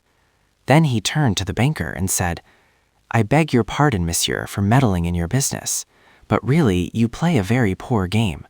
Let me hold the cards." Turning again to Varenne, Daspry said, "It's between us two, comrade, and play fair if you please. Hearts are trumps, and I play the 7. Then Daspry held up before Varenne's bewildered eyes the little iron plate marked with the 7 red spots. It was a terrible shock to Varenne. With livid features, staring eyes, and an air of intense agony, the man seemed to be hypnotized at the sight of it. "Who are you?" he gasped. One who meddles in other people's business, down to the very bottom. What do you want? What you brought here tonight? I brought nothing. Yes, you did, or you wouldn't have come. This morning you received an invitation to come here at 9 o'clock and bring with you all the papers held by you. You are here. Where are the papers? There was in Daspry's voice and manner a tone of authority that I did not understand. His manner was usually quite mild and conciliatory. Absolutely conquered, Varenne placed his hand on one of his pockets and said, "The papers are here." "All of them?" "Yes." "All that you took from Louis Lacombe and afterwards sold to Major von Lieben?" "Yes." "Are these the copies or the originals?" "I have the originals." "How much do you want for them?" 100,000 francs. You are crazy, said Daspry. Why, the major gave you only 20,000, and that was like money thrown into the sea, as the boat was a failure at the preliminary trials. They didn't understand the plans. The plans are not complete. Then why do you ask me for them? Because I want them. I offer you 5,000 francs, not a sou more. 10,000, not a sou less. Agreed, said Daspry, who now turned to Mon and said, Monsieur will kindly sign a check for the amount. But I haven't got your checkbook. Here it is. Astounded, Mon Andermatt examined the checkbook that Daspry handed to him. It is mine, he gasped. How does that happen? No idle words, monsieur, if you please. You have merely to sign. The banker took out his fountain pen, filled out the check, and signed it. Varin held out his hand for it. Put down your hand, said Daspry. There is something more. Then, to the banker, he said, You asked for some letters, did you not? Yes, a package of letters. Where are they, Varin? I haven't got them. Where are they, Varin? I don't know. My brother had charge of them. They are hidden in this room. In that case, you know where they are. How should I know? Was it not you who found the hiding place? You appear to be as well informed as Salvatore. The letters are not in the hiding place. They are. Open it. Varin looked at him defiantly. Were not Daspry and Salvatore the same person? Everything pointed to that conclusion. If so, Varin risked nothing in disclosing a hiding place already known. Open it, repeated Daspry. I have not got the 7 of hearts. Yes, here it is, said Daspry, handing him the iron plate. Varin recoiled in terror and cried, No, no, I will not. Never mind, replied Daspry as he walked toward the bearded king, climbed on a chair, and applied the 7 of hearts to the lower part of the sword in such a manner that the edges of the iron plate coincided exactly with the 2 edges of the sword. Then, with the assistance of an awl, which he introduced alternately into each of the 7 holes, he pressed upon 7 of the little mosaic stones. As he pressed upon the 7th one, a clicking sound was heard, and the entire bust of the king turned upon a pivot, disclosing a large opening lined with steel. It was really a fireproof safe. You can see, Varin, the safe is empty. So I see. Then my brother has taken out the letters. Daspry stepped down from the chair, approached Varin, and said, Now, no more nonsense with me. There is another hiding place. Where is it? There is none. Is it money you want? How much? 10,000. Monsieur Andermatt, are those letters worth 10,000 francs to you? Yes, said the banker firmly. Varin closed the safe, took the 7 of hearts, and placed it again on the sword at the same spot. He thrust the awl into each of the 7 holes. There was the same clicking sound, but this time, strange to relate, it was only a portion of the safe that revolved on the pivot, disclosing quite a small safe that was built within the door of the larger one. The packet of letters was here, tied with a tape and sealed. Varin handed the packet to Daspry. The latter turned to the banker and asked, Is the check ready, Monsieur Andermatt? Yes. And you have also the last document that you received from Louis Lacombe, the one that completes the plans of the submarine? Yes. The exchange was made. Daspry pocketed the document and the checks, and offered the packet of letters to Monsieur Andermatt. This is what you wanted, monsieur. The banker hesitated a moment, as if he were afraid to touch those cursed letters that he had sought so eagerly. Then, with a nervous movement, he took them. Close to me, I heard a moan. I grasped Madame Andermatt's hand. It was cold. I believe, monsieur, said Daspry to the banker, that our business is ended. Oh, no thanks. It was only by a mere chance that I have been able to do you a good turn. Good night. Monsieur Andermatt retired. He carried with him the letters written by his wife to Louis Lacombe. Marvelous, exclaimed Daspry, delighted. Everything is coming our way. Now we have only to close our little affair, comrade. You have the papers? Here they are, all of them. Daspry examined them carefully and then placed them in his pocket. Quite right, you have kept your word, he said. But what? The 2 checks? The money? Said Varin eagerly. Well, you have a great deal of assurance, my man. How dare you ask such a thing? I ask only what is due to me. Can you ask pay for returning papers that you stole? Well, I think not. Varan was beside himself. He trembled with rage. His eyes were bloodshot. The money, the 20,000, he stammered. Impossible. I need it myself. The money. Come, be reasonable and don't get excited. It won't do you any good. Dasbury seized his arm so forcefully that Varan uttered a cry of pain. Dasbury continued, Now you can go. The air will do you good. Perhaps you want me to show you the way. Ah, yes, we will go together to the vacant lot near here, and I will show you a little mound of earth and stones, and under it, That is false, that is false. Oh no, it is true. That little iron plate with the 7 spots on it came from there. Louis Lecour always carried it, and you buried it with the body, and with some other things that will prove very interesting to a judge and jury. Varan covered his face with his hands and muttered, All right, I am beaten, say no more. But I want to ask you one question. I should like to know, what is it? Was there a little casket in the large safe? Yes. Was it there on the night of 22 June? Yes. What did it contain? Everything that the Varenne brothers had put in it. A very pretty collection of diamonds and pearls picked up here and there by the said brothers. And did you take it? Of course I did. Do you blame me? I understand. It was the disappearance of that casket that caused my brother to kill himself. Probably. The disappearance of your correspondence was not a sufficient motive, but the disappearance of the casket. Is that all you wish to ask me? One thing more. Your name. You ask that with an idea of seeking revenge. Parbleu. The tables may be turned. Today you are on top. Tomorrow, it will be you. I hope so. Your name. Arsène Lupin. Arsène Lupin. The man staggered as though stunned by a heavy blow. Those 2 words had deprived him of all hope. Dasbury laughed and said, Ah, did you imagine that a Monsieur Durand or Dupont could manage an affair like this? No, it required the skill and cunning of Arsène Lupin. And now that you have my name, go and prepare your revenge. Arsène Lupin will wait for you. Then he pushed the bewildered Varenne through the door. Dasbury, Dasbury, I cried, pushing aside the curtain. He ran to me. What? What's the matter? Madame Andermatt is ill. He hastened to her, caused her to inhale some salts, and while caring for her, questioned me. Well, what did it? The letters of Louis Lacombe that you gave to her husband. He struck his forehead and said, Did she think that I could do such a thing? But of course she would. Imbecile that I am. Madame Andermatt was now revived.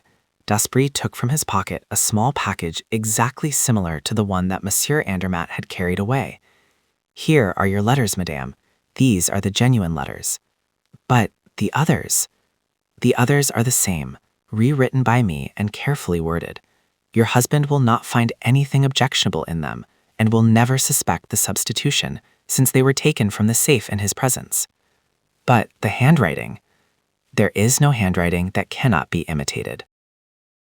She thanked him in the same words she might have used to a man in her own social circle, so I concluded that she had not witnessed the final scene between Varenne and Arsène Lupin. But the surprising revelation caused me considerable embarrassment. Lupin? My club companion was none other than Arsène Lupin. I could not realize it. But he said, quite at his ease, You can say farewell to Jean Dasbury. Ah, yes, Jean Dasbury is going on a long journey. I shall send him to Morocco. There he may find a death worthy of him. I may say that that is his expectation. But Arsène Lupin will remain? Oh, decidedly. Arsène Lupin is simply at the threshold of his career, and he expects. I was impelled by curiosity to interrupt him, and, leading him away from the hearing of Madame Andermatt, I asked, Did you discover the smaller safe yourself, the one that held the letters? Yes, after a great deal of trouble. I found it yesterday afternoon while you were asleep. And yet, God knows it was simple enough. but the simplest things are the ones that usually escape our notice. Then, showing me the 7 of hearts, he added, "Of course, I had guessed that in order to open the larger safe, this card must be placed on the sword of the Mosaic king." How did you guess that? Quite easily. Through private information, I knew that fact when I came here on the evening of 22 June. After you left me? Yes, after turning the subject of our conversation to stories of crime and robbery, which were sure to reduce you to such a nervous condition that you would not leave your bed, but would allow me to complete my search uninterrupted. The scheme worked perfectly. Well, I knew when I came here that there was a casket concealed in a safe with a secret lock, and that the 7 of hearts was the key to that lock. I had merely to place the card upon the spot that was obviously intended for it. An hour's examination showed me where the spot was. 1 hour. Observe the fellow in mosaic. The old emperor? That old emperor is an exact representation of the King of Hearts on all playing cards. That's right, but how does the 7 of hearts open the larger safe at one time and the smaller safe at another time? And why did you open only the larger safe in the first instance? I mean, on the night of 22 June. Why? Because I always placed the 7 of hearts in the same way. I never changed the position. But yesterday, I observed that by reversing the card, by turning it upside down, the arrangement of the 7 spots on the mosaic was changed. Parbleu. Of course, parbleu. But a person has to think of those things. There is something else. You did not know the history of those letters until Madame Andermatt spoke of them before me? No, because I found in the safe, besides the casket, nothing but the correspondence of the 2 brothers, which disclosed their treachery in regard to the plans. Then it was by chance that you were led first to investigate the history of the 2 brothers, and then to search for the plans and documents relating to the submarine. Simply by chance. For what purpose did you make the search? Mon Dieu, exclaimed Daspry, laughing. How deeply interested you are. The subject fascinates me. Very well. Presently, after I have escorted Madame Andermatt to a carriage and dispatched a short story to the Echo de France, I will return and tell you all about it. He sat down and wrote one of those short, clear-cut articles which serve to amuse and mystify the public. Who does not recall the sensation that followed that article produced throughout the entire world? Arsène Lupin has solved the problem recently submitted by Salvatore. Having acquired possession of all the documents and original plans of the engineer Louis Lacombe, he has placed them in the hands of the Minister of Marine, and he has headed a subscription list for the purpose of presenting to the nation the first submarine constructed from those plans. His subscription is 20,000 francs. 20,000 francs? The checks of Mon Andermatt? I exclaimed when he had given me the paper to read. Exactly. It was quite right that Varenne should redeem his treachery. And that is how I made the acquaintance of Arsène Lupin. That is how I learned that John Daspry, a member of my club, was none other than Arsène Lupin, gentleman thief. That is how I formed very agreeable ties of friendship with that famous man, and, thanks to the confidence with which he honored me, how I became his very humble and faithful historiographer. Chapter 7. Madame Imbert's Safe. At 3 o'clock in the morning, there were still half a dozen carriages in front of one of those small houses which form only the side of the Boulevard Berthier. The door of that house opened, and a number of guests, male and female, emerged. The majority of them entered their carriages and were quickly driven away, leaving behind only 2 men, who walked down Courcelles, where they parted, as one of them lived in that street. The other decided to return on foot as far as the Porte Maillot. It was a beautiful winter's night, clear and cold, a night on which a brisk walk is agreeable and refreshing. But at the end of a few minutes, he had the disagreeable impression that he was being followed. Turning around, he saw a man skulking amongst the trees. He was not a coward, yet he felt it advisable to increase his speed. Then his pursuer commenced to run, and he deemed it prudent to draw his revolver and face him. But he had no time. The man rushed at him and attacked him violently. Immediately, they were engaged in a desperate struggle, wherein he felt that his unknown assailant had the advantage. He called for help, struggled, and was thrown down on a pile of gravel, seized by the throat, and gagged with a handkerchief that his assailant forced into his mouth. His eyes closed, and the man who was smothering him with his weight arose to defend himself against an unexpected attack. A blow from a cane and a kick from a boot. The man uttered 2 cries of pain and fled, limping and cursing. Without deigning to pursue the fugitive, the new arrival stooped over the prostrate man and inquired, "Are you hurt, monsieur?" He was not injured, but he was dazed and unable to stand.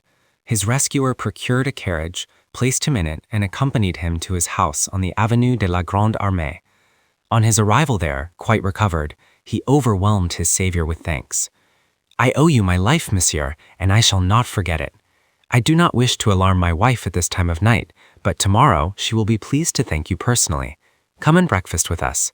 My name is Ludovic Imbert. May I ask yours?" "Certainly, monsieur." And he handed Monsieur Imbert a card bearing the name Arsène Lupin. At that time, Arsène Lupin did not enjoy the celebrity which the Cahorn affair, his escape from the Prison de la Santé, and other brilliant exploits afterwards gained for him. He had not even used the name of Arsène Lupin. The name was specially invented to designate the rescuer of Monsieur Imbert. That is to say, it was in that affair that Arsène Lupin was baptized. Fully armed and ready for the fray, it is true, but lacking the resources and authority which command success, Arsène Lupin was then merely an apprentice in a profession wherein he soon became a master. With what a thrill of joy he recalled the invitation he received that night. At last he had reached his goal. At last he had undertaken a task worthy of his strength and skill. The Imbert millions! What a magnificent feast for an appetite like his. He prepared a special toilet for the occasion. A shabby frock coat, baggy trousers, a frayed silk hat, well-worn collar and cuffs, all quite correct in form, but bearing the unmistakable stamp of poverty. His cravat was a black ribbon pinned with a false diamond. Thus accoutred, he descended the stairs of the house in which he lived at Montmartre. At the 3rd floor, without stopping, he rapped on a closed door with the head of his cane. He walked to the exterior boulevards. A tramcar was passing. He boarded it, and someone who had been following him took a seat beside him. It was the lodger who occupied the room on the 3rd floor. A moment later, this man said to Lupin, "Well, governor, well, it is all fixed." "How?" "I am going there to breakfast." "You breakfast there?" "Certainly. Why not?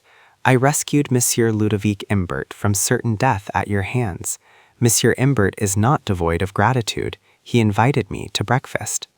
There was a brief silence. Then the other said, "But you are not going to throw up the scheme?" "My dear boy," said Lupin, "when I arranged that little case of assault and battery, when I took the trouble at 3 o'clock in the morning to rap you with my cane and tap you with my boot, at the risk of injuring my only friend, it was not my intention to forego the advantages to be gained from a rescue so well arranged and executed.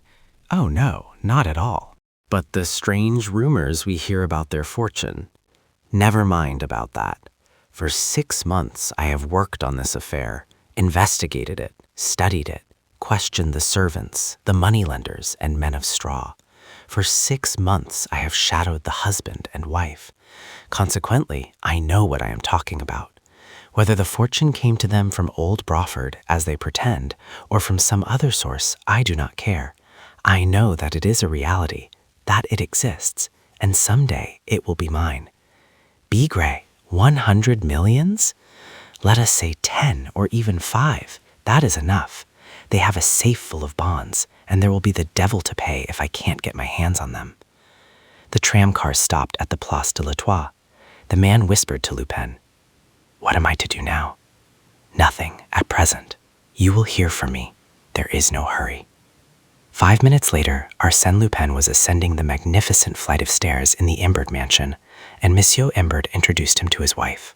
Madame Gervaise Imbert was a short, plump woman and very talkative. She gave Lupin a cordial welcome. I desired that we should be alone to entertain our savior, she said. From the outset, they treated our savior as an old and valued friend. By the time dessert was served, their friendship was well cemented, and private confidences were being exchanged.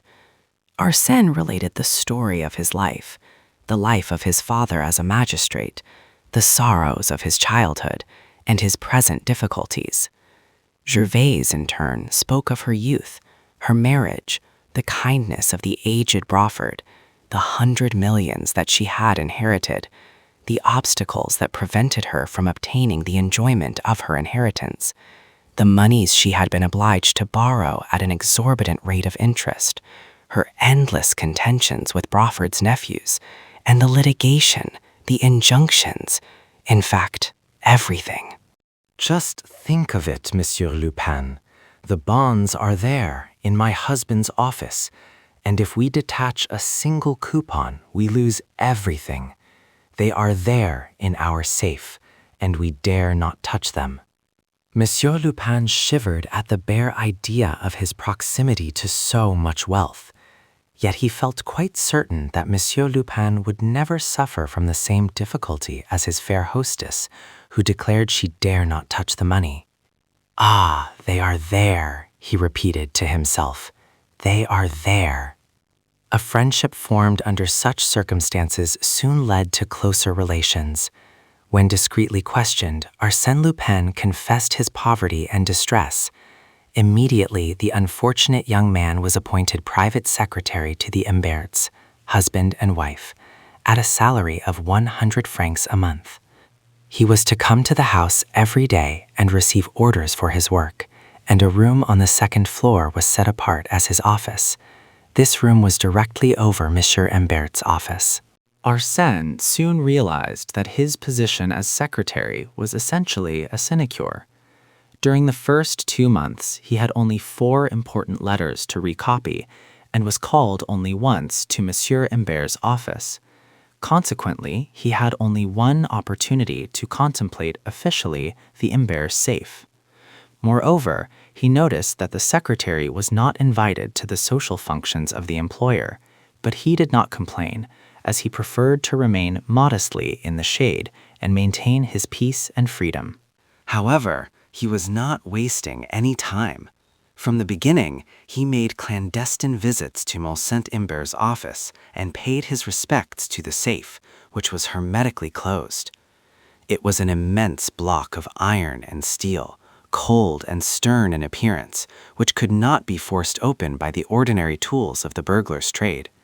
But Arsène Lupin was not discouraged. Where force fails, cunning prevails, he said to himself. The essential thing is to be on the spot when the opportunity occurs. In the meantime, I must watch and wait. He made immediately some preliminary preparations. After careful soundings made upon the floor of his room, he introduced a lead pipe which penetrated the ceiling of Monsieur IMBERT'S office at a point between the 2 screeds of the cornice. By means of this pipe, he hoped to see and hear what transpired in the room below. Henceforth, he passed his days stretched at full length upon the floor. He frequently saw the IMBERT'S holding a consultation in front of the safe, investigating books and papers. When they turned the combination lock, he tried to learn the figures and the number of turns they made to the right and left. He watched their movements. He sought to catch their words. There was also a key necessary to complete the opening of the safe. What did they do with it? Did they hide it? One day, he saw them leave the room without locking the safe. He descended the stairs quickly and boldly entered the room. But they had returned. "Oh, excuse me," he said. "I made a mistake in the door." "Come in, Monsieur Lupin, come in," cried Madame Imbert. "Are you not at home here? We want your advice. What bonds should we sell? The foreign securities or the government annuities?" "But the injunction?" said Lupin with surprise. "Oh, it doesn't cover all the bonds." She opened the door of the safe and withdrew a package of bonds, but her husband protested. No, Gervais, it would be foolish to sell the foreign bonds. They are going up, whilst the annuities are as high as they ever will be. What do you think, my dear friend?" The dear friend had no opinion, yet he advised the sacrifice of the annuities. Then she withdrew another package, and from it she took a paper at random. It proved to be a 3% annuity worth 2,000 francs. Ludovic placed the package of bonds in his pocket. That afternoon, accompanied by his secretary, he sold the annuities to a stockbroker and realized 46,000 francs. Whatever Madame Imbert might have said about it, Arsène Lupin did not feel at home in the Imbert house. On the contrary, his position there was a peculiar one. He learned that the servants did not even know his name. They called him Monsieur. Ludovic always spoke of him in the same way. "You will tell Monsieur. Has Monsieur arrived?" Why that mysterious appellation? Moreover, after their first outburst of enthusiasm, the Imberts seldom spoke to him, and although treating him with the consideration due to a benefactor, they gave him little or no attention. They appeared to regard him as an eccentric character who did not like to be disturbed, and they respected his isolation as if it were a stringent rule on his part. On one occasion, while passing through the vestibule, he heard Madame Imbert say to the two gentlemen, "He is such a barbarian." "Very well," he said to himself, "I am a barbarian." And without seeking to solve the question of their strange conduct, he proceeded with the execution of his own plans. He had decided that he could not depend on chance, nor on the negligence of Madame Imbert, who carried the key of the safe, and who, unlocking the safe, invariably scattered the letters forming the combination of the lock. Consequently, he must act for himself. Finally, an incident precipitated matters. It was the vehement campaign instituted against the Imberts by certain newspapers that accused the Imberts of swindling. Arsène Lupin was present at certain family conferences when this new vicissitude was discussed. He decided that if he waited much longer, he would lose everything. During the next 5 days, instead of leaving the house about 6 o'clock, according to his usual habit, he locked himself in his room. It was supposed that he had gone out, but he was lying on the floor surveying the office of Monsieur Imbert. During those 5 evenings, the favorable opportunity that he awaited did not take place. He left the house about midnight by a side door to which he held the key. But on the 6th day, he learned that the Imberts, actuated by the malevolent insinuations of their enemies, proposed to make an inventory of the contents of the safe. "They will do it tonight," thought Lupin.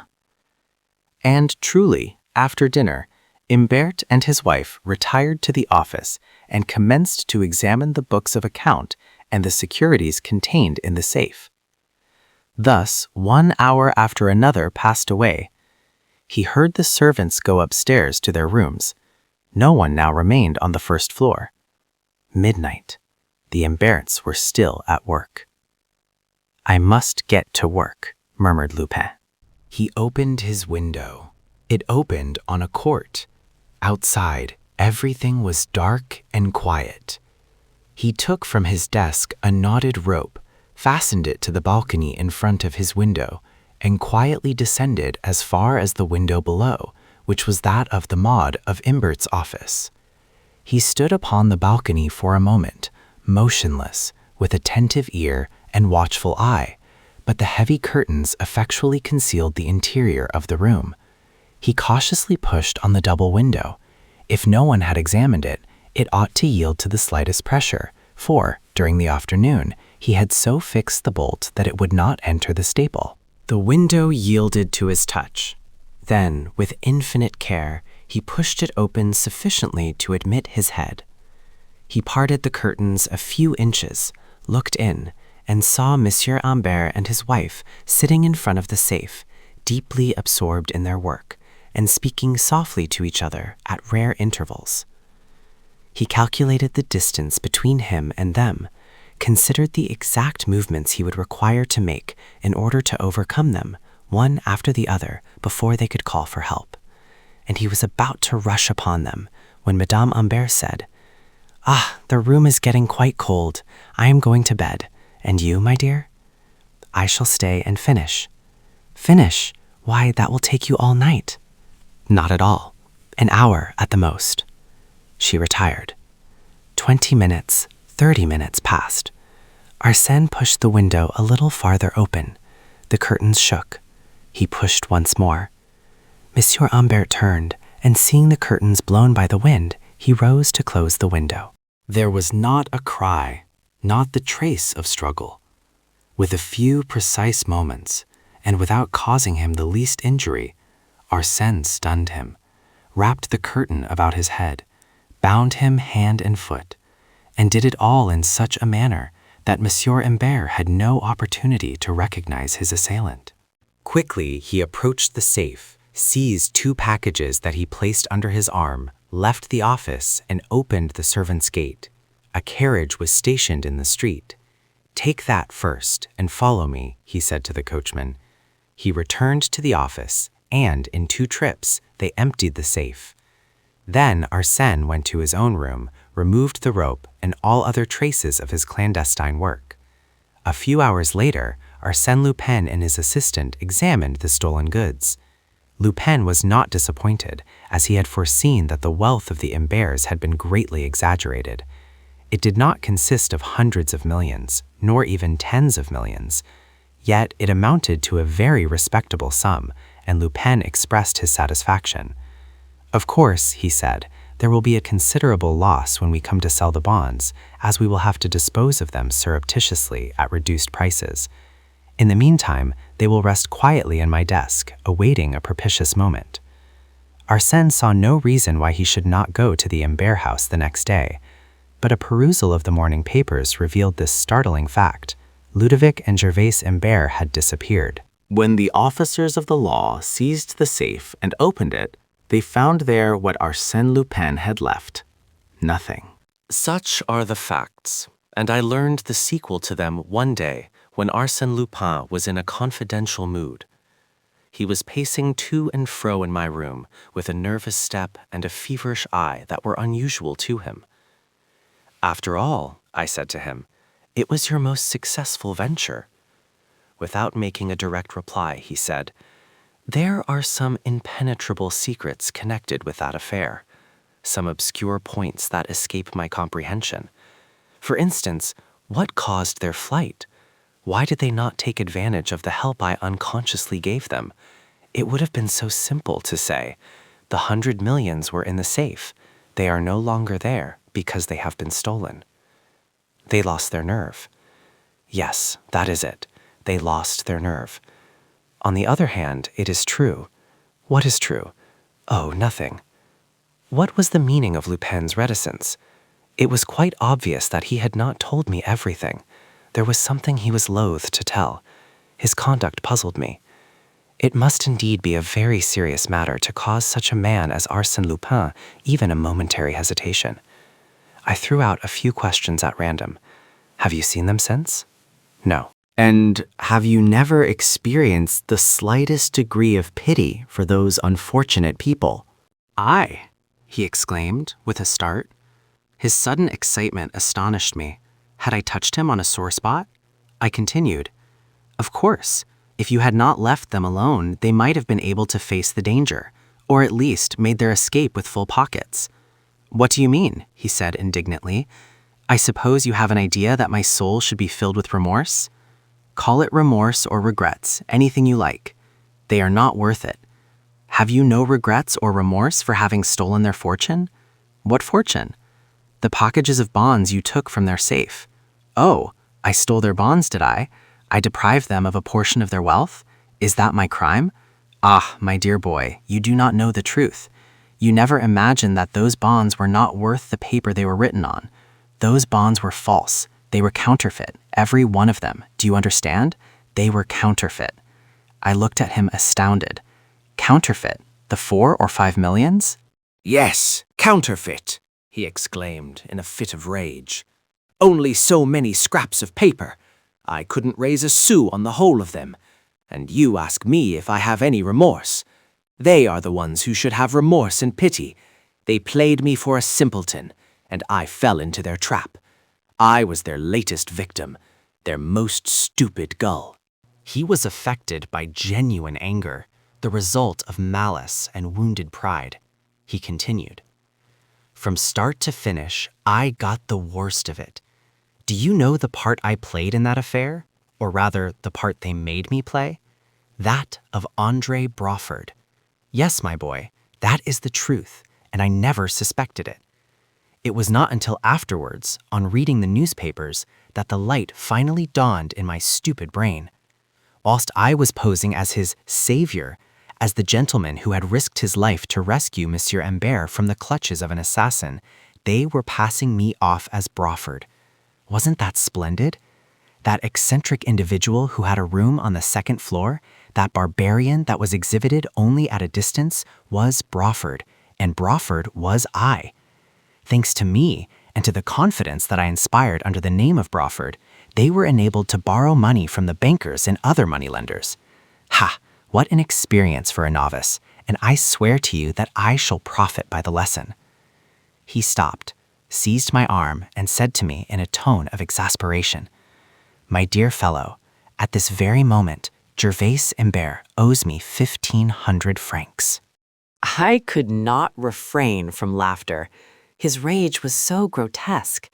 He was making a mountain out of a molehill. In a moment, he laughed himself and said, Yes, my boy, 1,500 francs.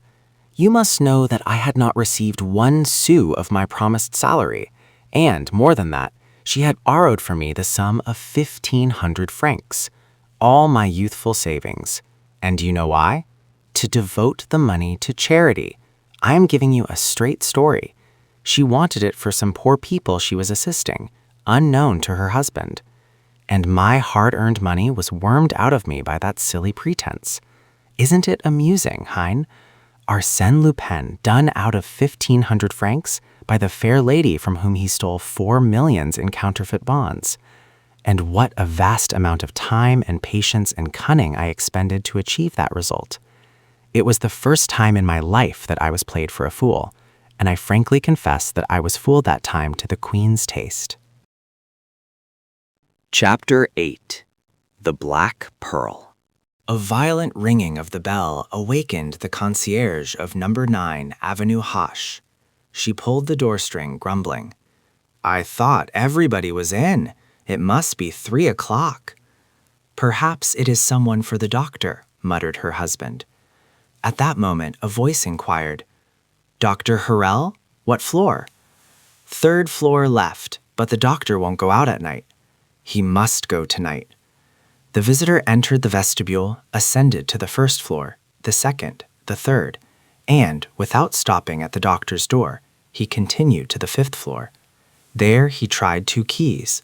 One of them fitted the lock. Ah, good, he murmured. That simplifies the business wonderfully. But before I commence work, I had better arrange for my retreat. Let me see. Have I had sufficient time to rouse the doctor and be dismissed by him? Not yet. A few minutes more. At the end of 10 minutes, he descended the stairs, grumbling noisily about the doctor. The concierge opened the door for him and heard it click behind him.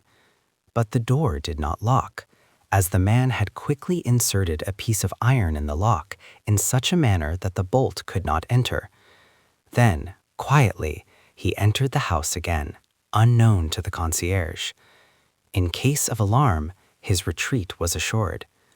Noiselessly, he ascended to the 5th floor once more. In the antechamber, by the light of his electric lantern, he placed his hat and overcoat on one of the chairs, took a seat on another, and covered his heavy shoes with felt slippers. Oof, here I am. And how simple it was. I wonder why more people do not adopt the profitable and pleasant occupation of burglar. With a little care and reflection, it becomes a most delightful profession. Not too quiet and monotonous, of course, as it would then become wearisome. He unfolded a detailed plan of the apartment. Let me commence by locating myself. Here I see the vestibule in which I am sitting. On the street front, the drawing room, the boudoir, and dining room. Useless to waste any time there, as it appears that the Countess has a deplorable taste. Not a bibelot of any value. Now, let's get down to business. Ah, here is a corridor. It must lead to the bedchambers. At a distance of 3 meters, I should come to the door of the wardrobe closet, which connects with the chamber of the Countess. He folded his plan, extinguished his lantern, and proceeded down the corridor, counting his distance thus. 1 meter, 2 meter, 3 meter. Here is the door. Mon Dieu, how easy it is. Only a small, simple bolt now separates me from the chamber, and I know that the bolt is located exactly 1 meter 43 centimeters from the floor. So that, thanks to a small incision I am about to make, I can soon get rid of the bolt. He drew from his pocket the necessary instruments. Then the following idea occurred to him. Suppose, by chance, the door is not bolted. I will try it first. He turned the knob, and the door opened. My brave Lupin, surely fortune favors you. What's to be done now? You know the situation of the rooms. You know the place in which the Countess hides the black pearl. Therefore, in order to secure the black pearl, you have simply to be more silent than silence, more invisible than darkness itself. Arsène Lupin was employed fully a half hour in opening the second door, a glass door that led to the Countess's bedchamber. But he accomplished it with so much skill and precaution that even had the Countess been awake, she would not have heard the slightest sound. According to the plan of the rooms that he holds, he has merely to pass around a reclining chair, and beyond that, a small table close to the bed. On the table, there was a box of letter paper, and the black pearl was concealed in that box. He stooped and crept cautiously over the carpet, following the outlines of the reclining chair. When he reached the extremity of it, he stopped in order to repress the throbbing of his heart. Although he was not moved by any sense of fear, he found it impossible to overcome the nervous anxiety that one usually feels in the midst of profound silence. That circumstance astonished him, because he had passed through many more solemn moments with the slightest trace of emotion. No danger threatened him. Then why did his heart throb like an alarm bell? Was it that sleeping woman who affected him? Was it the proximity of another pulsating heart? He listened and thought he could discern the rhythmical breathing of a person asleep. It gave him confidence, like the presence of a friend. He sought and found the armchair, then, by slow, cautious movements, advanced toward the table, feeling ahead of him with outstretched arm. His right had touched one of the feet of the table. Ah, now he had simply to rise, take the pearl, and escape. That was fortunate, as his heart was leaping in his breast like a wild beast, and made so much noise that he feared it would waken the Countess. By a powerful effort of the will, he subdued the wild throbbing of his heart, and was about to rise from the floor, when his left hand encountered, lying on the floor, an object which he recognized as a candlestick, an overturned candlestick.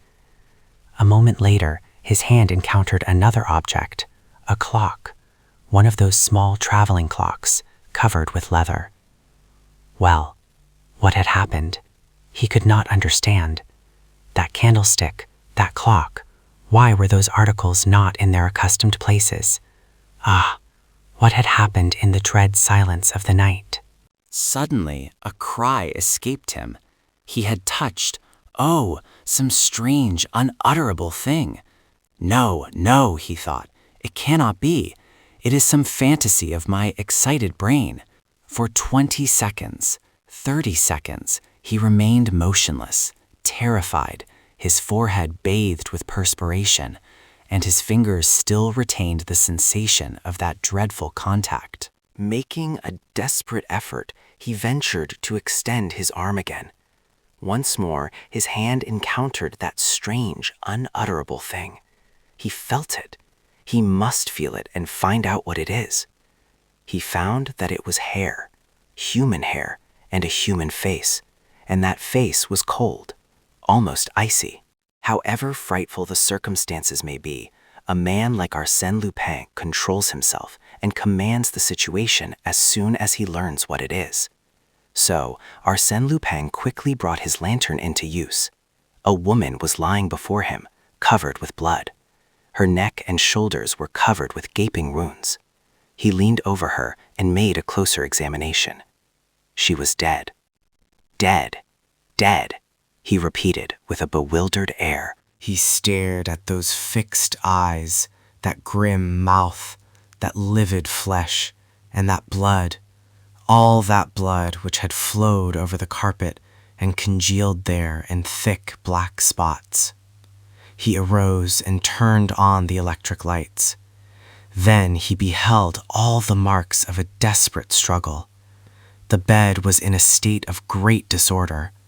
On the floor, the candlestick and the clock, with the hands pointing to 20 minutes after 11. Then, further away, an overturned chair. And everywhere there was blood. Spots of blood and pools of blood. And the black pearl? He murmured. The box of letter paper was in its place. He opened it eagerly. The jewel case was there, but it was empty. Fitre, he muttered. You boasted of your good fortune much too soon, my friend Lupin.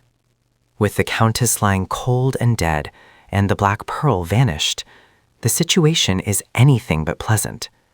Get out of here as soon as you can, or you may get into serious trouble. Yet he did not move. Get out of here? Yes, of course. Any person would, except Arsène Lupin. He has something better to do. Now to proceed in an orderly way. At all events, you have a clear conscience. Let us suppose that you are the commissioner of police, and that you are proceeding to make an inquiry concerning this affair. Yes, but in order to do that, I require a clearer brain. Mine is muddled like a ragout. He tumbled into an armchair with his clenched hands pressed against his burning forehead.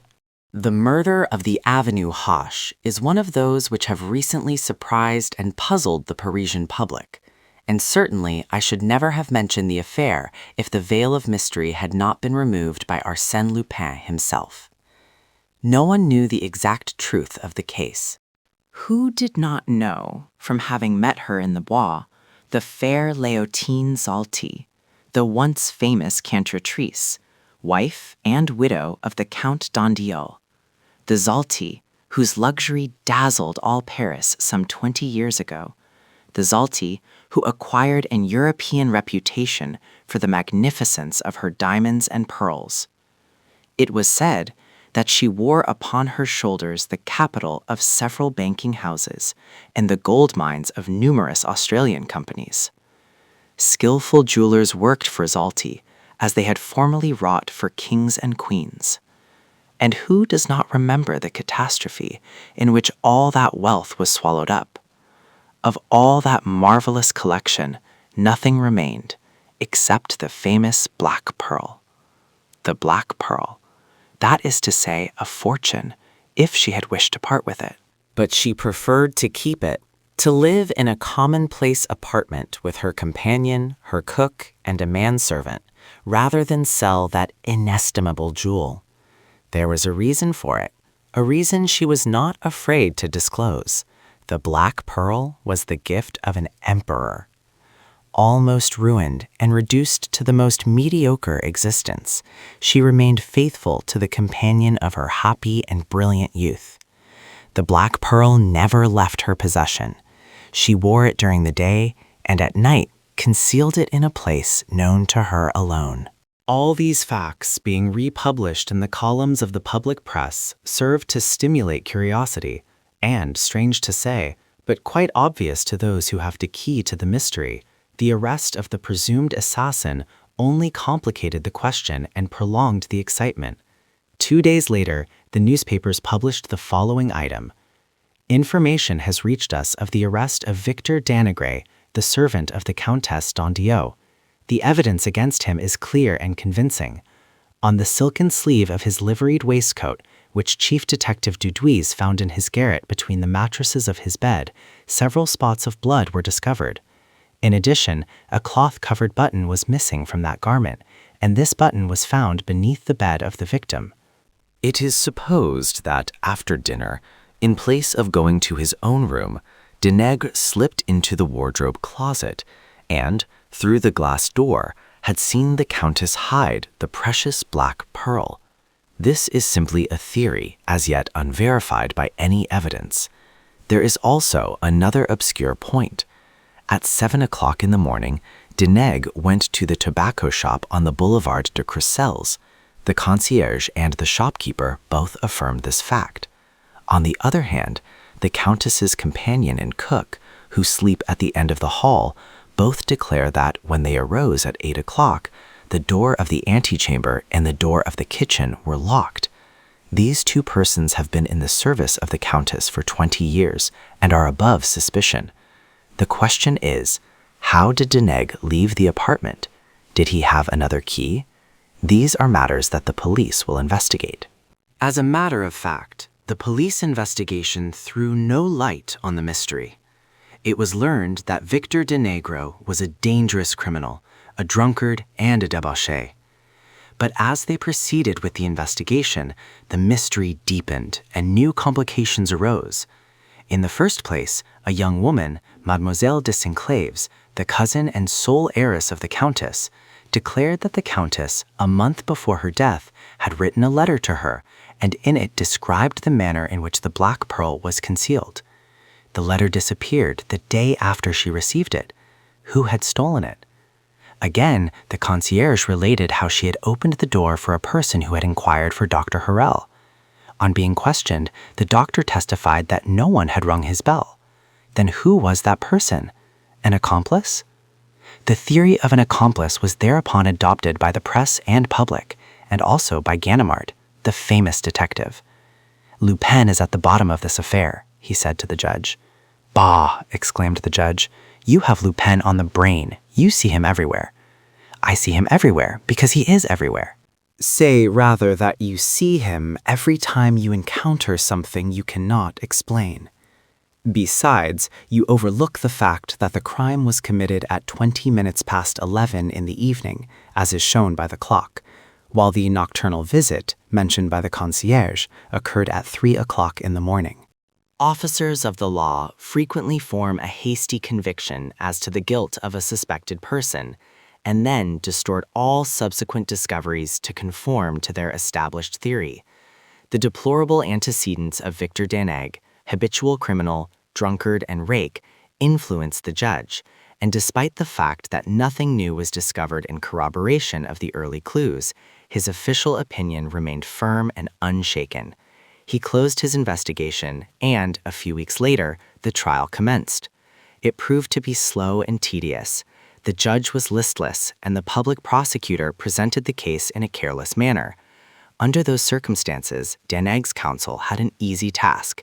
He pointed out the defects and inconsistencies of the case for the prosecution, and argued that the evidence was quite insufficient to convict the accused. Who had made the key, the indispensable key without which Denègre, on leaving the apartment, could not have locked the door behind him?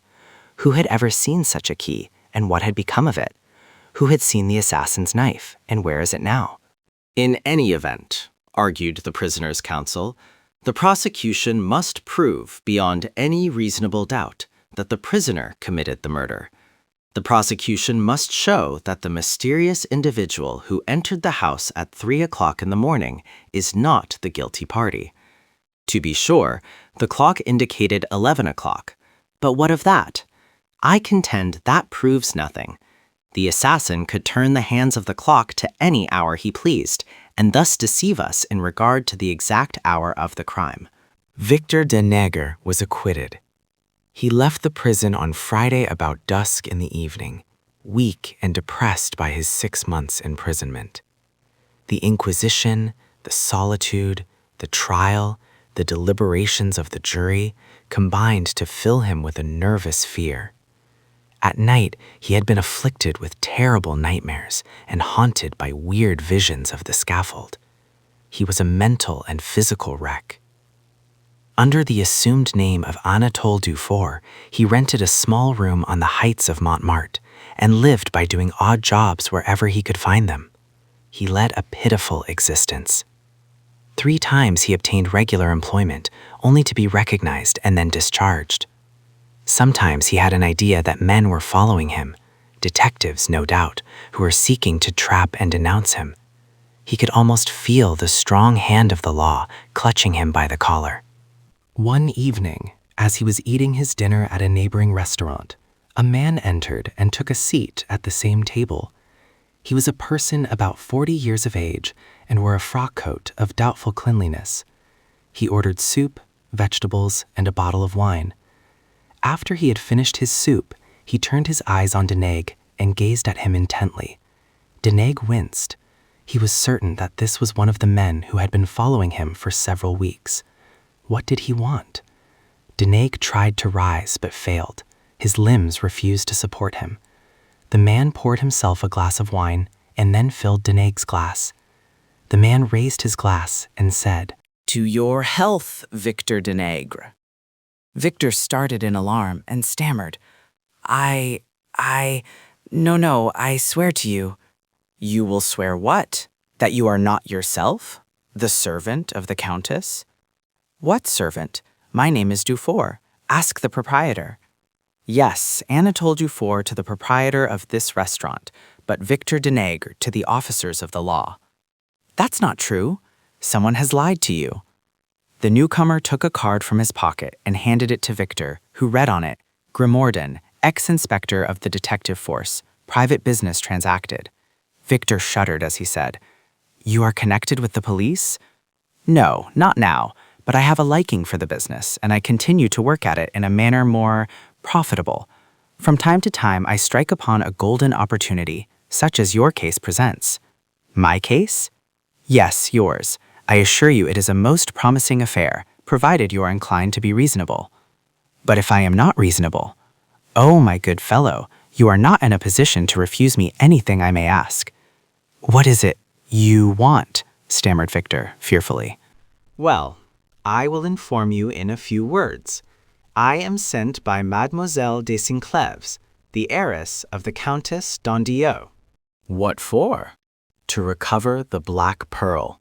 Black pearl? That you stole. "But I haven't got it." You have it. If I had, then I would be the assassin. You are the assassin. Denègre showed a forced smile. "Fortunately for me, monsieur, the assize court was not of your opinion. The jury returned an unanimous verdict of acquittal. And when a man has a clear conscience and 12 good men in his favor," the ex-inspector seized him by the arm and said, "No fine phrases, my boy. Now listen to me and weigh my words carefully. You will find they are worthy of your consideration. Now, Denègre, 3 weeks before the murder, you abstracted the cook's key to the servants' door and had a duplicate key made by a locksmith named Outard, 244 Rue Oberkampf." It's a lie, growled Victor. "No person has seen that key. There is no such key. Here it is." That is all nonsense. You're simply guessing at something you don't know. No one ever saw the knife. "Here it is." Victor Denègre recoiled. The ex-inspector continued, "There are some spots of rust upon it. Shall I tell you how they came there?" "Well, you have a key and a knife. Who can prove that they belong to me?" "The locksmith and the clerk from whom you bought the knife. I have already refreshed their memories, and when you confront them, they cannot fail to recognize you." His speech was dry and hard, with a tone of firmness and precision. Denègre was trembling with fear, and yet he struggled desperately to maintain an air of indifference. "Is that all the evidence you have?" "Oh no, not at all. I have plenty more. For instance, after the crime, you went out the same way you had entered.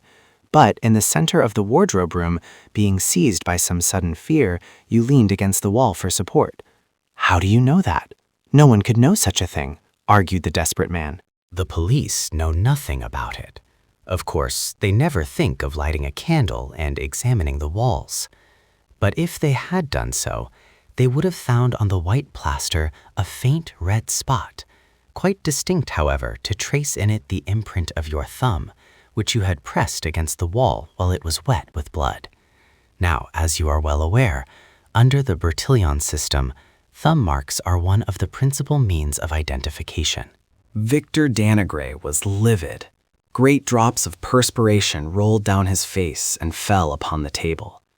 He gazed with a wild look at the strange man who had narrated the story of his crime as faithfully as if he had been an invisible witness to it. Overcome and powerless, Victor bowed his head. He felt that it was useless to struggle against this marvelous man. So he said, "How much will you give me if I give you the pearl?" "Nothing." "Oh, you are joking. Or do you mean that I should give you an article worth thousands and hundreds of thousands and get nothing in return?" "You will get your life. Is that nothing?" The unfortunate man shuddered. Then Grimaldon added in a milder tone, "Come, Dannegrey, that pearl has no value in your hands. It is quite impossible for you to sell it, so what is the use of your keeping it? There are pawnbrokers, and someday I will be able to get something for it. But that day may be too late. Why? Because by that time you may be in the hands of the police, and with the evidence that I can furnish, the knife, the key, the thumb mark, what will become of you?" Victor rested his head on his hands and reflected. He felt that he was lost, irremediably lost, and at the same time, a sense of weariness and depression overcame him. He murmured faintly, "When must I give it to you?" "Tonight, within an hour." "If I refuse?" "If you refuse, I shall post this letter to the Procureur of the Republic, in which letter Mademoiselle de Sinclèves denounces you as the assassin." Dannegrey poured out 2 glasses of wine, which he drank in rapid succession, then rising, said, "Pay the bill and let us go. I have had enough of the cursed affair." Night had fallen. The 2 men walked down the Rue Lepic and followed the exterior boulevards in the direction of the Place de l'Étoile. They pursued their way in silence. Victor had a stooping carriage and a dejected face. When they reached the Parc Monceau, he said, "We are near the house." "Parbleu, you only left the house once before your arrest, and that was to go to the tobacco shop." "Here it is," said Dannegrey in a dull voice. They passed along the garden wall of the Countess's house and crossed a street on a corner of which stood the tobacco shop. A few steps further on, Dannegrey stopped. His limbs shook beneath him, and he sank to a bench. "Well, what now?" demanded his companion. "It is there." "Where? Come now, no nonsense." "There. In front of us." "Where?" "Between 2 paving stones." "Which? Look for it." "Which stones?" Victor made no reply. "Ah, I see," exclaimed Grimaldon. "You want me to pay for the information." "No, but I'm afraid I will starve to death." "So, that is why you hesitate. Well, I'll not be hard on you. How much do you want?" "Enough to buy a steerage pass to America." "All right, and 100 francs to keep me until I get work there." "You shall have 200. Now speak." "Count the paving stones to the right from the sewer hole. The pearl is between the 12th and 13th. "In the gutter?" "Yes, close to the sidewalk." Grimaldon glanced around to see if anyone were looking. Some tramcars and pedestrians were passing, but bah, they will not suspect anything. He opened his pocket knife and thrust it between the 12th and 13th stones. "And if it is not there," he said to Victor, "it must be there, unless someone saw me stoop down and hide it. Could it be possible that the black pearl had been cast into the mud and filth of the gutter to be picked up by the first comer? The black pearl, a fortune. How far down?" he asked. "About 10 centimeters." He dug up the wet earth. The point of his knife struck something. He enlarged the hole with his finger. Then he abstracted the black pearl from its filthy hiding place. "Good. Here are your 200 francs. I will send you the ticket for America." On the following day, this article was published in the Echo de France and was copied by the leading newspapers throughout the world. Yesterday, the famous black pearl came into the possession of Arsène Lupin, who recovered it from the murderer of the Countess d'Andillon. In a short time, facsimiles of that precious jewel will be exhibited in London, St. Petersburg, Calcutta, Buenos Aires, and New York. Arsène Lupin will be pleased to consider all propositions submitted to him through his agents. And that is how crime is always punished and virtue rewarded, said Arsène Lupin, after he had told me the foregoing history of the Black Pearl. And that is how you, under the assumed name of Grimmadon, ex-inspector of detectives, were chosen by fate to deprive the criminal of the benefit of his crime. Exactly. And I confess that the affair gives me infinite satisfaction and pride. The 40 minutes that I passed in the apartment of the Countess d'Endio, after learning of her death, were the most thrilling and absorbing moments of my life. In those 40 minutes, involved as I was in a most dangerous plight, I calmly studied the scene of the murder and reached the conclusion that the crime must have been committed by one of the house servants. I also decided that, in order to get the pearl, that servant must be arrested, and so I left the wainscot button. It was necessary also for me to hold some convincing evidence of his guilt, so I carried away the knife which I found upon the floor and the key which I found in the lock. I closed and locked the door and erased the finger marks from the plaster in the wardrobe closet. In my opinion, that was one of those flashes. Of genius, I said, interrupting. Of genius, if you wish. But I flatter myself it would not have occurred to the average mortal to frame, instantly, the two elements of the problem, an arrest and an acquittal, to make use of the formidable machinery of the law to crush and humble my victim, and reduce him to a condition in which, when free, he would be certain to fall into the trap I was laying for him. Poor devil. Poor devil, do you say? Victor Danègre, the assassin. He might have descended to the lowest depths of vice and crime if he had retained the Black Pearl. Now he lives. Think of that. Victor Danègre is alive. And you have the Black Pearl. He took it out of one of the secret pockets of his wallet, examined it, gazed at it tenderly, and caressed it with loving fingers and sighed as he said, "What cold Russian prince, what vain and foolish Raja may someday possess this priceless treasure? Or perhaps some American millionaire is destined to become the owner of this morsel of exquisite beauty that once adorned the fair bosom of Leontine Zalti, the Countess d'Andalacht." Chapter 9. Sherlock Holmes arrives too late. It is really remarkable, Velmont, what a close resemblance you bear to Arsène Lupin. How do you know? Oh, like everyone else, from photographs, no two of which are alike, but each of them leaves the impression of a face, something like yours. Horace Velmont displayed some vexation. Quite so, my dear Devan, and believe me, you are not the first one who has noticed it. It is so striking, persisted Devan, that if you had not been recommended to me by my cousin d'Estevan, and if you were not the celebrated artist whose beautiful marine views I so admire, I have no doubt I should have warned the police of your presence in Dieppe. This sally was greeted with an outburst of laughter. The large dining hall of the Château de Thibermesnil contained on this occasion, besides Velmont, the following guests: Father Gellis, the parish priest, and a dozen officers whose regiments were quartered in the vicinity and who had accepted the invitation of the banker George Devan and his mother. One of the officers then remarked, I understand that an exact description of Arsène Lupin has been furnished to all the police along this coast since his daring exploit on the Paris-Havre Express. I suppose so, said Devan. That was 3 months ago.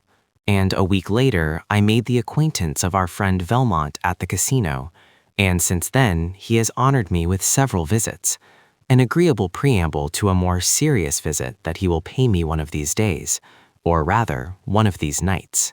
This speech evoked another round of laughter, and the guests then passed into the ancient Hall of the Guards, a vast room with a high ceiling which occupied the entire lower part of the Tour Guillaume, William's Tower, and wherein Georges Devan had collected the incomparable treasures which the lords of Thibermesnil had accumulated through many centuries.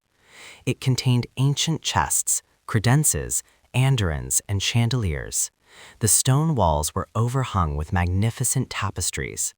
The deep embrasures of the 4 windows were furnished with benches, and the Gothic windows were composed of small panes of colored glass set in a leaden frame. Between the door and the window to the left stood an immense bookcase of Renaissance style, on the pediment of which, in letters of gold, was the word Theber Mesnil, and below it the proud family device, Fais ce que veut, do what thou wishest. When the guests had lighted their cigars, Devan resumed the conversation. And remember, Felmont, you have no time to lose. In fact, tonight is the last chance you will have. How so? Asked the painter, who appeared to regard the affair as a joke. Devane was about to reply when his mother mentioned to him to keep silent, but the excitement of the occasion and a desire to interest his guests urged him to speak.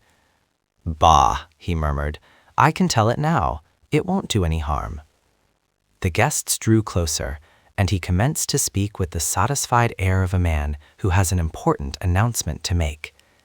Tomorrow afternoon at 4 o'clock, Sherlock Holmes, the famous English detective, for whom such a thing as mystery does not exist, Sherlock Holmes, the most remarkable solver of enigmas the world has ever known, that marvelous man who would seem to be the creation of a romantic novelist, Sherlock Holmes will be my guest. Immediately, Devane was the target of numerous eager questions. Is Sherlock Holmes really coming? Is it so serious as that? Is Arsène Lupin really in this neighborhood? Arsène Lupin and his band are not far away. Besides the robbery of the Baron Cahorn, he is credited with the thefts at Montigny, Cruchet, and Crasville. And now it is my turn. Has he sent you a warning, as he did to Baron Cahorn? No, replied Devan. He can't work the same trick twice. What then? I will show you. He rose, and pointing to a small empty space between the two enormous folios on one of the shelves of the bookcase, he said, There used to be a book there, a book of the 16th century entitled Chronique de Thiber-Mesnil, which contained the history of the castle since its construction by Duke Rollo on the site of a former feudal fortress. There were 3 engraved plates in the book, one of which was a general view of the whole estate, another the plan of the buildings, and the third, I call your attention to it particularly, the third was the sketch of a subterranean passage, an entrance to which is outside the first line of ramparts, while the other end of the passage is here, in this very room. Well, that book disappeared a month ago. The deuce, said Valmont. That looks bad, but it doesn't seem to be a sufficient reason for sending for Sherlock Holmes. Certainly, that was not sufficient in itself, but another incident happened that gives the disappearance of the book a special significance. There was another copy of this book in the National Library at Paris, and the 2 books differed in certain details relating to the subterranean passage. For instance, each of them contained drawings and annotations, not printed, but written in ink and more or less effaced.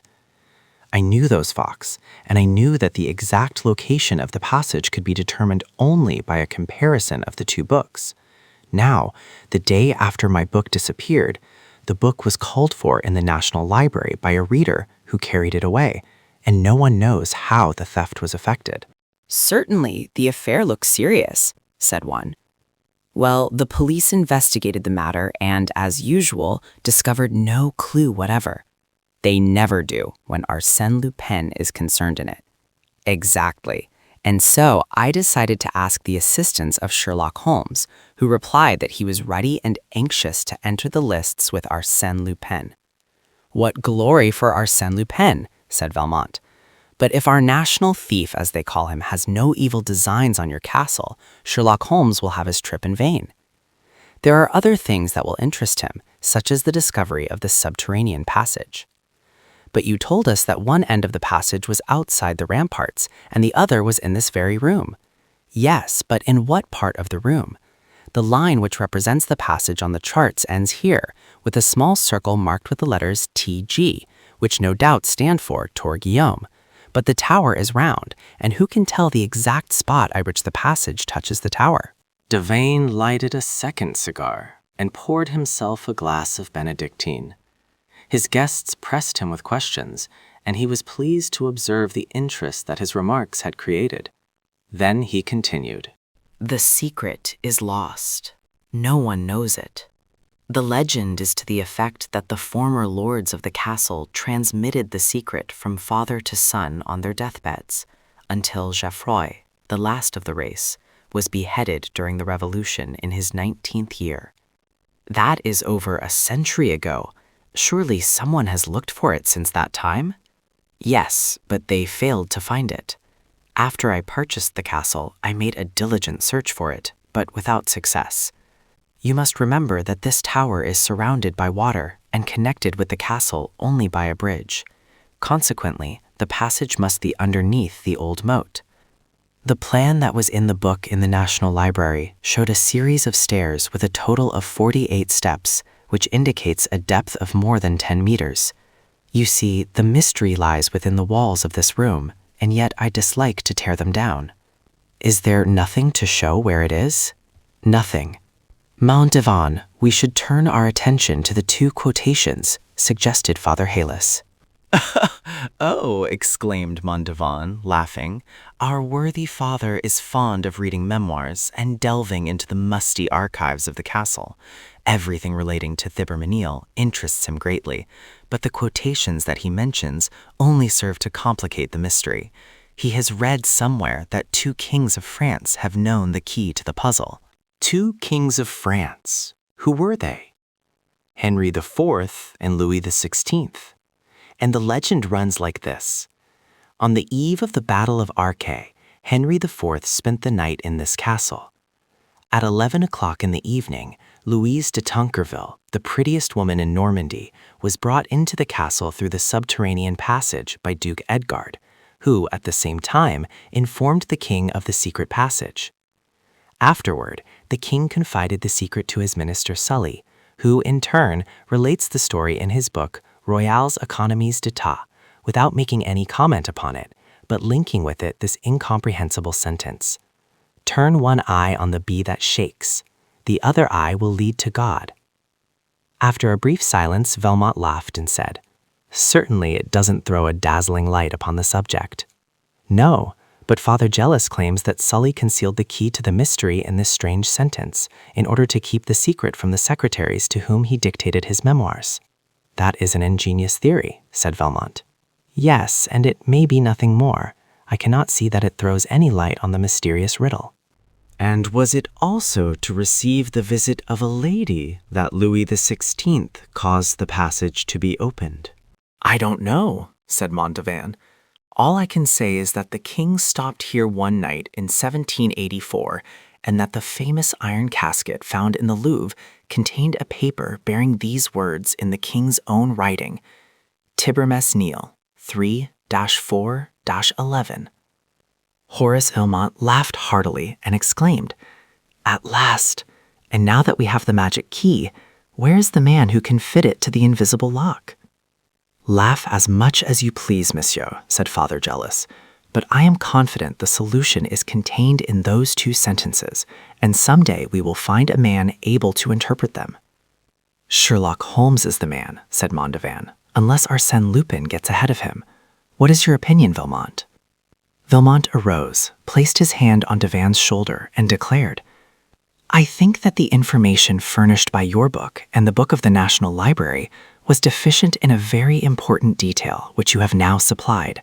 I thank you for it. What is it? The missing key. Now that I have it, I can go to work at once, said Velmont. Of course, without losing a minute, said Devon, smiling. Not even a second, replied Velmont. Tonight, before the arrival of Sherlock Holmes, I must plunder your castle. You have no time to lose. Oh, by the way, I can drive you over this evening. To Dieppe? Yes, I am going to meet Monsieur and Madame Dandrol and a young lady of their acquaintance who are to arrive by the midnight train. Then, addressing the officers, Devon added, Gentlemen, I shall expect to see all of you at breakfast tomorrow. The invitation was accepted. The company dispersed, and a few moments later Devon and Velmont were speeding toward Dieppe in an automobile. Devon dropped the artist in front of the casino and proceeded to the railway station. At 12 o'clock, his friends alighted from the train. A half-hour later, the automobile was at the entrance to the castle. At 1 o'clock, after a light supper, they retired. The lights were extinguished, and the castle was enveloped in the darkness and silence of the night. The moon appeared through a rift in the clouds and filled the drawing room with its bright white light, but only for a moment. Then the moon again retired behind its ethereal draperies, and darkness and silence reigned supreme. No sound could be heard, save the monotonous ticking of the clock. It struck 2, and then continued its endless repetitions of the seconds. Then 3 o'clock. Suddenly, something clicked, like the opening and closing of a signal disc that warns the passing train. A thin stream of light flashed to every corner of the room, like an arrow that leaves behind it a trail of light. It shot forth from the central fluting of a column that supported the pediment of the bookcase. It rested for a moment on the panel opposite, like a glittering circle of burnished silver, then flashed in all directions like a guilty eye that scrutinizes every shadow. It disappeared for a short time, but burst forth again as a whole section of the bookcase revolved on a pivot and disclosed a large opening like a vault. A man entered carrying an electric lantern. He was followed by a second man who carried a coil of rope and various tools. The leader inspected the room, listened a moment, and said, "Call the others." Then 8 men, stout fellows with resolute faces, entered the room and immediately commenced to remove the furnishings. Arsène Lupin passed quickly from one piece of furniture to another, examined each, and, according to its size or artistic value, he directed his men to take it or leave it. If ordered to be taken, it was carried to the gaping mouth of the tunnel and ruthlessly thrust into the bowels of the earth. Such was the fate of 6 armchairs, 6 small Louis XV chairs, a quantity of Aubusson tapestries, some candelabra, paintings by Fragonard and Nattier, a bust by Houdon, and some statuettes. Sometimes Lupin would linger before a beautiful chest or a superb picture and sigh. That is too heavy, too large. What a pity. In 40 minutes, the room was dismantled, and it had been accomplished in such an orderly manner and with as little noise as if the various articles had been packed and wadded for the occasion. Lupin said to the last man who departed by way of the tunnel, "You need not come back. You understand that as soon as the autovan is loaded, you are to proceed to the Grange at Roquefort. But you, patron, leave me the motorcycle." When the man had disappeared, Arsène Lupin pushed the section of the bookcase back into its place, carefully effaced the traces of the men's footsteps, raised a portiere, and entered a gallery, which was the only means of communication between the tower and the castle. In the center of this gallery there was a glass cabinet which had attracted Lupin's attentions. It contained a valuable collection of watches, snuff-boxes, rings, chatelaines, and miniatures of rare and beautiful workmanship. He forced the lock with a small jimmy and experienced a great pleasure in handling those gold and silver ornaments, those exquisite and delicate works of art. He carried a large linen bag, specially prepared for the removal of such knickknacks. He filled it. Then he filled the pockets of his coat, waistcoat, and trousers, and he was just placing over his left arm a number of pearl reticules when he heard a slight sound. He listened. Now, he was not deceived. The noise continued. Then he remembered that at one end of the gallery there was a stairway leading to an unoccupied apartment, but which was probably occupied that night by the young lady whom Monsieur Devanne had brought from Dieppe with his other visitors. Immediately he extinguished his lantern and had scarcely gained the friendly shelter of a window embrasure when the door at the top of the stairway was opened and a feeble light illuminated the gallery. He could feel, for concealed by a curtain he could not see, that a woman was cautiously descending the upper steps of the stairs. He hoped she would come no closer. Yet she continued to descend, and even advanced some distance into the room. Then she uttered a faint cry. No doubt she had discovered the broken and dismantled cabinet. She advanced again. Now he could smell the perfume and hear the throbbing of her heart as she drew closer to the window where he was concealed. She passed so close that her skirt brushed against the window curtain, and Lupin felt that she suspected the presence of another behind her, in the shadow, within reach of her hand. He thought, "She is afraid. She will go away." But she did not go. The candle that she carried in her trembling hand grew brighter. She turned, hesitated a moment, appeared to listen, then suddenly drew aside the curtain. They stood face to face. Arsène was astounded. He murmured involuntarily, You, mademoiselle." It was Miss Nellie. Miss Nellie! His fellow passenger on the transatlantic steamer, who had been the subject of his dreams on that memorable voyage, who had been a witness to his arrest, and who, rather than betray him, had dropped into the water the kodak in which he had concealed the banknotes and diamonds. Miss Nellie, that charming creature, the memory of whose face had sometimes cheered, sometimes saddened the long hours of imprisonment.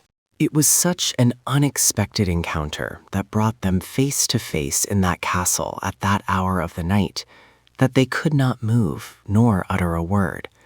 They were amazed, hypnotized, each at the sudden apparition of the other. Trembling with emotion, Miss Nellie staggered to a seat. He remained standing in front of her.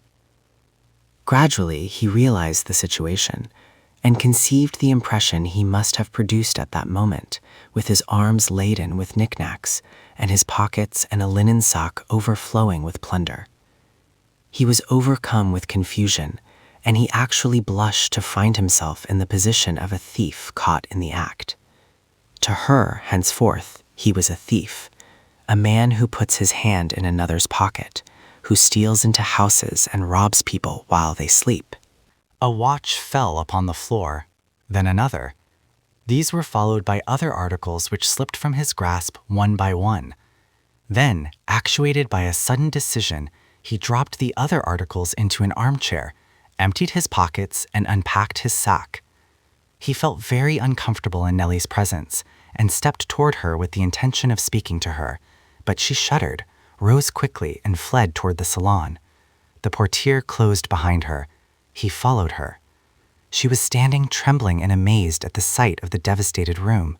He said to her at once, "Tomorrow at 3 o'clock, everything will be returned. The furniture will be brought back." She made no reply, so he repeated, "I promise it. Tomorrow at 3 o'clock. Nothing in the world could induce me to break that promise. Tomorrow at 3 o'clock." Then followed a long silence that he dared not break, whilst the agitation of the young girl caused him a feeling of genuine regret. Quietly, without a word, he turned away, thinking, "I hope she will go away. I can't endure her presence." But the young girl suddenly spoke and stammered, "Listen, footsteps. I hear someone." He looked at her with astonishment. She seemed to be overwhelmed by the thought of approaching peril. "I don't hear anything," he said. "But you must go. You must escape." "Why should I go?" "Because you must. Oh, do not remain here another minute.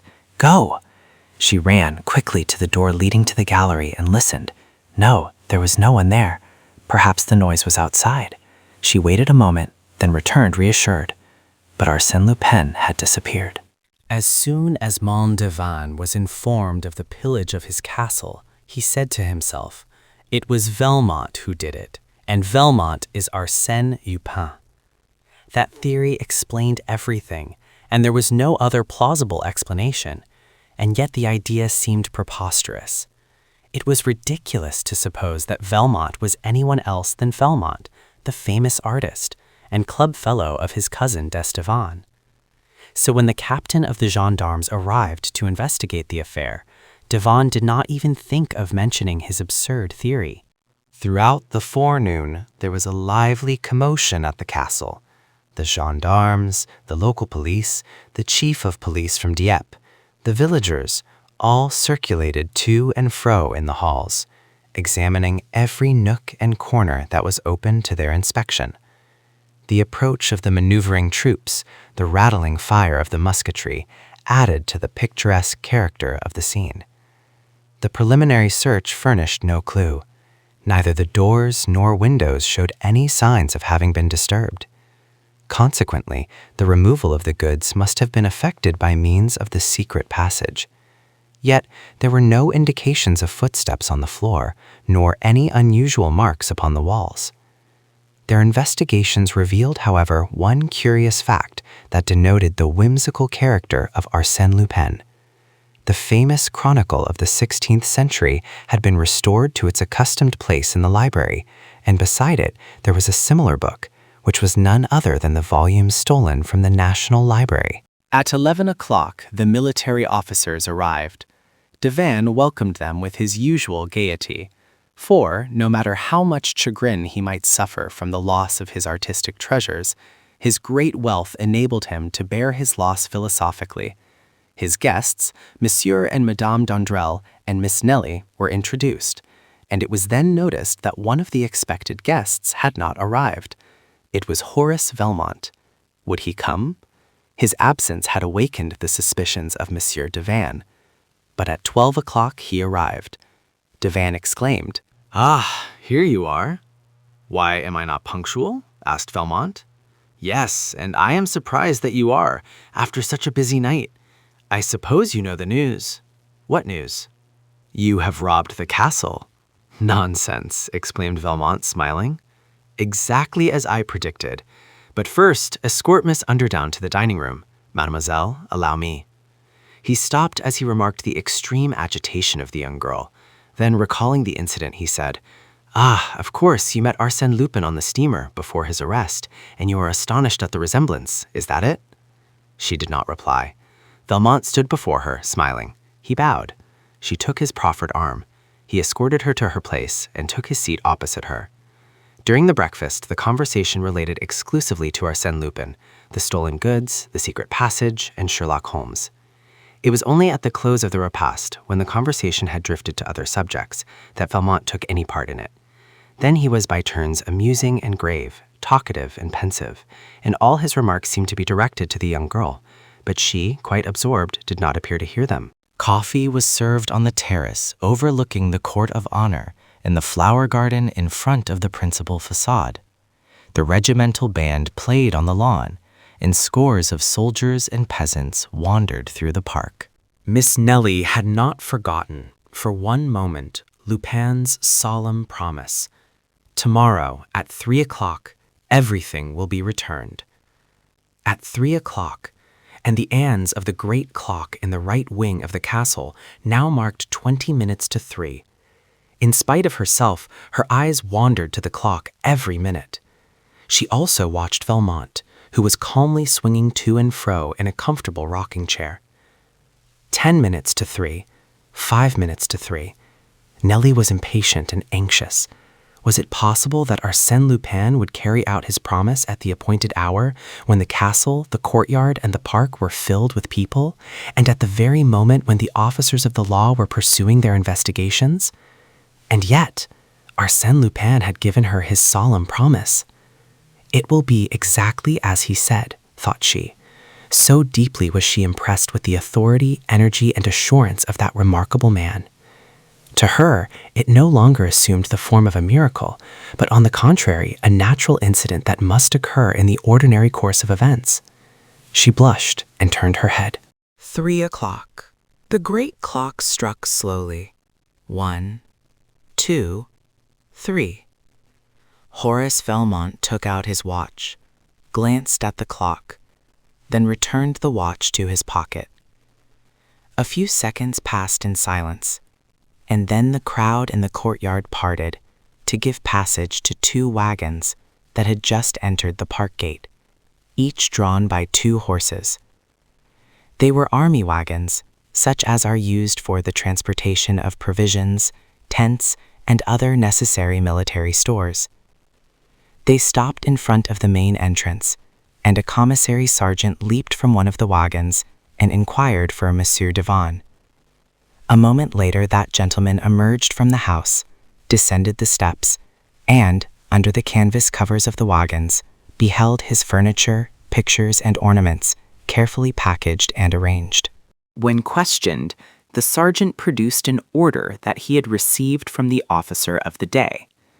By that order, the 2nd Company of the 4th Battalion were commanded to proceed to the crossroads of Halle in the Forest of Arcs, gather up the furniture and other articles deposited there, and deliver same to Monsieur Georges Divinet, owner of the Tibermesnil Castle, at 3 o'clock.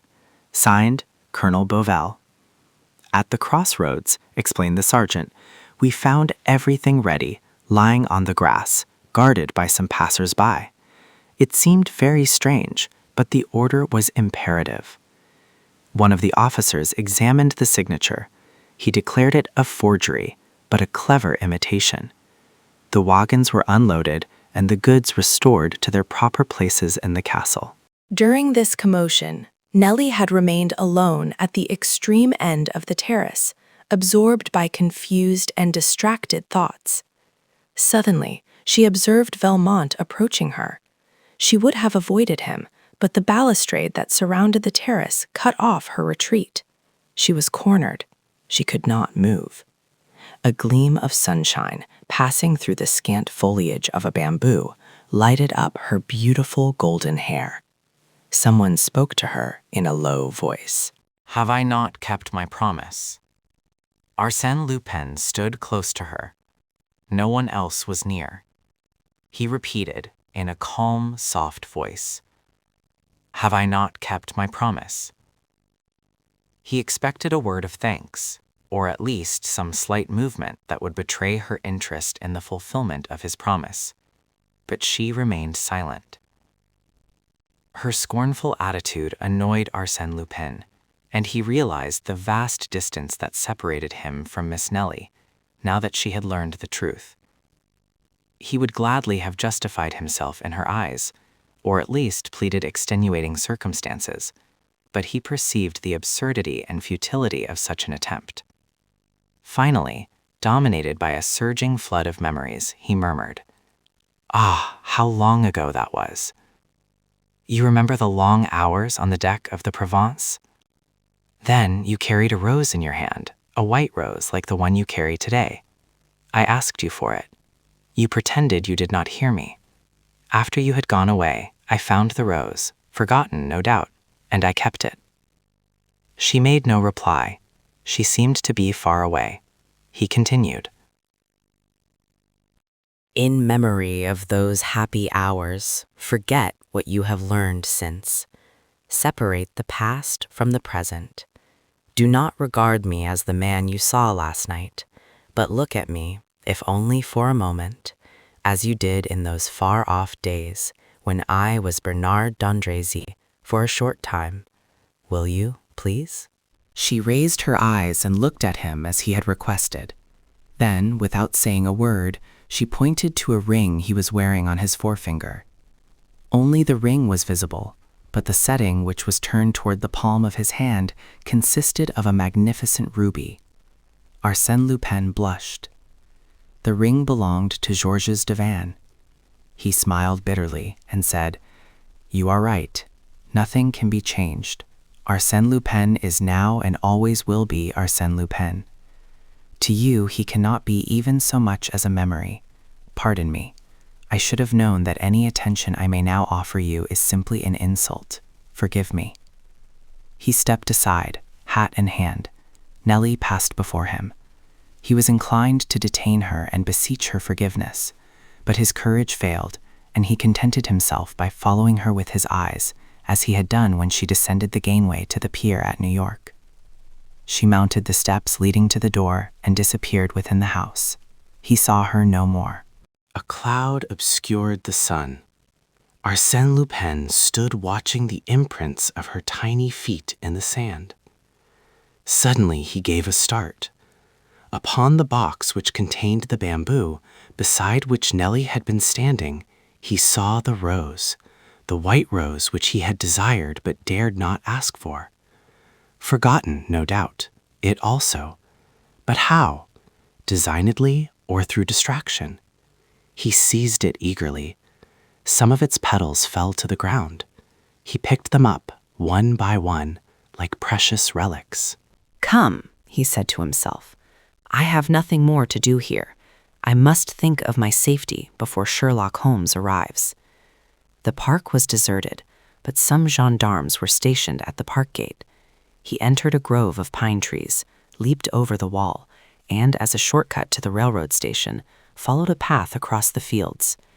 After walking about 10 minutes, he arrived at a spot where the road grew narrower and ran between two steep banks. In this ravine, he met a man traveling in the opposite direction. It was a man about 50 years of age, tall, smooth-shaven, and wearing clothes of a foreign cut. He carried a heavy cane, and a small satchel was strapped across his shoulder. When they met, the stranger spoke with a slight English accent. "Excuse me, monsieur, is this the way to the castle?" "Yes, monsieur, straight ahead, and turn to the left when you come to the wall. They are expecting you." "Ah, yes, my friend Devane told us last night that you were coming, and I am delighted to be the first to welcome you. Sherlock Holmes has no more ardent admirer than myself." There was a touch of irony in his voice that he quickly regretted, for Sherlock Holmes scrutinized him from head to foot with such a keen, penetrating eye that Arsène Lupin experienced the sensation of being seized, imprisoned, and registered by that look more thoroughly and precisely than he had ever been by a camera. My negative is taken now, he thought, and it will be useless to use a disguise with that man. He would look right through it. But I wonder, has he recognized me? They bowed to each other as if about to part. But at that moment, they heard a sound of horses' feet, accompanied by a clinking of steel. It was the gendarmes. The two men were obliged to draw back against the embankment amongst the brushes to avoid the horses. The gendarmes passed by, but as they followed each other at a considerable distance, they were several minutes in doing so, and Lupin was thinking, "It all depends on that question. Has he recognized me? If so, he will probably take advantage of the opportunity. It is a trying situation."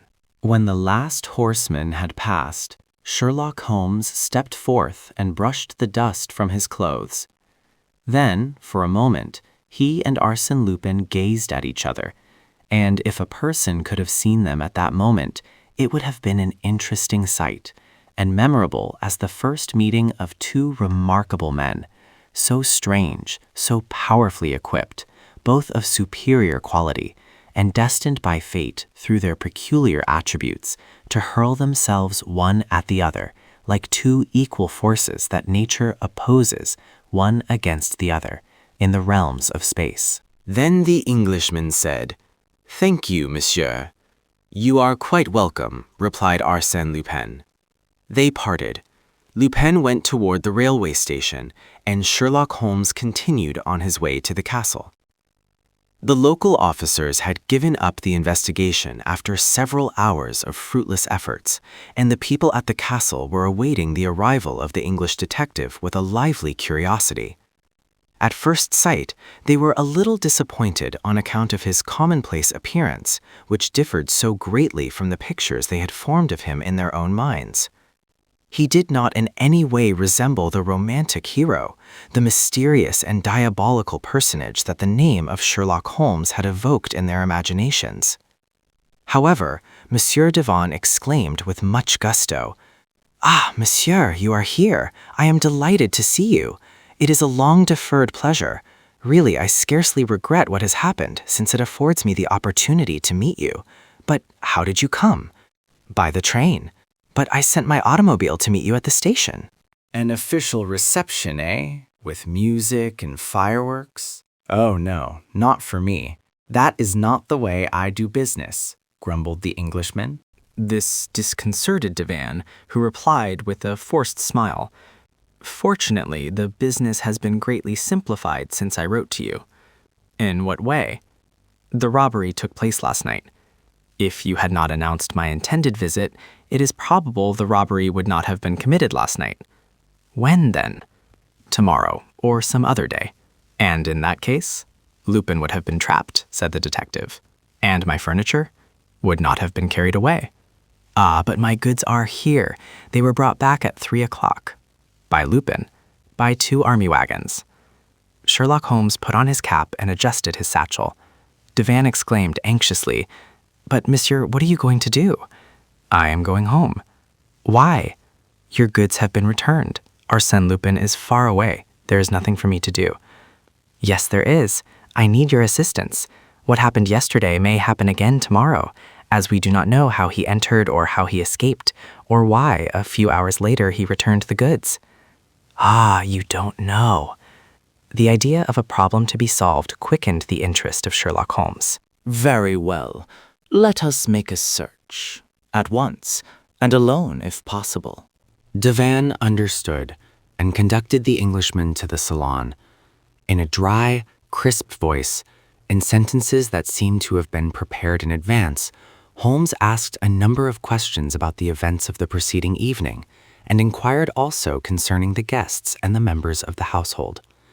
Then he examined the 2 volumes of the Chronique, compared the plans of the subterranean passage, requested a repetition of the sentences discovered by Father Jalisse, and then asked, "Was yesterday the first time you have spoken those 2 sentences to anyone?" "Yes." "You had never communicated then to Horace Felmont?" "No." "Well, order the automobile. I must leave in an hour." "In an hour?" "Yes. Within that time, Arsène Lupin solved the problem that you placed before him." "I placed before him?" "Yes, Arsène Lupin or Horace Felmont. Same thing." "I thought so. Ah, the scoundrel." "Now let us see," said Holmes. "Last night at 10 o'clock, you furnished Lupin with the information that he lacked and that he had been seeking for many weeks. During the night, he found time to solve the problem, collect his men, and rob the castle. I shall be quite as expeditious."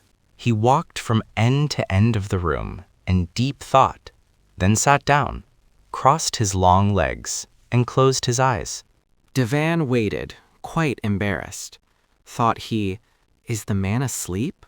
Or is he only meditating?" However, he left the room to give some orders, and when he returned, he found the detective on his knees, scrutinizing the carpet at the foot of the stairs in the gallery. "What is it?" he inquired. "Look, there, spots from a candle." "You are right, and quite fresh." "And you will also find them at the top of the stairs, and around the cabinet that Arsène Lupin broke into, and from which he took the bibelots that he afterward placed in this armchair. What do you conclude from that?" "Nothing. These facts would doubtless explain the cause for the restitution, but that is a side issue that I cannot wait to investigate. The main question is the secret passage.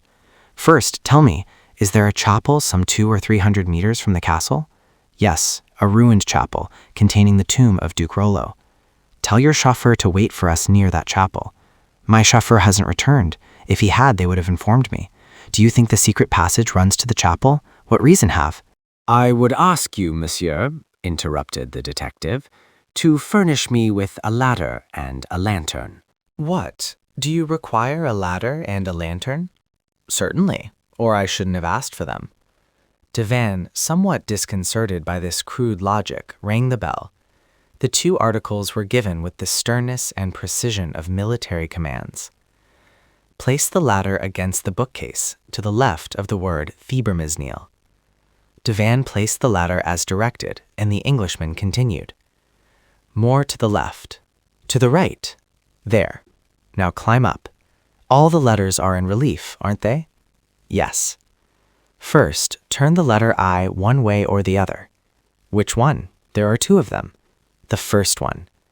Devan took hold of the letter and exclaimed, "Ah, yes, it turns toward the right. Who told you that?" Sherlock Holmes did not reply to the question, but continued his directions. "Now, take the letter B, move it back and forth as you would a bolt." Devan did so, and to his great surprise, it produced a clicking sound. "Quite right," said Holmes. "Now we will go to the other end of the word Thibermesnil. Try the letter I and see if it will open like a wicket." With a certain degree of solemnity, Devan seized the letter. It opened, but Devan fell from the ladder, for the entire section of the bookcase, lying between the first and last letters of the words, turned on a pivot and disclosed the subterranean passage. Sherlock Holmes said coolly, "You are not hurt?" "No, no," said Devan as he rose to his feet. "Not hurt, only bewildered. I can't understand now. Those letters turn, the secret passage opens? Certainly. Doesn't that agree exactly with the formula given by Sully? Turn one eye on the bee that shakes, the other eye will lead to God. But Louis XVI? Asked Devane. Louis XVI was a clever locksmith. I have read a book he wrote about combination locks. It was a good idea on the part of the owner of Thibermesnil to show His Majesty a clever bit of mechanism. As an aid to his memory, the king wrote 3, 4, 11. That is to say, the 3rd, 4th, and 11th letters of the word. Exactly. I understand that. It explains how Lupin got out of the room, but it does not explain how he entered, and it is certain he came from the outside. Sherlock Holmes lighted his lantern and stepped into the passage. Look, all the mechanism is exposed here like the works of a clock, and the reverse side of the letters can be reached. Lupin worked the combination from this side, that is all. What proof is there of that? Proof? Why, look at that puddle of oil. Lupin foresaw that the wheels would require oiling. Did he know about the other entrance? As well as I know it, said Holmes. Follow me. Into that dark passage? Are you afraid? No, but are you sure you can find the way out? With my eyes closed. At first, they descended 12 steps, then 12 more, and, farther on, 2 other flights of 12 steps each. Then they walked through a long passageway, the brick walls of which showed the marks of successive restorations, and, in spots, were dripping with water. The earth also was very damp. We are passing under the pond, said Devane, somewhat nervously. At last they came to a stairway of 12 steps, followed by 3 others of 12 steps each, which they mounted with difficulty, and then found themselves in a small cavity cut in the rock. They could go no further. The deuce, muttered Holmes. Nothing but bare walls. This is provoking. Let us go back, said Devane. I have seen enough to satisfy me. But the Englishman raised his eye and uttered a sigh of relief. There he saw the same mechanism and the same word as before. He had merely to work the 3 letters. He did so, and a block of granite swung out of place. On the other side, this granite block formed the tombstone of Duke Rollo, and the word Thibermesnil was engraved on it in relief. Now they were in the little ruined chapel, and the detective said, "The other eye leads to God.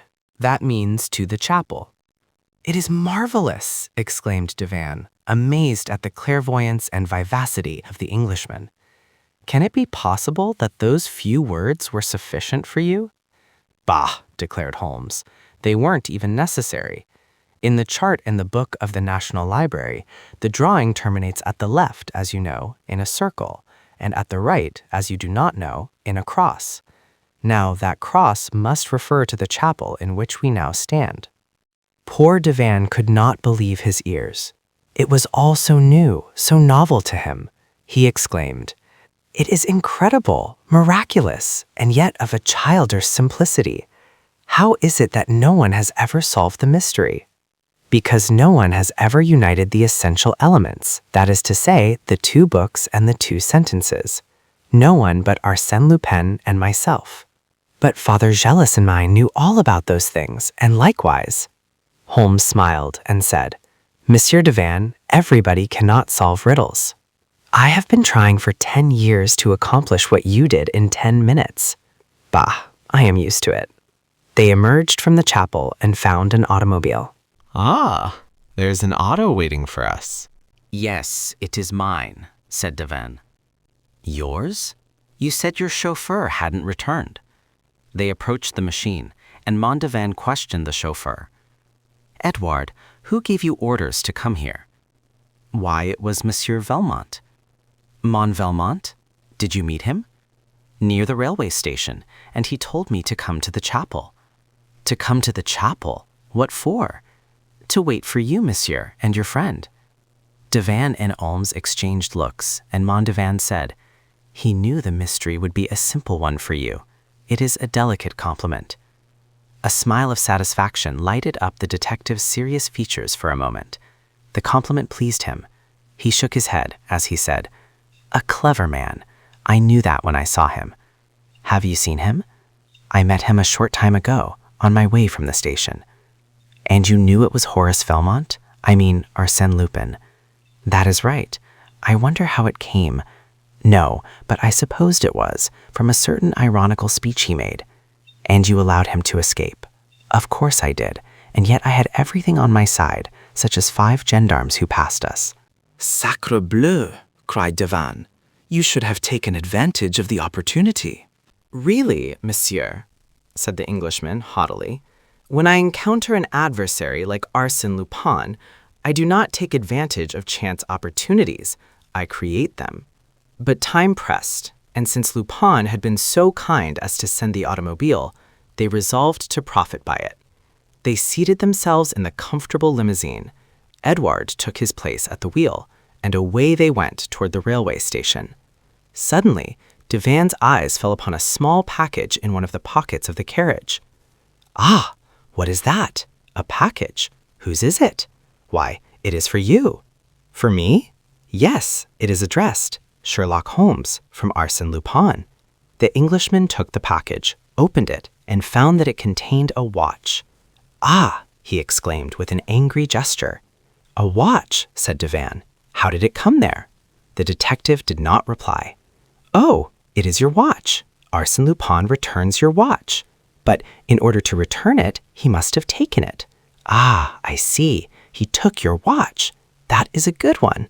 Sherlock Holmes' watch stolen by Arsène Lupin. Mon Dieu, that is funny. Really, you must excuse me. I can't help it. He roared with laughter, unable to control himself. After which he said, in a tone of earnest conviction, A clever man indeed. The Englishman never moved a muscle. On the way to Dieppe, he never spoke a word, but fixed his gaze on the flying landscape. His silence was terrible, unfathomable, more violent than the wildest rage. At the railway station, he spoke calmly, but in a voice that impressed one with the vast energy and willpower of that famous man. He said, Yes, he is a clever man, but some day I shall have the pleasure of placing on his shoulder the hand I now offer to you, Monsieur Devan. And I believe that Arsène Lupin and Sherlock Holmes will meet again some day. Yes, the world is too small. We will meet. We must meet. And then